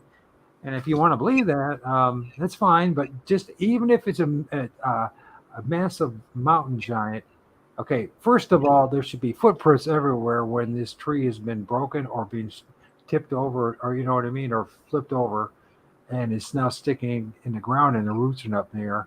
And there's no footprints around there. And also the ground should be massively disturbed. There's just no way of getting around it. If we're thinking strictly in a more physical sense, what we understand, like kinetic energy. Yeah. So we need to think of something that's much more way outside the box. That we're going to have to do is because and I know people aren't going to like hearing it, but we have to do it because the narrative that's been spun for so long is going nowhere. So what is causing it? How? The better question is, how is it happening? And then what is actually doing it? It could be. I hate this. I know it upsets people so much, but I'm trying to be upsetting. I'm just trying to be honest about this. That's all. I mean, all we know, like tree structures, no one's ever seen a Bigfoot. I got a teepee structure 350 yards from here. No one's ever seen or reported. I don't know anybody's ever seen a Bigfoot make a teepee structure. But I tell you what, those same structures, our ancestors here, they used to make those things all the time. You know what they used to use those things for? When they would go from place to place to place, that's where they would leave those long poles. So you didn't have to take them with them everywhere they went. And when they came back the next year, that's where they would have them. Yeah. I think more along the lines of communication markers for a lot of the wood structures that we see. For instance, the family group that I've been interacting with for over a year now, they use trees as markers. They'll use them for blinds. They'll create blinds with wood. And in regards to the footprints and not finding the footprints, I believe that they have some kind of control over that. If they want you to know that they're there, they'll leave a footprint there for you. If they don't want you to know, you're not going to find one. Yeah, well, sure, they definitely have the ability to present. If they want you to see a footprint, they'll definitely make it happen. Absolutely. That's why you always will find one footprint or two. Yeah. I'm always looking for, whenever I find a print, I'm always looking for more prints. I try to, substantiate if there's a trackway there or not. And most of the time, it's a single print. Yeah, a single print. That's been, recently, that's been the case. It's almost like it's a gift. It's almost like there's the trick. Yes. I think you hit the nail on the head there. Like, it is a gift. You know, when they leave you something, a marker, something showing that they've been there, that's a gift for you. It's a personal experience. It's for them to show you, hey, I was here. You know, I've had them go as far as leave prints underneath broken branches that they placed on top of them. Stuff like that. So, you know, one of the things too is, okay, I know everyone wants to avoid this, but or no, I don't know if none of this, but it seems to be the case. That, you know, okay, so we're talking about paranormal. We're talking about human poltergeists and spirits involved in this in the forest, along with other entities. The only thing that we truly know that's ever done anything like strip down branches like that and make straight poles are human beings. Axes were part of their culture too. When you were traveling and everything, these tree structures were to symbolize, to help recognize trails, paths, and different tribes and where, who, and what's there. So you had giant axes, right? So what I'm trying to, since no one has ever seen a Bigfoot make these structures, what's wrong with looking into the idea, the possibility is actually our ancestral spirits doing it, or that there's a parallel. I think it's them messaging to us. I think those tree structures are not for Bigfoot and all this. It's our ancestral spirits messaging to us to say we were here once. We are here. We are still here. Or it could be possibly that they're mimicking behavior from something that they've seen from the past. Yeah. And then they maybe at some point in time they learned that or watched it, and then they kind of adapted to that, and that's just been the way that they've always communicated or done, like a mimic of something they've seen of making the structures. I thought of that because I mean I've found. But you got to remember, nobody. You got to. You have entire tree that had been bent and with both ends shoved into the earth. Yeah, and but we're talking 80, 90 feet of wood. You know, in my opinion, I don't think like a spirit is going to be able to resonate enough energy to be able to move something like that. Right. Well, this was, first of all, our understanding what a spirit is might need to be adjusted. And we do have examples throughout many holy scripts where a spirit does manifest in the flesh, ends up having dinner with somebody, and ends up doing all sorts of things. So, you know, what do we have to define accurately what a spirit is, and so first of all, no one knows, no one can prove. I know a lot of people claim it, but no one can prove that a Bigfoot did any of this stuff. Secondly, the one thing we do know that used to do that were humans. Thirdly, there's no reason for us not to assume, or at least to entertain and try to find out, that maybe as human beings that we have more power than we realize, and that some of them do have the ability at some point. We call them, you know, the Bible talks about that you go to the other side, you're not like a human being, you're more like an angel. They make it very clear about that. And so that doesn't mean that you have ancestral spirits are coming back, doing this stuff, with waking guys like us up. At some point, we'll wake up to the realization that they're the ones speaking to us. It's all of it's speculation, I understand, but it should be put on the table because I don't hear anybody talking about it. Yeah, I agree. All the speculation like that should be put on the table. That way it could be treated like a hive mind where you have a lot of people with a lot of experiences combing through it and figuring out the answers or probabilities. I agree with that 100%. And who knows? Maybe, you know, guys like Mike who are going in the woods finally with their paranormal gear, and you know, they're going to help reactivate or waking up people to who is really doing all this stuff. Right. You know what I mean? And I always said you'll probably never get anything that they won't want to show you or give you. Right.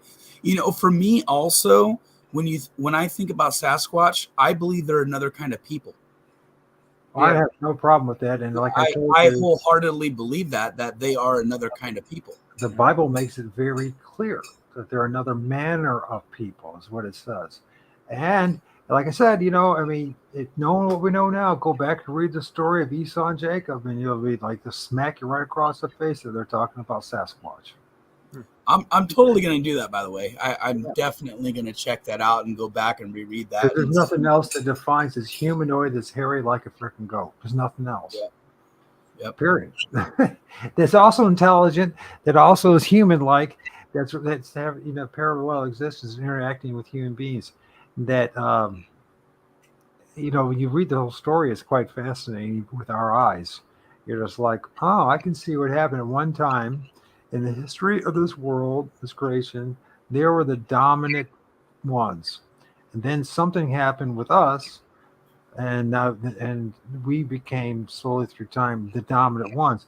The irony of the whole story is, if there's any truth to it, is that the blessings to Esau will be returned to him 2 or 3-fold more than Jacob.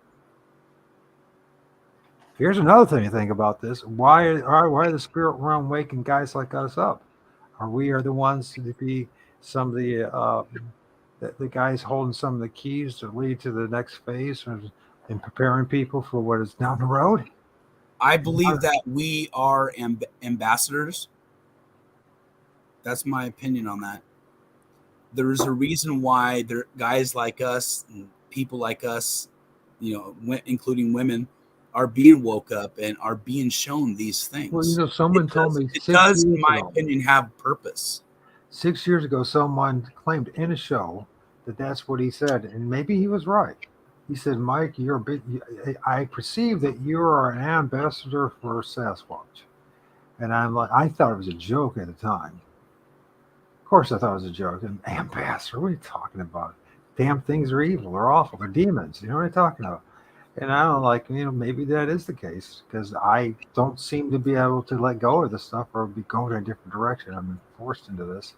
Now, people might think, Mike, you're free choice and free will and all this. And I want to tell you, this is my choice in the matter, gentlemen. I could have another miserable day, or I could be doing this right now with you, or keep pursuing and revealing the truth, because the only thing that gives me any relief in my life right now is this. Now, why is that? Is it psychological? Or is it spiritual? I, at this point, think strongly, after 55 years on this earth, that it's 100% spiritual. Yeah, I agree. Yep, I agree. And it ties into everything, absolutely everything. And that's one of the points that I think a lot of people miss, in my opinion, is that it ties into everything. Every aspects of our lives, every aspects of our relationships, every aspects of the time that we have while we're here. Yeah, well, I think I can't think of anything more deeper and more meaningful than what we're doing right now. You could have the greatest career in the world. You could be making, 6 figures and be a billionaire, and everything that this world has to offer is so empty and useless and meaningless. It's a bunch of dumb jobs, and we are actually in pursuit of doing something that's greatly meaningful, that's going to impact everyone's life in a much more positive way down the road. It's clear, and it's just, once you realize the spiritual realm is real, and you look at this picture, that's not pareidolia, folks. No. Not even close to being pareidolia. So what are those things? At some point, we have to come to terms with the fact that you cannot see them with your camera. You can't, if you walked over there, you wouldn't touch them. You wouldn't hear them move. And so what are we dealing with? We're dealing with something that's, we call it spiritual, and people get turned off with that. So let's call it ultra-dimensional, if that makes it more palatable to accept. But whatever it is, they can do what we cannot do. Yeah. Right. I'm sure it's the opposite way too, right? There's plenty of things that we can do that they can't. That's why I think there's always a natural curiosity both ways, and that's why I feel like you can communicate. You can communicate. It's a reciprocal relationship. Yeah, right. That's how I always looked at it. That's how I always viewed it. And that's why I started doing what I do, is because I felt like there is a relationship, and I don't think it's meant for everybody to find out. But in a way, I think some of us just know there's a relationship with something that's not us, What, that what we if, don't what understand. if it's truly there's meant to be a synergistic relationship between us and these things? Right. That That's they took something that that I don't away think from everybody us. was meant for, though. If they took that away from us, therefore making it easier for them to enslave us and to keep us from. And in the same token, there's high probability if it has a negative impact on us, then it's also had a negative impact on them. And there's whereas before, because our religious leaders and a lot of other people, a lot of people say, "Oh no, they're demons. They're going to possess you. They're going to ruin your life." Right? Well, who actually has been ruining our lives? There's no evidence of them doing it, but there's a whole lot of evidence that they. Right. Yeah. You're the master of your own universe. You control your own life. Like I don't believe in placing blame on anybody but me for my faults and my failures. Well, yeah, that's why we have to be proactive about this, but at the same time, we have to be realistic about that. Because of our ignorance, we started the show about this. Because of our ignorance, it's allowed others and other entities to put us in this matrix, this dehumanizing matrix that it's clearly not good for us. It's not good for the world. It's not good for the environment. It's not good for us, right? We all know this. We bitch and fetch and moan about this stuff. And I think the only way to actually correct this stuff is that we have to be, this world is a dualistic system of night and day, darkness and light, and on, good and evil, and also the physical and the spiritual, and all those all interact. And you know what's not happening, but it's on the facade to pretend it is happening through religion and all that. Our relationship with the spirit realm has been totally taken from us. It really has. Because if it hadn't, you and I, these things wouldn't be mysteries. I believe strongly that our elders knew about these things. It was no big deal. In fact, I wouldn't be surprised if they worked together to tend the fields, the gardens, the woods, everything. They work together synergistically.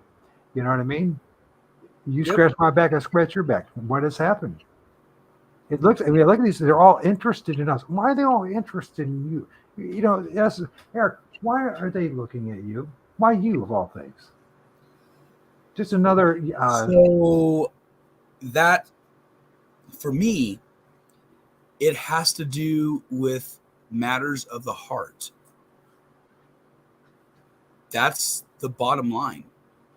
That's why they're interested in me. I have some unique qualities that you will not find with most human beings. The gentleness, the love that I'm able to give. Right. And I think that really interests them. Making sense. Yeah. I like to say maybe they can read you. And I always felt that too. Like wherever I would go, people I'm with, I think the reactions, that whatever you're going to get from whatever's there, I think it reflects on your energy, and they know you. They pretty much know you. Pretty much, soon as you're there, they probably know. They know your aura. They know you. Yes, your experience will be dictated by the energy that you bring with you. That's why I make a practice of praying and saging myself and clearing my thoughts and grounding myself. And when I go into an area and I have experiences, the version that they're getting from me is a version that comes from my heart. Yeah, that's one of the things. I'm going to counteract that because you guys know me. I know you two guys well enough now. I definitely know Mike. I know Mike is one hell of a guy. He's an awesome guy. We've been on several shows together now. Anybody. Mike is a friend. If Mike is your friend, you should feel privileged. He's your friend. I appreciate it. I'm getting to know you, Eric, and you're a solid dude. Now, I'm like a battering ram. I know who I am. I'm not going to shut up about this stuff because I know how important it is, right? So, why are they interested in me? I'm not a nice guy. Let me rephrase that. I'm not out to be a nice guy. I'm not out to, bring, how do I say this? Listen, when I'm the type to do, when I show up, I can't help but speak with some not only in my heart, but I know it is true, and I know that most people know that it's true, and no one's talking about it, and so I'm going to talk about it. And I'm the type of guy that everybody wishes to would shut up, and since I don't, they all ask me to leave. It's right there. You just said everything. It's right there. But I'm not going to not be who I am. I'm not complaining about the fact because I'm more than happy to be isolated and alone. I don't want to be around a bunch of people that don't want to be honest about stuff. You know what I mean? But you had a life. Honesty and truthfulness. And in regards to Sasquatch, there is an exceptional amount of energy that comes from truth. Right there, you're a truth seeker. So we're going full circle again. So that basically, in Native American culture is that if you're an honest person and you demonstrate some integrity, or at least a bunch of it, I mean, it does take integrity to, first of all, what you guys do in your own lives. I can see it. I know it. I've been there. I've done it. I'm 55 years old. So, I know what it takes to even like Mike and cameraman to hook up together and be committed to go in the field over and over again. And I know there might be a sense of fun, enjoyment, and all that kind of other stuff, but I know a lot of people will promise shit and they'll never show up no matter what. You could offer them $1 million and everything they ever want, and they'll still not show up. So this integrity and honesty, that seems to be something that they're interested in. Is that even, here's something else.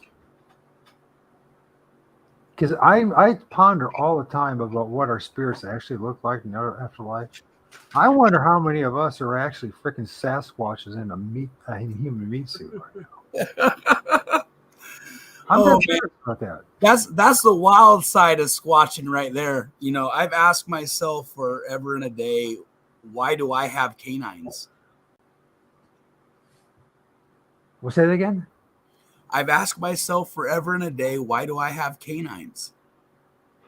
You ever met somebody that, we don't use them for jack squat. Squatch, as we like to say, jack squatch. What do we use our canines for? I believe they're remnants of bloodline. That's just my opinion. Yeah. Yeah. It makes you wonder about an awful lot of things and how we're not living the life we're supposed to be living. Physically, socially, and spiritually. And what does that really mean? Because, we've been spoon-fed this stuff from NPR and from the church and from public school system and on it goes. And clearly, they're not really serious about remedying anything. No, they're not. When it comes to like the news and propaganda machines that are from social media or whatever, right? For me, when I started having experiences, it was one of the most healthy things that ever happened to me. I stopped stressing out over what country is saying what, or what the political spectrum looks like inside our own country. All that fell to the wayside. I'll give you even more input. 2 winters ago, I almost died. Not just once, not just twice, but every single day. I was poisoned from the swine jibby jab back in 2009, and it's now in an advanced stage, right? And so I literally could barely get from the couch to the toilet at all, right? And I struggled a lot. And one of the things, a big part of that I do believe is because I focus so heavily on the darkness as well. I needed to as well. I know I needed to. I had to go through all this stuff. But like the last 2.5 years, 3 years, warning people about the coming impending doom and what the real agenda is and the eugenics and all this other stuff. And I finally realized after all this time, I think I did my job. What's the next job, God? Gave me a little break. He revealed to me solidly there's a huge amount of issues in the Bible and in Christianity. He said, you need to move on. Okay, what's next? He didn't ask me to give up in Christ, and he didn't give it him. He just says, time to move on. And here I am talking to you guys. I wasn't talking to anybody about this stuff a year ago. I didn't want anything to do with the Bigfoot community. I was so disheartened and disenchanted by it. And then all of a sudden he puts all this in place. I meet the coolest dudes you could ever meet. And you, Mike, Jack, Trapper, on and on it goes. Harold, if he's still here. Some of the nicest guys you ever meet in life. And I do believe that there's a reason why. Whatever everyone's motivation is, I think there's a bigger motivation that's bigger than all of us. Oh, there is. Yeah, I agree with that 100%, man. You know, Hey, I'm gonna, in regards to Before you leave, Mike. No, that's not what I was gonna say. Go ahead. Okay. No, I was just gonna break the ice for a moment, and I wanted Eric to hear. He would talk about the knocking, or if it's a knock, maybe it's a vocal of Yes, some kind. what I'm going to mute myself for a little bit and you guys talk. Because I'm All so right. sorry. You know how I do it, Dominic. But just, I want you to think about the things I brought up to you, Mike. Let's talk again. I mean, if Yeah. we don't even have to talk again. We don't have to talk about it again until Sunday. Unless there's an issue with the things that I brought up with you, because that's the avenue I'm going down in the first hour. Okay. Mm-hmm. All right. So, but I want to talk to you first about, because it's really going to be about you the first hour. So I was going to present something though. Do you have to let that come through? You have to. I know. I mean, I know how to pick it, but do you have to click? Do you have to do something to let it show on the screen, or can I just do it? No, you have to do it. Okay. Well, yeah. I mean, I can. I know how to go through it. I just didn't know if I could actually show it myself, or if you have to. Well, just in case, just get us going, and then before I was going to let Eric see that the rock throw, and then listen to the sound after it. I'd love this. I'd love to. Yeah. All right, because you know, we were talking about that knock or that sound. If you want to just say it's a sound, being like a way of maybe saying something or trying to communicate something, because I kept hearing that, and I'm wondering if through the rock and then there's that, was it is this some kind of message, maybe it threw the rock and it was okay, that's my warning, or what it meant. But it was interesting, and I always when I hear it, I wonder what it meant by that. But I was going to let you see that. I'm waiting before I go through the. Yeah, here it is. Right here. While you're doing this, I'm going to probably have a cigarette. Not that I'm not interested, but I'm going to be hearing it. I'm just going to walk her. All right. I don't smoke in the house, so here we go. I'm going to get you in, add the stream, and there you go. You got it. Right. You want full screen? I can go full screen here. Yep, there we go. No, but you want me to put you on full screen. That means that you guys are not there. Whatever. I mean, yeah, you guys can hear each other. I'll be right back. Okay. All right. Can you see it, Eric? Yeah, I got you. All right, I'll play it. It's right at the intro. That way, it was one of the highlights, so I introed it. So it's right here.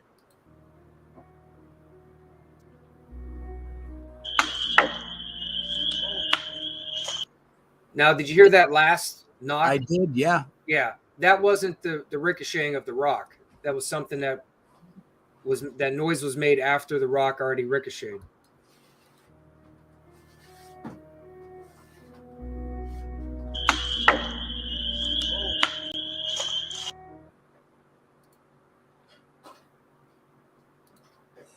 To me, going back to what I said about, thinking outside the box when we're hearing these sounds, when we are doing our research and investigating, the first two knocks clearly sound like a rock bouncing off a tree. Yeah. Right. But the last one, it sounds different. Right. It does. It sounds a lot different. It does sound different. And, there would be, my opinion on it would be, because I'm still on the fence, and my opinions are forever changing with my experiences, right? Right. Mm-hmm. So I hypothesize that, the noises that we're hearing, the wood knocks, are not actually wood striking a tree. That it's probably what people heard, and they thought that's what it was. Right. Right. Yeah. However, that doesn't mean that it, that the calling a tulip, Right. So it is what it is. So it could be the sound of wood knocking on wood, but it also could be something else. Right. And when I hear that, the first two knocks were from the projectile that was tossed in your direction. but I would definitely say that the third wood knock sounds like something else, in my opinion. Yeah. Right. And when you brought up that a warning, right? That could it be a warning? I think when they give us warnings, it doesn't come in that form. Now, in regards to like cryptids, I think that they will give us warnings through signs, but not necessarily sounds. Because if they wanted to give us a warning, right, then you would maybe it could be through a sound, like you have, what people perceive to be Sasquatch screaming or growls. Or it could be another kind of cryptid screaming because they don't actually have it recorded what it is making the noise. So, I mean, it could come through a sound, but to me, that was more like an attention getter. That was like, hey, pay attention. Yeah. Something you need to experience right now. Okay. That was that would be, if I was out in the woods and that happened to me, that would be my thoughts. I've had stuff thrown at me so many times. I've had a pine cone thrown so hard that you could hear it tearing through all the underbrush for like a city block. A pine cone, like, and I mean, it could have been a brown rock, but it looked like a pine cone when it whizzed past my face, probably 6-7 feet in front of me. I mean, it wasn't like right up on me. I've had rocks softly tossed at me that would hit a tarp to make a noise. Yeah, I've heard sounds like rocks landing around by us too. Yeah, and they're gonna do that kind of stuff. It's their way of. I don't think it's because if it would have been something like a warning or malicious, they have been coming at us. they have the capability of doing much more things to affect how somebody is feeling at any given moment. Yep. I think that communication, some form of communication, is more likely. It could have been just them verifying that, hey, yeah, we are here. That rock that they threw was like, it was probably like a softball size. Yeah. And like that. I mean, it was a big ass rock that ricocheted off the tree and hit, and it like after it hit that second tree and fell, it was right by me. I seen where it landed, so I locked eyes and I got the light on it. But then I kept looking back the way it came. I'm like going like this to see if something was there. Yeah. But that was a big rock, man. It was like almost as thick as a softball, but like maybe half as thick. But it was as round as a softball. Right. That was a big rock, man. But, so I mean, it could have been a warning. I'm sorry, I sound pretty wishy-washy about it, but well, you're right. It's a lot of. I mean, there's a lot of variables that are in play with something like that, and it leaves us up to our best guess and estimation of what exactly it means. Yep. A rock like that, I wouldn't take as a warning. However, I have heard stories of people that I know that I'm very close to going into waters up in the Cascade that haven't been fished in a long time, and they're catching absolutely huge trout out of them, and then having boulders being launched into the river that I would take as a warning, like, you shouldn't be here. A softball sized rock, to me, no, more of an attention getter than a warning. Right. Just in my opinion, though. Doesn't mean I'm right, doesn't mean I'm wrong. It's just my first initial thoughts on the matter. Right. And Jack was filming, and I was filming, and Trapper was filming on and off. But when he, because just before that happened, he saw something moving, something dark, something moving. And it was like, say, if all three of us kind of were within 30 feet, 40 feet of each other. Trapper was pretty close to me, and Jack was a little bit further, but we were down that slope and came up, and we were up from it. And he was looking back the way we came, and that's where it seemed like the rock came from. And he said he saw something, and he called it out, moving. And somebody went into his video. There's a lot of people that, like, when they watch his videos, there's they must not have a lot of things to do, because they'll like go through his whole video and they'll go through and they'll like amplify and change the color and find stuff in the background. And right down that same spot where he saw something move, somebody pointed out, it looks like some kind of an entity or something there, and you could see its eyes, and they look like they're green, and it's in that same area by where that rock came from.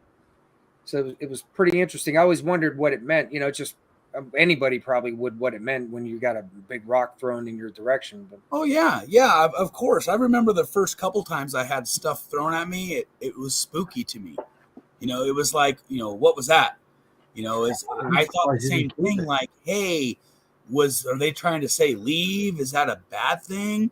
But the more experiences that I had with like things being tossed at me, the more I came to understand that it lost the zest of feeling like it was like, watch out. Yeah. It was almost like, hey, I'm here. Yeah. You know, and I've accepted Next it. time, keep your rock, man. Yeah. Oh yeah, I got all kinds of little trinkets and stuff around here. It's like a rock that big that's like thrown at you. Pretty much thrown at your foot. You're almost your foot, right? Your footsteps, right? It was close, like within like a few feet, 5 feet. Yeah, I've had let's see. Talking to Mike when the that was like, it was up high. It just when it hit the second tree, it dropped pretty far down and landed right there.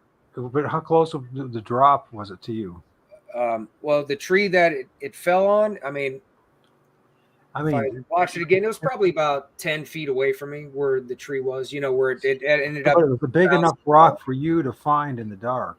Oh, yeah, I saw it clear as day when it dropped, you know. That's what I'm saying. What I'm both saying is it was a gift to you. I mean, there you go. That could be. Wait, did you say you kept the rock?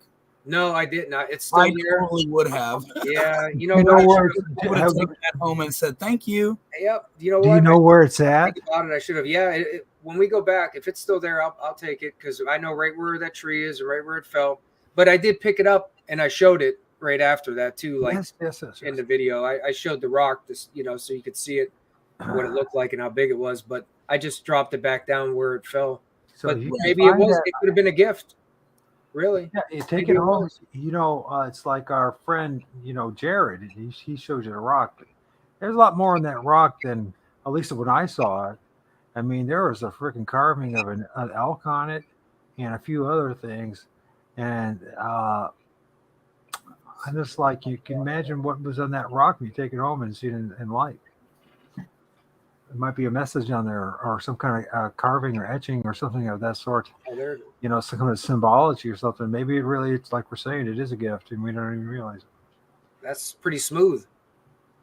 That's more than that. That looks like a hatchet. That looks like that. It was like almost like a small hatchet. Yeah.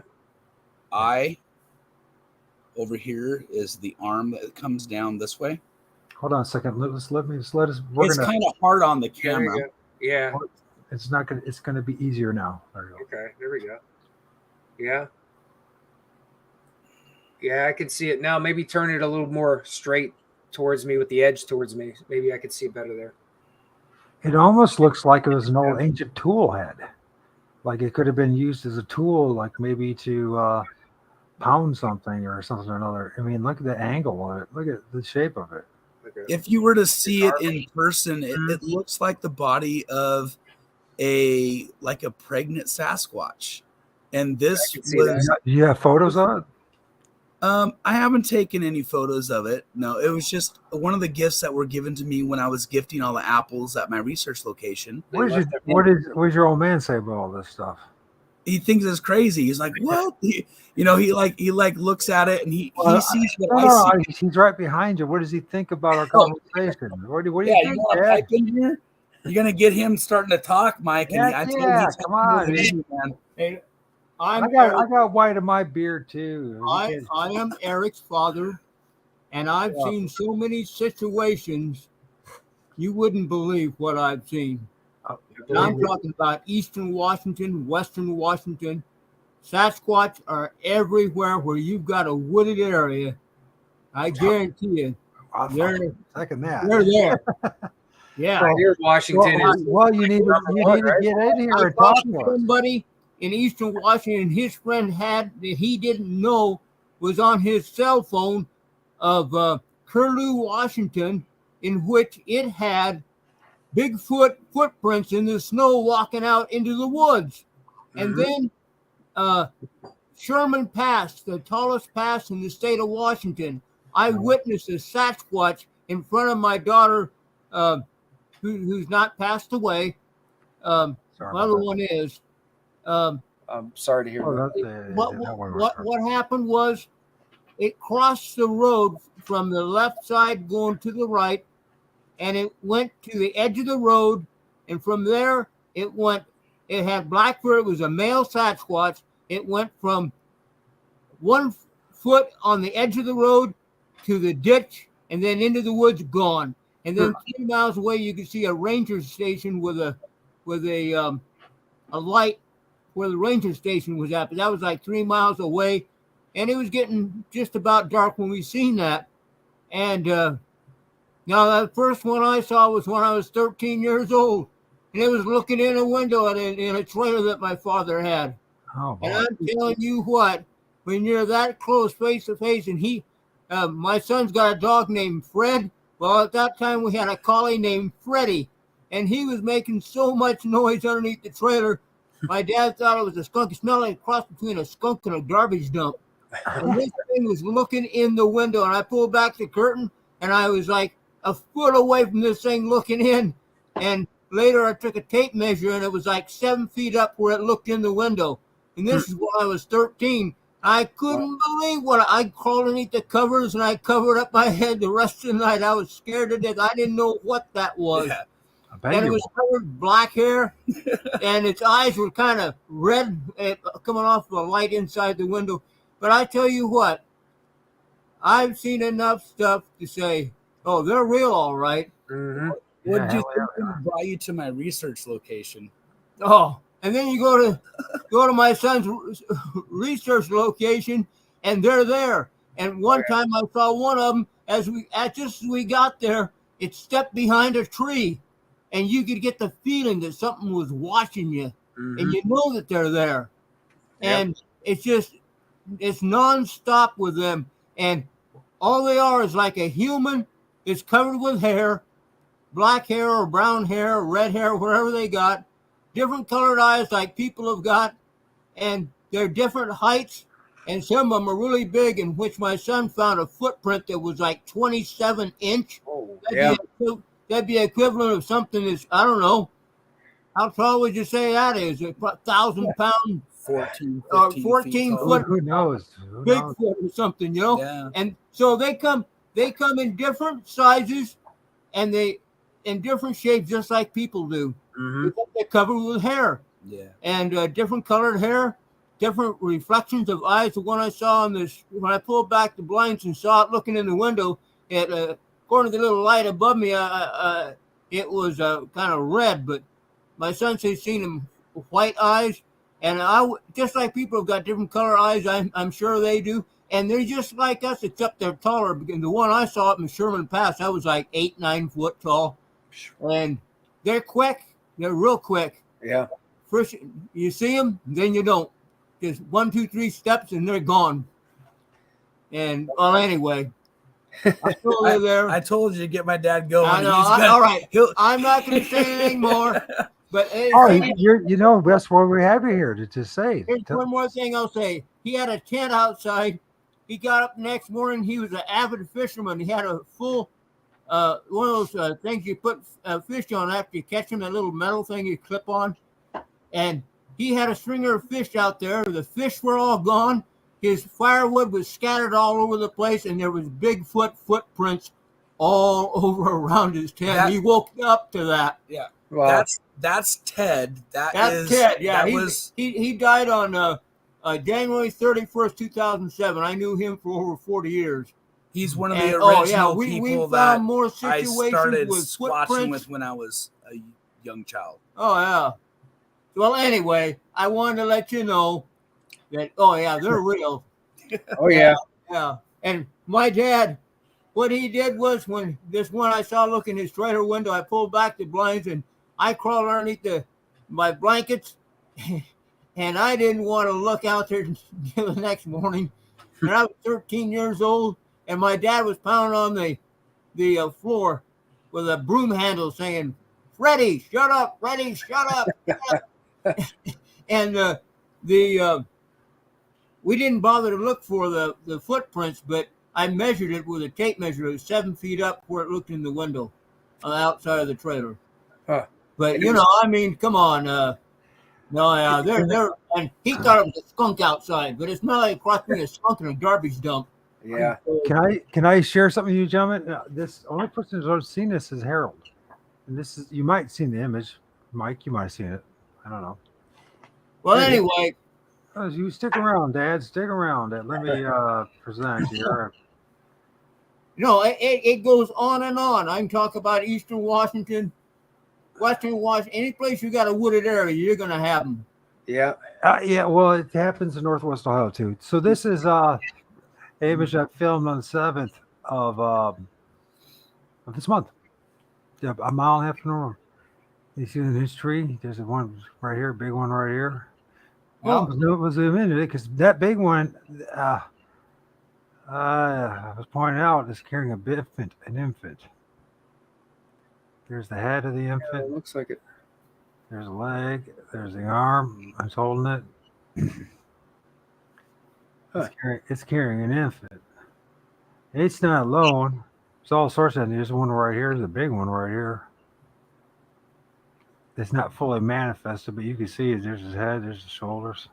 It's covering his face. And by the way, in other images, because I have at different times, his eyes open up. And clear as day. Yep. And there's also, and here's another thing that's really perplexed. Well, first of all, this is trees, and right next to the tree, you can see how it's swirling and all this. In another image, you could clearly see the portal opening up here. Oh wow, yeah. That actually, right there in that light section to the right of the dark. I don't know if that makes sense. Looks distorted. The distortion there, that is one of the qualifiers that I'm looking for when I'm trying to find entities in my photos. You definitely have distortion in this photograph. Right there. What's really interesting about this image is if you look right here, that's after a little observation. I'm pretty confident, and I've been wrong about things, and I've proved that. But I think that's the sole of a foot. I think that's the toes right there, and then it goes like this. That's the sole of a foot. Because it sure to hell ain't a branch. If it's not their foot, it's somebody else's foot. You could even see the padding right there. You can even see the mid-total arch right there. You can even see the bend right there, that foot. They even got dirt on the bottom of his foot. I inducted this image, so that's the reason. Mike, if you... if I am correct, gentlemen, by the way, the only other video that I know at all that shows the back foot of a Sasquatch is the Patterson film. Yeah. Just a little gift for you guys, just let you know. And I don't know why there's this stuff. Well, I do know why this has been revealed to me. Turns out I was supposed to be an ambassador to these things and a lot more. Actually, I'm bad ambassador to the Lord of all spirits. And this is what he wants me to do. Is I told him I'd do anything he wanted me to do. And okay, so we're going to talk about freaking Bigfoot. I mean, the last thing I wanted to get back into, but here we are. So, oh man, there's so much going on in that distortion. Oh, yeah. I can see that too. I've already picked out other entities inside that distortion that I don't even know if you know that they're there. Yeah, well, this is not even the image where it really opens up. This is just a latter image, and this is not even the original photo. But there's even one right here. I mean, there are so many things. It's all distorted, but if you look right here, I think that's one right here covering his face. Yeah, one of the skill sets that I have from the thousands of photographs that I've gone through is I'm pretty spot on when it comes to, finding things in them. And you got a lot of very interesting things going on in just this one photograph. Yeah. It's extremely special photograph in my book. I love it. Yeah, it's a great photograph. Because it reveals a lot of things. That there's, but not this particular one. It's the collection of them that's special, but there's one that's really much better than this. Yeah. Where you can actually see the eyes open up on this one right here. This, and you can actually see the eyes of this guy right here. What's special about, to me, from my observation and the endless pictures I'm getting, and I say it always, and I'll say it again, I've seen them come out of trees. I've seen them go through trees. Yeah. I've seen them pop out of trees. And I think that's exactly what's happening here. And it's a fantastic example of the fact that they do that. Yeah. Since you brought that up, I'm going to go through my photographs. I have some incredible photos of them coming out of trees, like stuff that made me go, what? When I was first getting into this, like, what? No, thinking, nah, Eric, you're just trying to convince myself that it's pareidolia, what people call pareidolia, right? Of course, that's not what it is, though. It's absolutely not what it is. I'm going to round up some of those photos, buddy, and I'll send them to you so you can take a look at them. So, I mean, the thing is, so there's so many bigger questions that I don't know if I ever get the answers for, but is how do they go into a tree, they come out of a tree and almost manifest in flesh form, solid flesh form. Now, there is the man. We didn't even see. If I energy, I'll share. Maybe I'll share the one because I talked to Jack about. So I'll share it tomorrow. The one is right here, right this area right here. There's a massive blob, like it's like an orb, but it's crystal clear through. You can see it, and it's more of an egg shape, like it's plasma that's forming.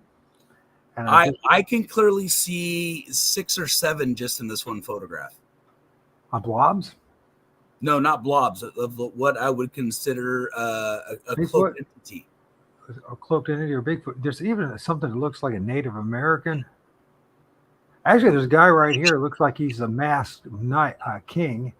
He's actually wearing a king's crown right here. Mm-hmm. And then there's his one eye and his other and his mask, and you see his 2 eyes popping out of the tree. This is all that paranormal stuff, and then. This guy, if you can see, this is an eye. I call him the right-hand man to this king, or he's a medicine man or an Indian, but this is the eye right here. Always the one is darkened, sunken in, whatever. He's wearing something over his head right here. You can see his hair. He's got this wavy hair. Oh, man, yeah. No, I could see a face in there in that shadow. And the nose is always, to these entities, their nose is not perfectly formed. It's like they're a ghost or something. And there's the mouth, and there's the chin, and that's right. And of all things, here's a Bigfoot with the baby. Here's a king. I've been talking to the Lord of all spirits, and there's this dude who's Native American. And I wonder if someone's trying to tell me something. Hey, Mike, if you can, I bet Eric would probably be interested in seeing a few of those thermals, just to see what he thinks about them. From West Branch that Jack sent you. I'll look it up. Go through the files here. Thanks for looking. And then I'm actually going to have to get going here pretty soon. Been at it for 5 hours. Yeah, it's been a while. I'm out in my shop and I don't have any heat, so it's like you're probably getting pretty cold. Yeah. Well, that's how the show rolls, It is just like I told you, where it's a group of researchers getting together and talking this out and banging out, trying to figure what's going on. It's never going to happen in these Bigfoot shows and these other shows because you can't have these kind of intelligent conversations. Everyone's worried about the audience, worried about numbers, worried about being the next biggest thing on the internet, and there's all the guys who don't care about that as well. But you can't have this conversation unless you bash it. You have to bash it out. You have to do these things. Long hours of talking, and you have to be able to accept the fact that your opinion's not always right. Right. Well, I'm discovering that everything that I've ever done in my life has been much wrong. Yeah, I understand that about myself, and I would like to think that I'm right with a lot of my stuff, but it doesn't mean that I'm wrong, or doesn't mean that I'm not wrong. You know, Right. That you are right. what I'm Rather saying. than the fact that you're right. Yeah. In fact, the one thing I've learned about life is that the one thing I actually am absolutely correct in is the fact is that I've been wrong about 90% of the time. And actually, I'm being really generous with myself. It's probably more like, life pretty much is just a series of screw-ups, mistakes, and misconceptions. I mean, we really are operating in the dark, and we really are suffering from a severe case of ignorance. Yeah. You know what I mean? We know very little. We really and we all, doesn't matter how humble you are, we all have egos, part of being human, So a lot of times people, they fight with themselves, when it comes to their own beliefs with certain things, not necessarily everything, but Yeah. I bash it out with the Lord of all spirits I learned, and it sounds like that's a really cool thermal. Where was that taken at? That was at West Branch. That's like where I go for my research area is part of West Branch, and the cameraman, a lot of the area in West Branch, him and his crew go, and he captured that thermal over there, and he showed me those thermals right after I seen what I seen there. And then I started really wanting to go back. Actually, when I seen that, I actually went back, I think that night when he showed me that thermal, I'm like, this is probably what I seen. And I went back there and I filmed again, trying to see if I can communicate. Replicate it. Yeah. And you should see, that's just one. There's so many others, man. There's some of them are pretty crazy.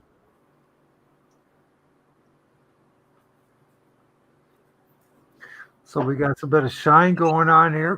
It's interesting the streak in this. Did you see that video, the orb that I found in Josh's video, Mike? Yeah. I think you guys were showing that on stream. Did you watch the one when he blew it up and put it on his channel? It's so I have shocking. to go check it out. So shocking, revealing about what's going on, especially when it comes to eye shine. Here's another way how this Lord of all spirits work. He has a 5.5-hour video. I don't have enough time to watch it. It's that same day we were supposed to do the show. In the very first minute, I put it in 1 hour and 3 minutes. So just throw it right there to see what's going on. Very first thing I find, is this orb, and when you see it, it's like, yeah, the Lord of all spirits really is guiding us, because why, honestly, it's a really nice piece of footage of what goes. I mean, it's a circle. I mean, you see how it was rotating and or how the light was moving within the circle. Yeah, it's pretty special. You just, when I saw that, I'm like, you don't see that ever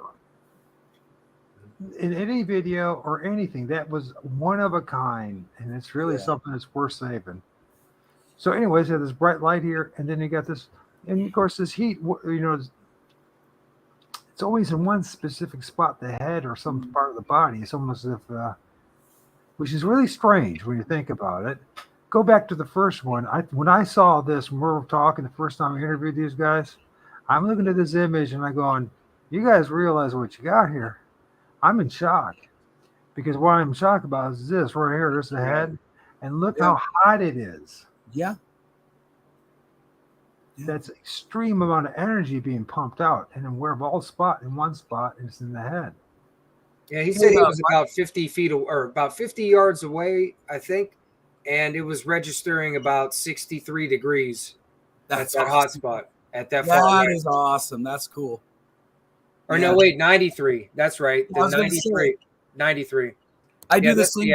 I'm dyslexic, so I do the same thing sometimes. It's like flip a number or that kind of stuff. There's one that looks like a dude on fire.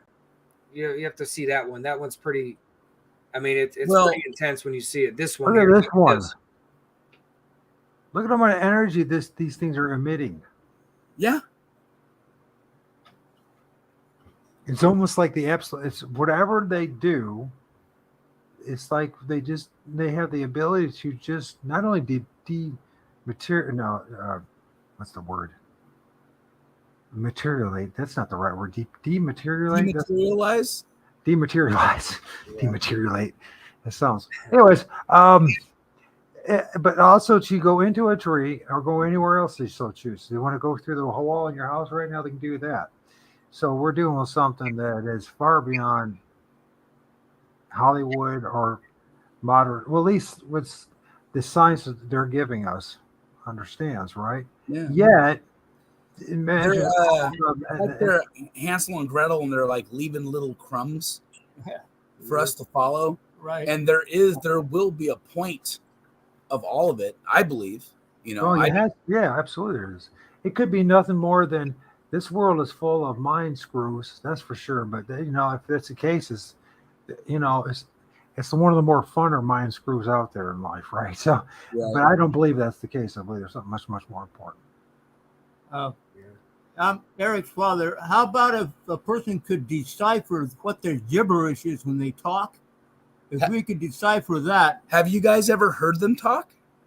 Only once, and it was actually, it was on the side here, right next to the railroad track. So I've heard them talk a couple different times. I've actually one of my stories, when I was over in Eastern Washington, it's this is an amazing photo, gentlemen.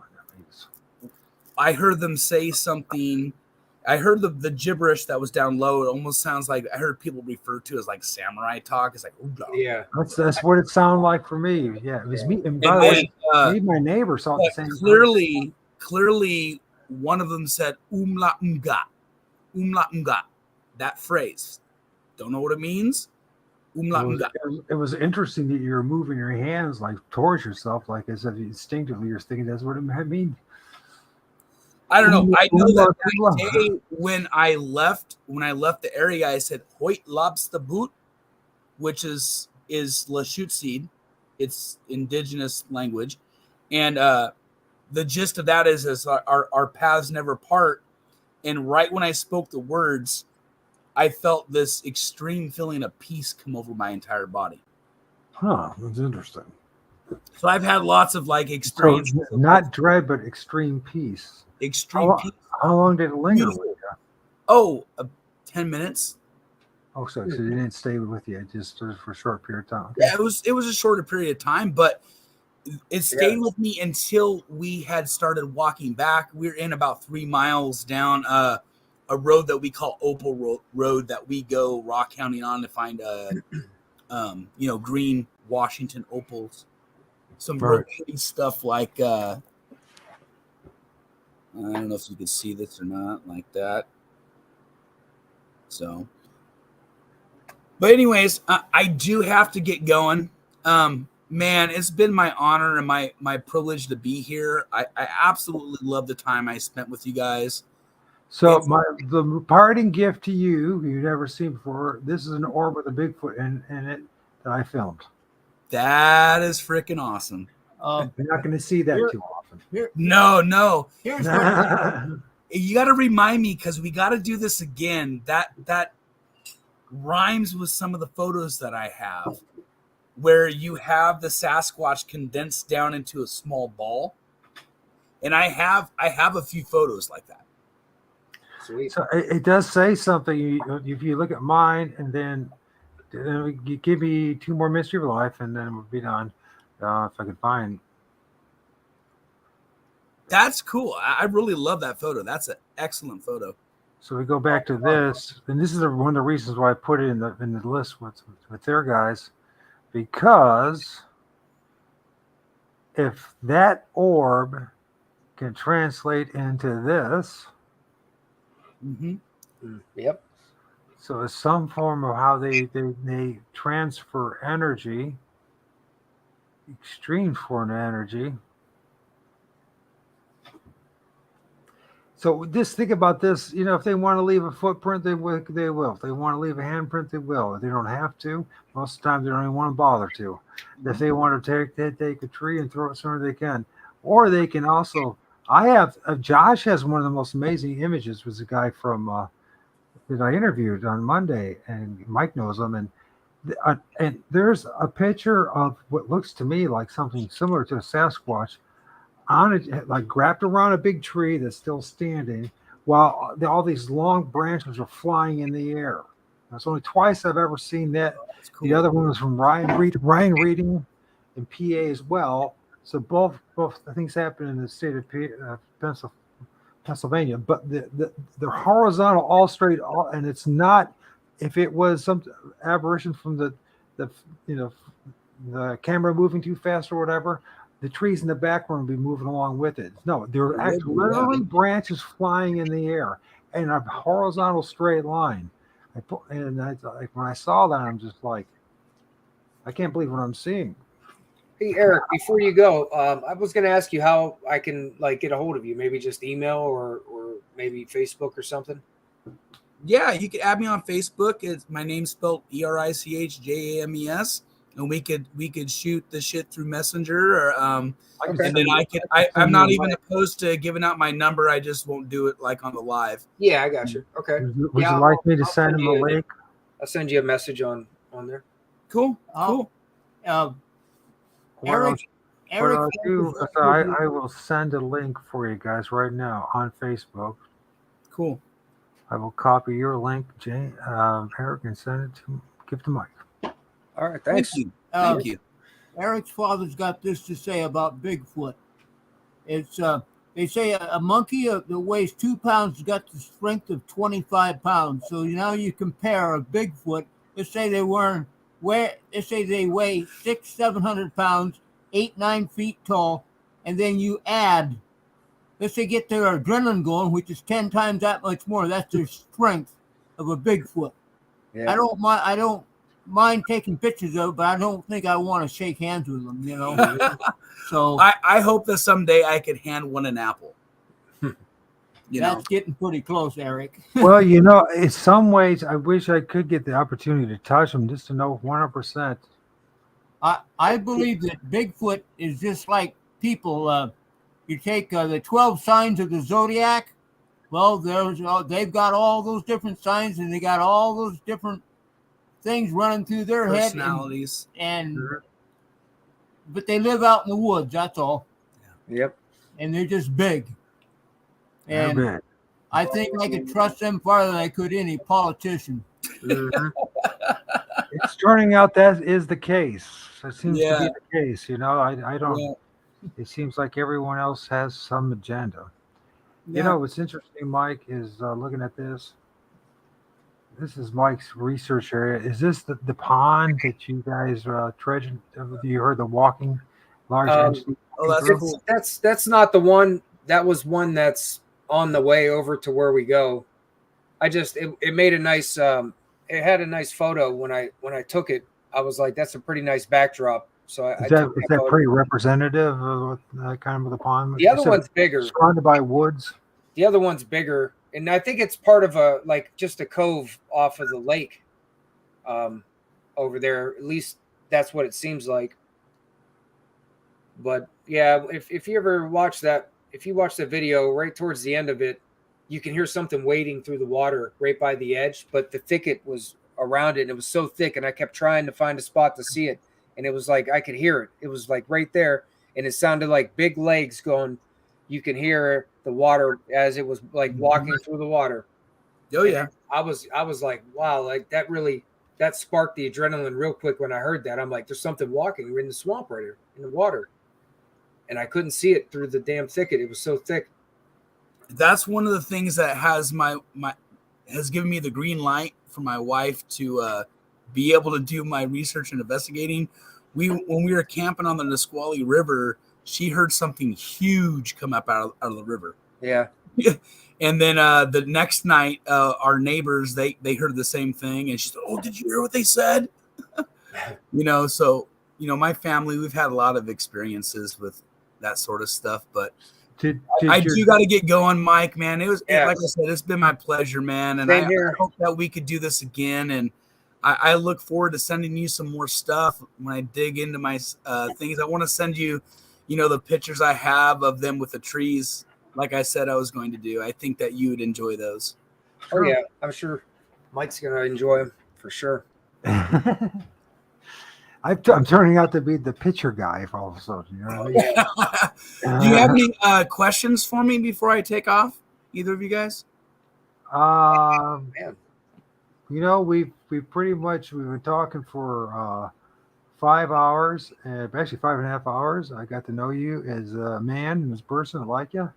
And what subject do you teach? I work with young children, so I teach preschoolers and toddlers. Okay, it's kind of like in all like. Yeah, I've worked with anything from like prenatal to teenagers. Okay. Yeah, I got you. So it's like an interesting job to have. Or... Patience, right? A lot of patience, I bet. Yeah, I'm a special teacher too. I don't have time to go into all that, but I'm really good and effective at my job, and that's awesome. Yeah. What is that big thing right there? Does anyone have any idea what that thing is? It just gets weird. I'm trying to go, but you keep showing pictures, and I can't leave because I'm trying to analyze all the damn pictures. Well, you start look at it. showing it, I'm like, wait, what's that? Is this like a toy Sasquatch? I would love you to send me this picture if that was okay. I would love just to take some time by myself to just dive into it because there's so much going on in that photograph. Like there really is. Oh, it's just there's a lot going on. Yeah. It's a great photograph, man. It really is. I think it's very interesting because it was the last. So it's the last day that as the last probably 5 minutes that I filmed anything since April 7th. I haven't filmed anything since April 7th. I've been too busy processing. The problem is, this is what I discovered with me. I spent an hour in the field and spent the next week looking through the images to figure out what the hell I'm looking at. You're telling me, man, like going out on like. I don't get any chance to go out field researching, but there's more time researching the pictures than the field. Oh, geez, it takes forever. And you know what? I could go back into the photos I took in the very beginning, and I'm still finding stuff that I didn't see before. Or vice versa. You say, what did I actually see in that? Yeah. The opposite of that too is like, Eric, you're a dumbass, man. You're like, I know it. It like really what is were part you of the journey. Thinking, So, but yeah, I gotta go. Appreciate you guys. Good times. It's been here, and I look forward to talking with both you guys in the future. All right. A Viking that entered the state of Washington. Erich James. We'll see you later, man. All right, guys. All right. Bye, guys. Thank you. Yep. Good night. Thank you, Mike. Yep. You take I'll reach out to you soon, Mike, if you want to get set up for Sunday. But hey, you understood what I asked, so think about it. And if there's any, you know what I mean. If not, if there's no issues, I'm just going to go with it. All right. So, I'm going to check it out possibly on Sunday too. So maybe you guys will see me sooner rather than later. Okay. Sounds good. Yep. All right. Later, fellas. All right. See you. See you, Mike. All right, man. We'll see you. All right. There we go. There's Mike. MT Mike. MT Paranormal. Yeah. And then also to find Erich James77. You find that on TikTok. So it's already in the information box. Eric doesn't have a channel yet. It's just look at this. It's just absolute and never shocking the amount of things. Yeah. It's like what the heck? No, seriously, Mike. I think it's really important that we really start. I mean, look at that foot. Now listen, we really as paranormal researchers and Bigfooters need to start working together because we're totally missing the boat. Oh yeah, we're working on it. Well, you guys are, but I'm talking in general. To get to this point, it needs to be like we need to be old news so we can get to the next level of things. So, well, I'm gonna let you go tonight too. I'm gonna crash out, man. All right, man. Thanks for joining us, man. Yep. See you Sunday. Absolutely, man. Looking forward to it. All right. All right. I'll probably get in touch with you tomorrow too. All right. Share some info. I'll be working on an intro video tomorrow for the show. So. All right, man. But I'm going to stay on for a little longer. Just for the heck of it. For those who are still here, Harold, by the way, Harold will be with me on Monday. So I'm looking forward to that. And normally I don't, like I told Harold, I'm trying not to do weekend shows, but it seems like the cameraman and everyone seems to want to have me do a show on the weekend. So last time was last Friday and then on this tomorrow. So, but I guess I don't have my son this weekend, so it's not that big of a deal. But the big thing is also like to thank Eric for joining me and Mike as well, everyone else for being part of this. If for some reason that Bear Claw hears this, I have no issues against him. Nothing. So I don't even know how this keeps ramping up the way it does, but probably because it means that we're supposed to be talking to each other and we're not doing it. So that probably is usually the case when people are fighting things instead of just going with the flow. It's a lot of frustration that builds up until it becomes like a volcano and blows its top, and that's just the way it goes. Anyways, in this image, this is not even. Harold actually seen one of them. I don't know if he showed the one that this Bigfoot actually shows his eyes. This one, its eyes turn a huge black. This infant is still, and there's actually head movement 5 minutes later. I wanted to go back to this site on Thursday. The reason why I want to go back, because yesterday was going to be like the nicest day of the week. And I knew, anyways, in the middle of putting together a compilation of all the best images that I filmed, get rid of all the garbage and anything that caused too much doubt. Just the ones that are very clear, and there's a lot of humans. There's a lot of human-like people, beings in the images. I don't think we should we should ignore this. I do have some issues, though. There is issues that I think that we need to be serious about addressing when it comes to this underworld, middle world, and upper world. There is something going on with in the show. Tomorrow we'll be talking about it. You definitely need to come to the show tomorrow, man. The things that we're going to be talking about. They found a hut in the ground. Somebody made a hut. Something made something like a hut structure. Big footprints. Not only rocks, connections to railroad tracks, woods, trees, everything else. Connection with the spirit realm. I really want to talk about this connection with this young spirit, this boy named Cody. It does not, he doesn't, he says it's a nasty place. He's not happy where he's at. And then I do believe that what we call Sasquatch, it does have some connection with the underworld and the middle world. It's almost like it's a gatekeeper or something more than that, or at least something that looks like Sasquatch is. I mean, the problem with this whole situation is I'm seeing people film this kind of freak show, right? We might call it a freak show or whatever, and I'm not saying it shouldn't say that, but it is. I mean, you first see these things. What the hell is that thing doing there? What the hell is that doing there? I've seen this. There's the pointed head, guys. There's like these things that look like Bigfoot, but they're like have pointed heads and a more of a beak like. But the thing is, what I'm saying is,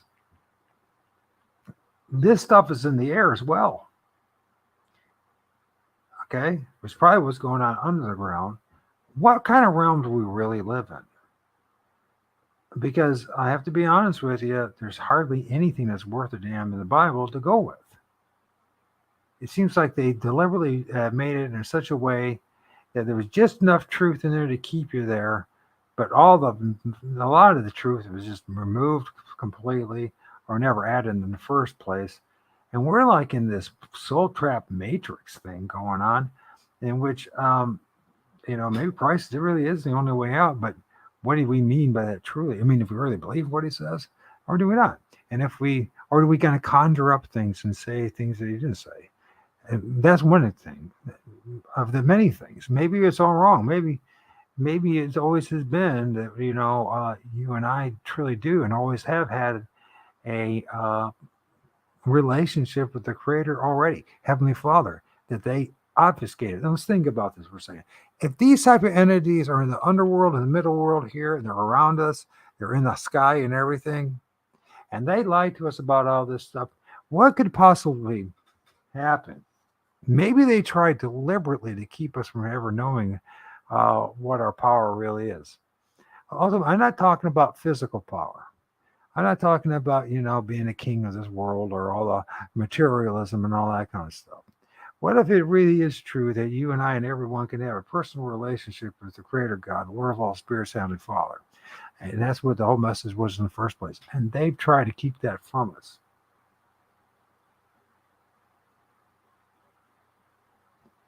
What if that is really, like I say, the bottom of a foot, a very big foot, and you can even see the dirt on the toes, on the soles of it, right? Notice anything that's flat. They always said that the foot is flat. It's almost like they're wearing giant slippers or sandals with some kind of mid-torsal arch thing or whatever thing going on. You know what I mean? It's almost like they're wearing fake feet.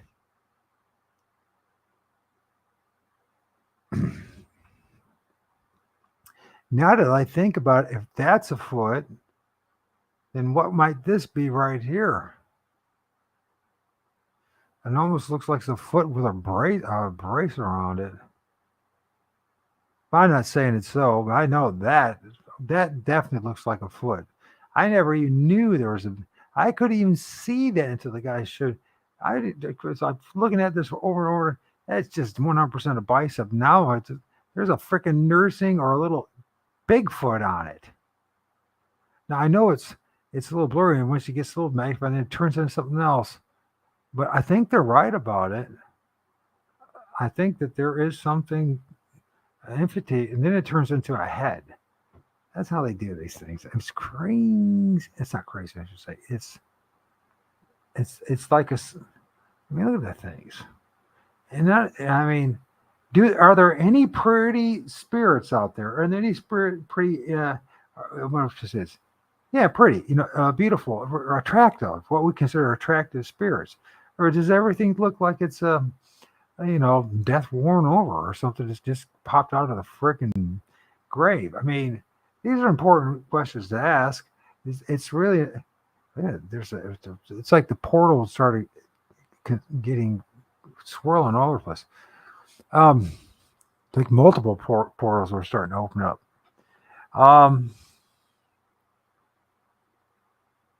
Why are we not allowed to know this stuff?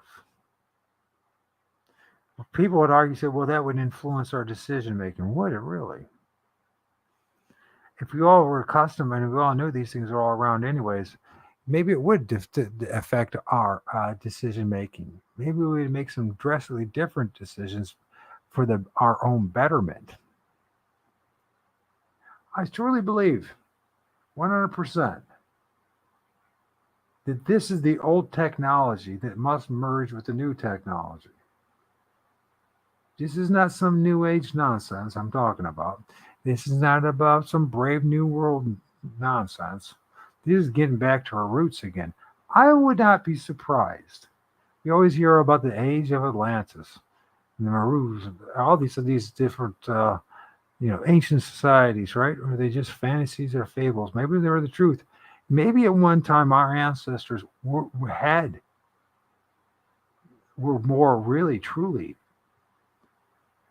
balanced here with the spiritual, with the material, right? That they were interacting with all these different beings and other entities along with the physical. Not to be demon possessed, far from that, but to have the fullest and richest experience that you're supposed to you could have in this creation. It seems like something or some things has spent an awful lot of time blinding us. We come in this world, if you believe in reincarnation, that's off the bank. But one of the things is, if we're coming back again and again to learn life lessons, how come we never remember the previous life's lessons? It's kind of worthless to keep learning life's lessons if you don't even remember or learn from the previous lives. You know what I'm saying? I'm saying there's something not right about any of this. I'm dead serious. I am dead serious about it. And that is, there could be something much more going on here that we can even possibly comprehend. And you know what? We're very easily steered, all of us, very easily manipulated. We'll go follow this and that, assuming that the people that are imparting this information, even give a crap about us, or want what's best for us, or it's even telling the truth in the first place.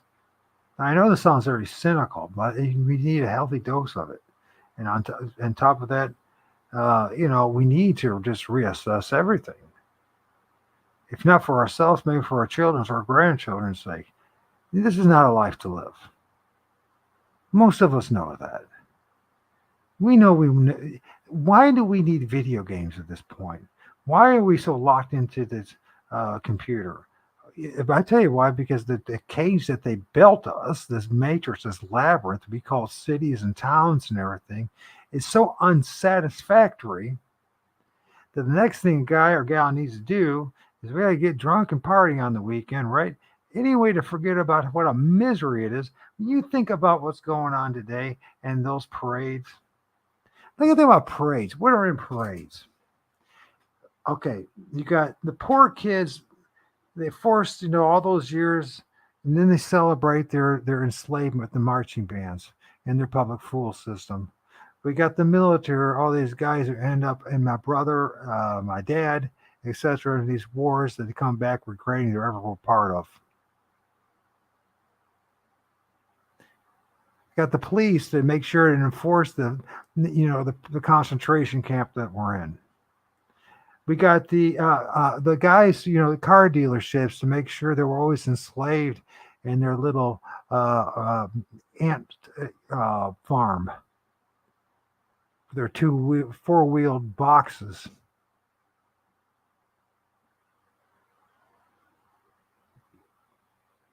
Oh, don't forget about the insurance companies, and let's don't forget about all the other institutions that always show up. And why do they show up? The only one that's halfway decent is the fire department. God knows what's going on with that, really. But there's outside of that, what's going on?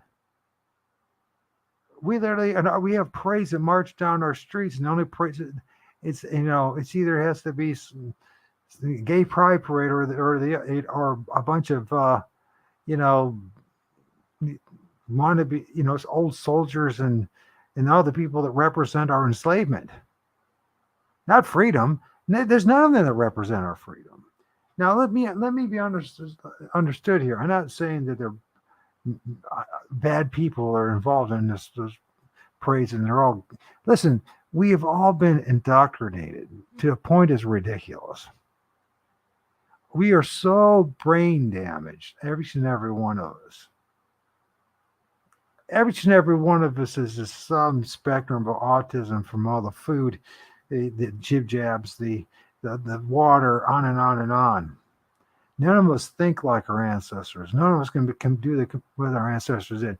In fact, if they told us that life was shorter, but they were okay, and the possibility is that they could probably not lying about a lot of that, because most of those people, the reason why life was shorter is because the people that enslaved us were busy. Their ancestors were busy, terminating us, our ancestors. Do you realize how many thousands upon thousands upon thousands of cultures are no longer here, that were here on this plane of existence literally 200 years ago, 100 years ago?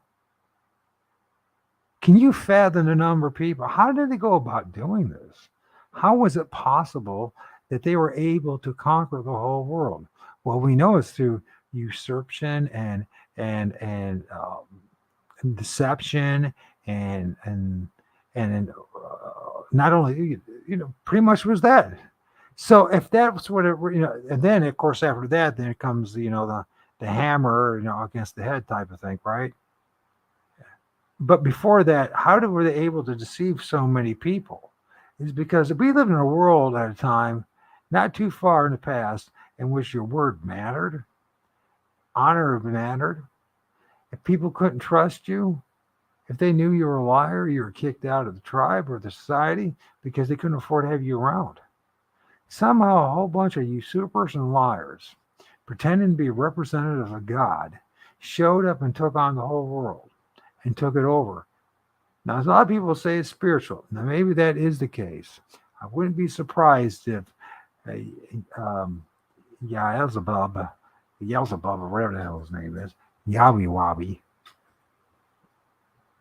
the Damerge, it just might be the dragon that he is described in the freaking Old Testament. Oh yeah, they gotta give you tell the truth in plain sight. So what? Your father's devil. You do what your father says, right? You're of your devil, the father devil. What does that really mean? See, a lot of people want to think of a guy in pitching forks, horns, and all that. Oh yeah, there's another thing that's out there too. It doesn't have horns and breathes fire and is in fire. The dragon. The dragons really love gold and all sorts of things, don't they? Oh yeah, they really like sacrifices and virgin girls. Yeah, I'm telling you something. If you can hear me, there's something going on here, guys. It's not just us that's enslaved in this capsule system. These things that we're looking at in this picture are just as much as enslaved in the system as we are. Something's not right. We got to work together. We do have to work together. And it has nothing to do with religion. It literally has nothing to do with religion. And when the eyes are open for the rest of the world, it won't matter about your belief system. It'll be like the argument of, do you believe that squirrels exist? That kind of argument. A kind of argument that's absolutely worthless because everyone knows already that it's true. It would have been an absurd argument. The eyes right here manifesting. You see the two eyes manifesting? Where this vortex is happening?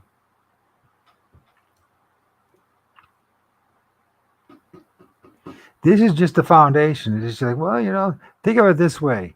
It's about soil management conservation. It's about tending the soil. And before even planting the seed, that's where we're tending the soil. We have to condition the soil first before we can even plant the seed.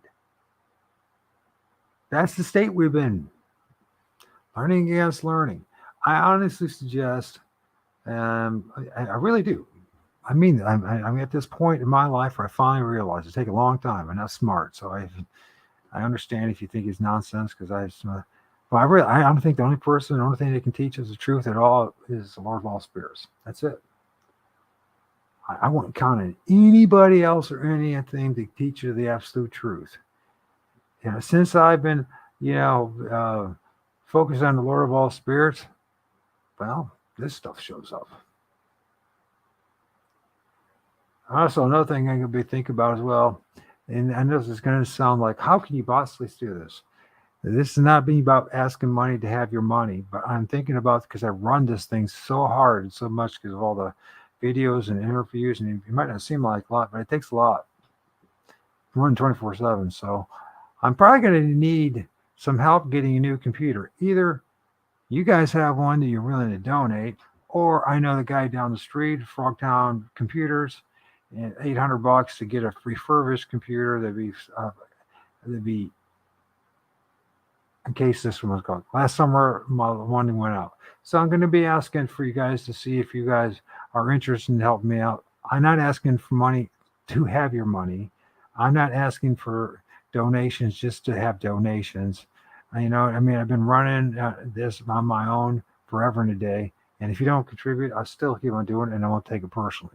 But if you guys want to help out, it might be a good idea because last summer my old computer went out and then there was nothing. And if you do value what's going on, and you realize what's going on, you can see that maybe we can work together. In fact, I mean, I'd be more than happy to publicly show you and email the receipt from Frogtown Computers. In fact, I'm going to ask him to see if you guys can pay it directly to him, if that's what you want to do. Now, you don't have to do anything either. So, but it's to be just to be a shame if it goes down this. We're getting some momentum. We're actually starting to find people who know what they're talking about, willing to talk this way, to look at a different direction, only to have 2-3 months down the road not be able to do it anymore. You know what I mean? But then again, maybe that's what it's meant to be. So maybe somebody else will take the seat, carry the torch, and take it further than anything that I can.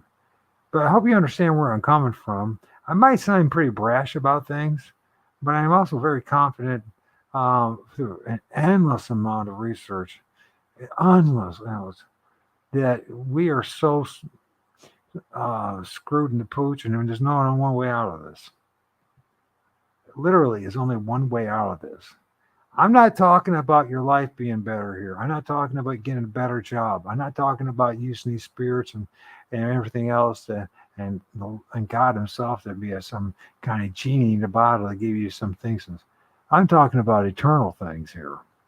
I'm talking about the big picture. There's been a huge, huge dam built in front of us, and we need to break it. We got to, and it ain't going to happen through politics. It's not going to through endless arguments about wars and politics, and whether the Earth is flat or not. And on goes. The only thing that's going to change any of this is each and every one of us having a dead-on, serious freaking relationship with God. Which, by the way, it might just turn out not to be what you want. And I think that's what most of us. I know that's what I didn't want forever and a day. Because of what it requires. No, it doesn't require you to be a monk. It requires you to listen to him. Because if you don't listen to him, guess what happens? Your life sucks. And I'm not talking about being poor. I'm not talking about any of that stuff. I'm talking about the fact that your life will really frickin' suck. The moment you wake up in the morning to the day you go to try to sleep, you won't be able to sleep. You'll be in pain, all sorts of things. There's misery. It usually means, I'm not talking about the usual biological things, I'm talking about from your psyche on down to your toes. You see all these diseases and everything. They didn't have any of these before. Because when people were more in tune with this reality and were more in touch with the ether and the air and the sounds that were made by God. Now we're in this giant freaking EMF soup of nonsense and madness. We are so, through learning against learning, we are so further. Now you know why they freaking took down my channel. Everybody's still around here says. I absolutely have no problem telling the truth.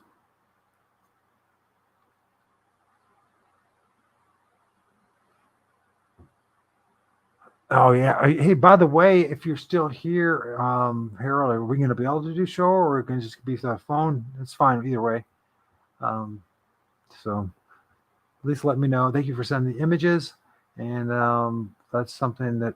See, I have your show, so I'll work on their show, and then after that, work on your show as far as because I want to line things up because I got to have the intro to their show be ready for tomorrow and yours be ready for the next day.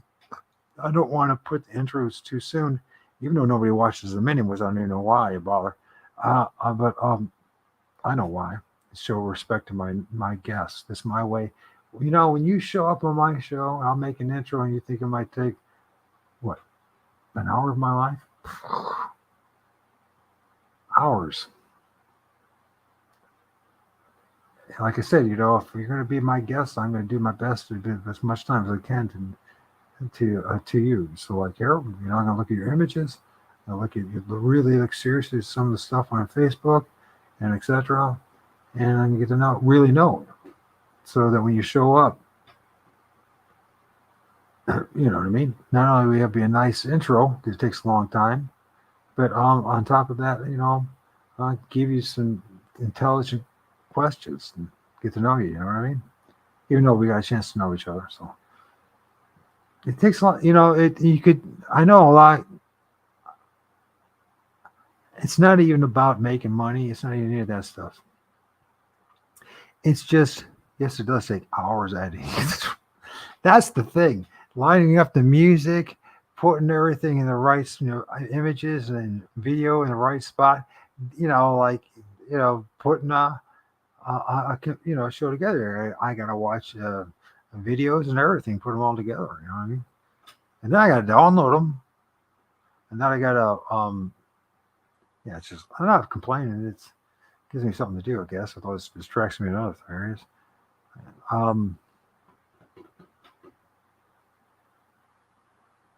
So I'm thinking about that. So if nobody, maybe, who knows? Maybe somebody out there, if he hears this call, has a nice computer that they don't even use, just sitting in the basement.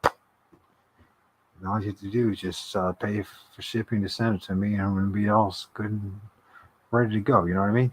It would be nice to have that back. You know what I mean? Saying it's very. I was thinking about it last night, man, because I get a computer running 24/7, just about. It's very rare that I get a chance to have a break, and it's going to get warm, and I was just like, if we're really going to push this and take the direction that we're being called to do, yeah, we're going to make sure there's backup here. So it's going to cost money. So I'm not asking for anything else. I'm not asking for.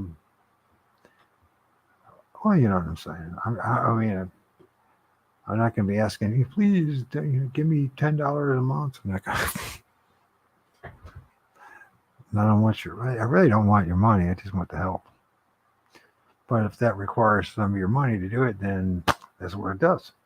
So anyways, let's just shut up about that because no one likes to hear it. Who wants to hear that?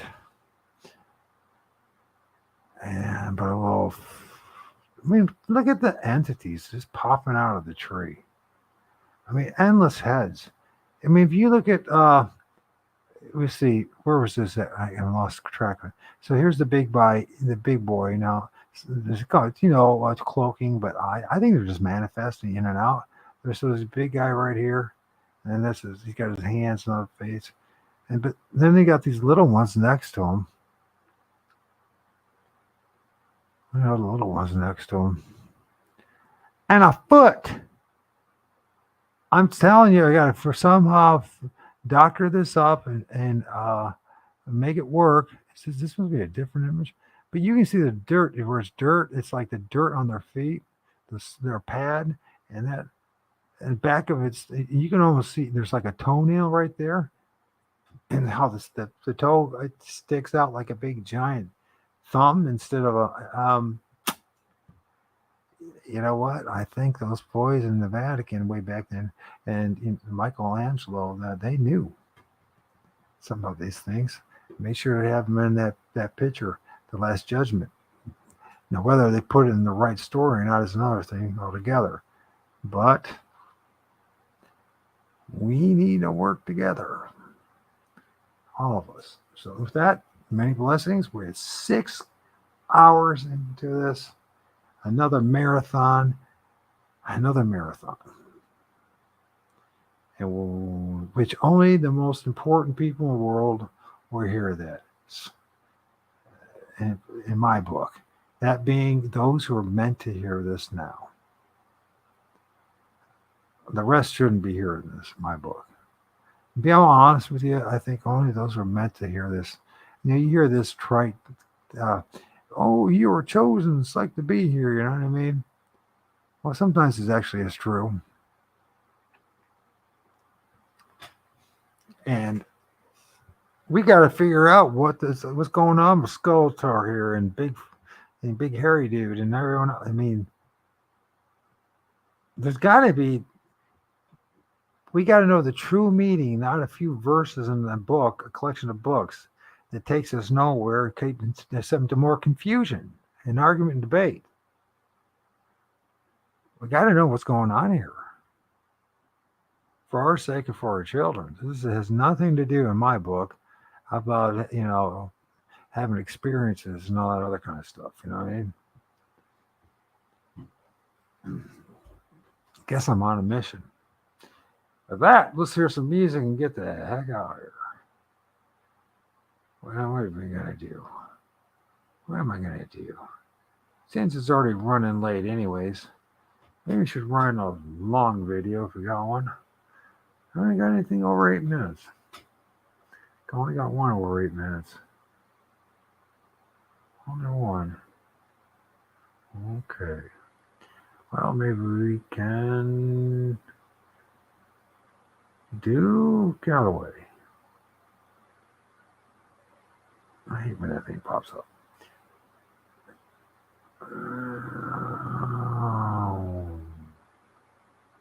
I get so focused on things I forget about this part.